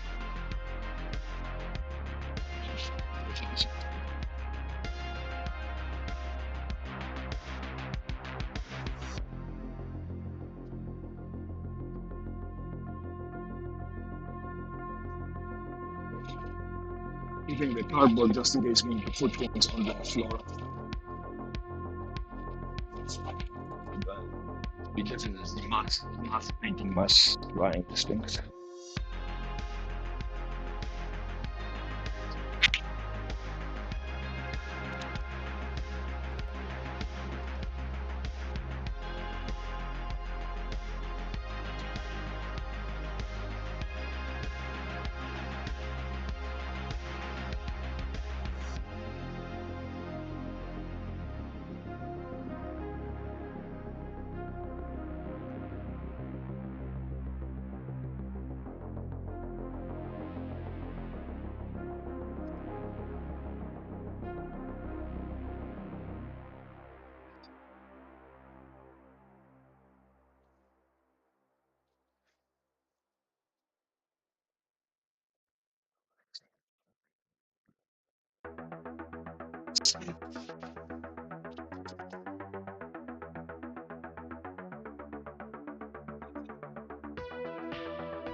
Sweep the side so we have space to work. And suddenly, look at the amount of space I'm going to reposition the camera just so you guys can see.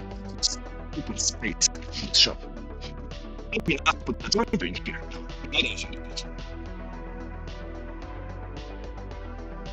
I'll move the camera probably to this side, like somewhere here and point it this way. See this? This elevation.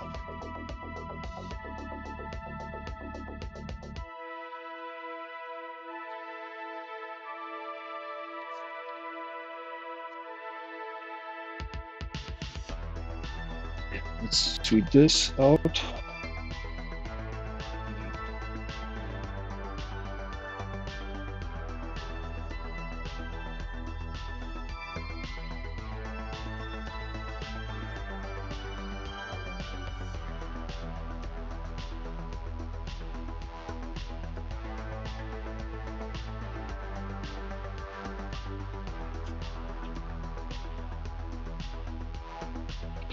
That's it. Hasn't been swept. A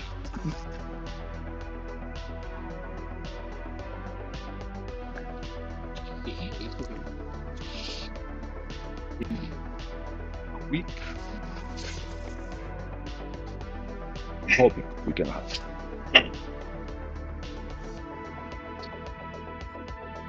Then we're gonna clean the space under the white assembly table.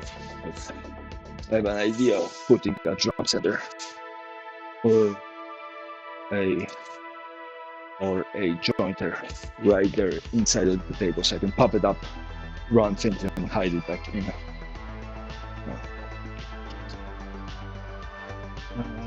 Card. Let's make sure the other card. Right, no, apparently no late for work for me. All late work for the has been done. I have for a couple of people. You wait that back.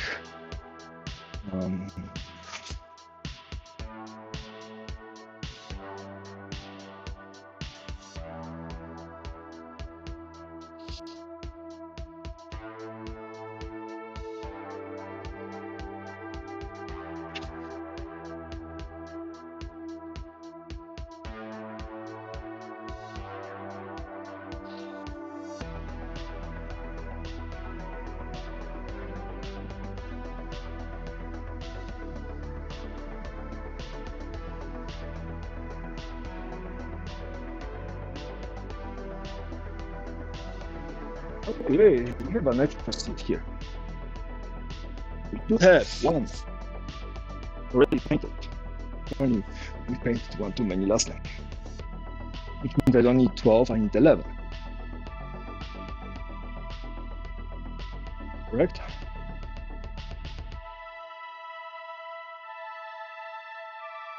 Let's see. 3, 4, 5, 7, 12, 13 times 4, 40, 52. 52 plus 9, 61, and 72. That's 11. I need 11 boards. Okay. 11 boards. That's even better. Good. So I buy too many, and then what? Exactly needed.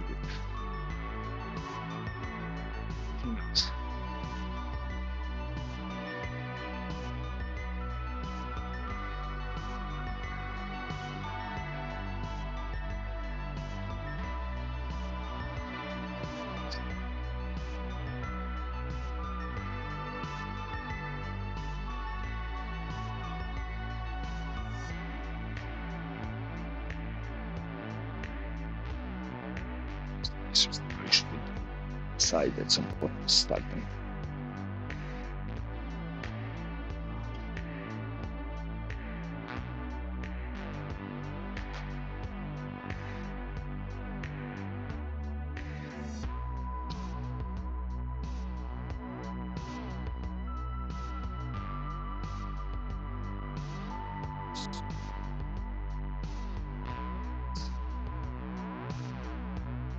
Lost.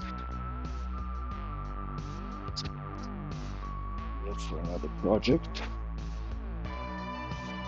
So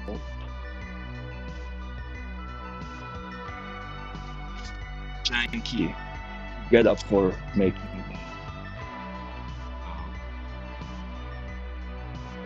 the chess pieces.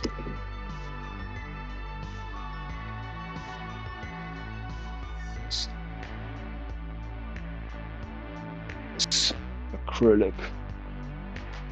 It's right.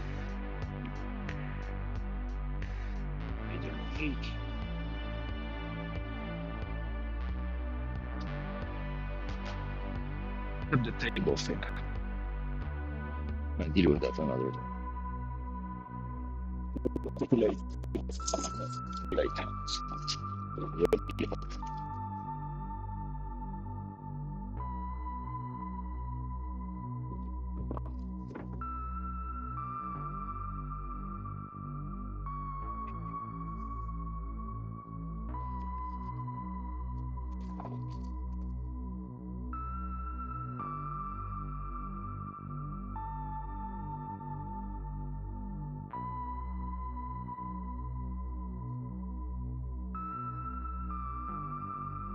We have underutilized the space underneath the white assembly table.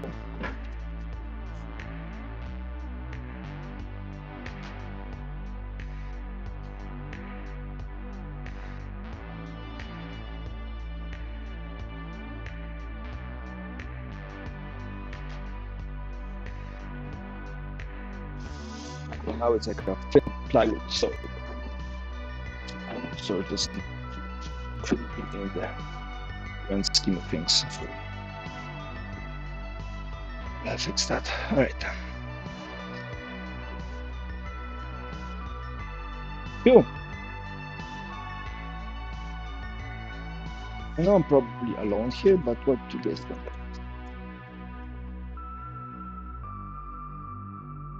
Not half bad.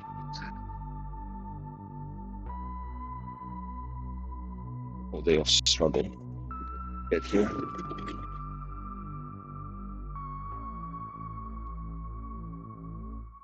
Not half bad.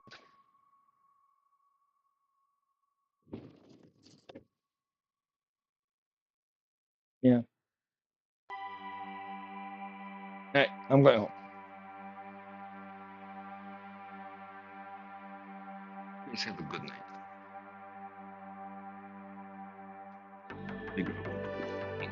Like the distance, you can actually see it. You're putting one up there, so that's not gonna be.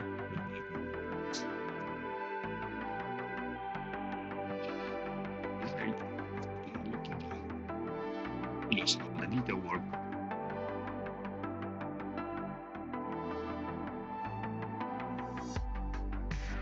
There are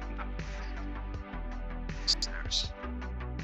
Here, fixed the walls.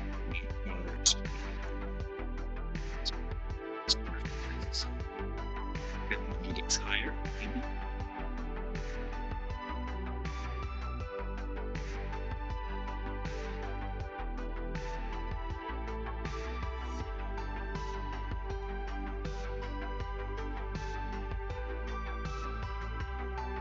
Another song.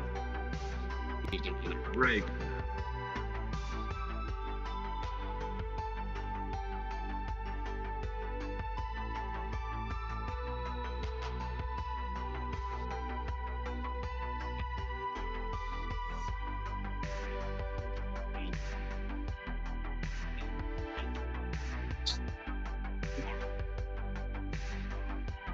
Okay.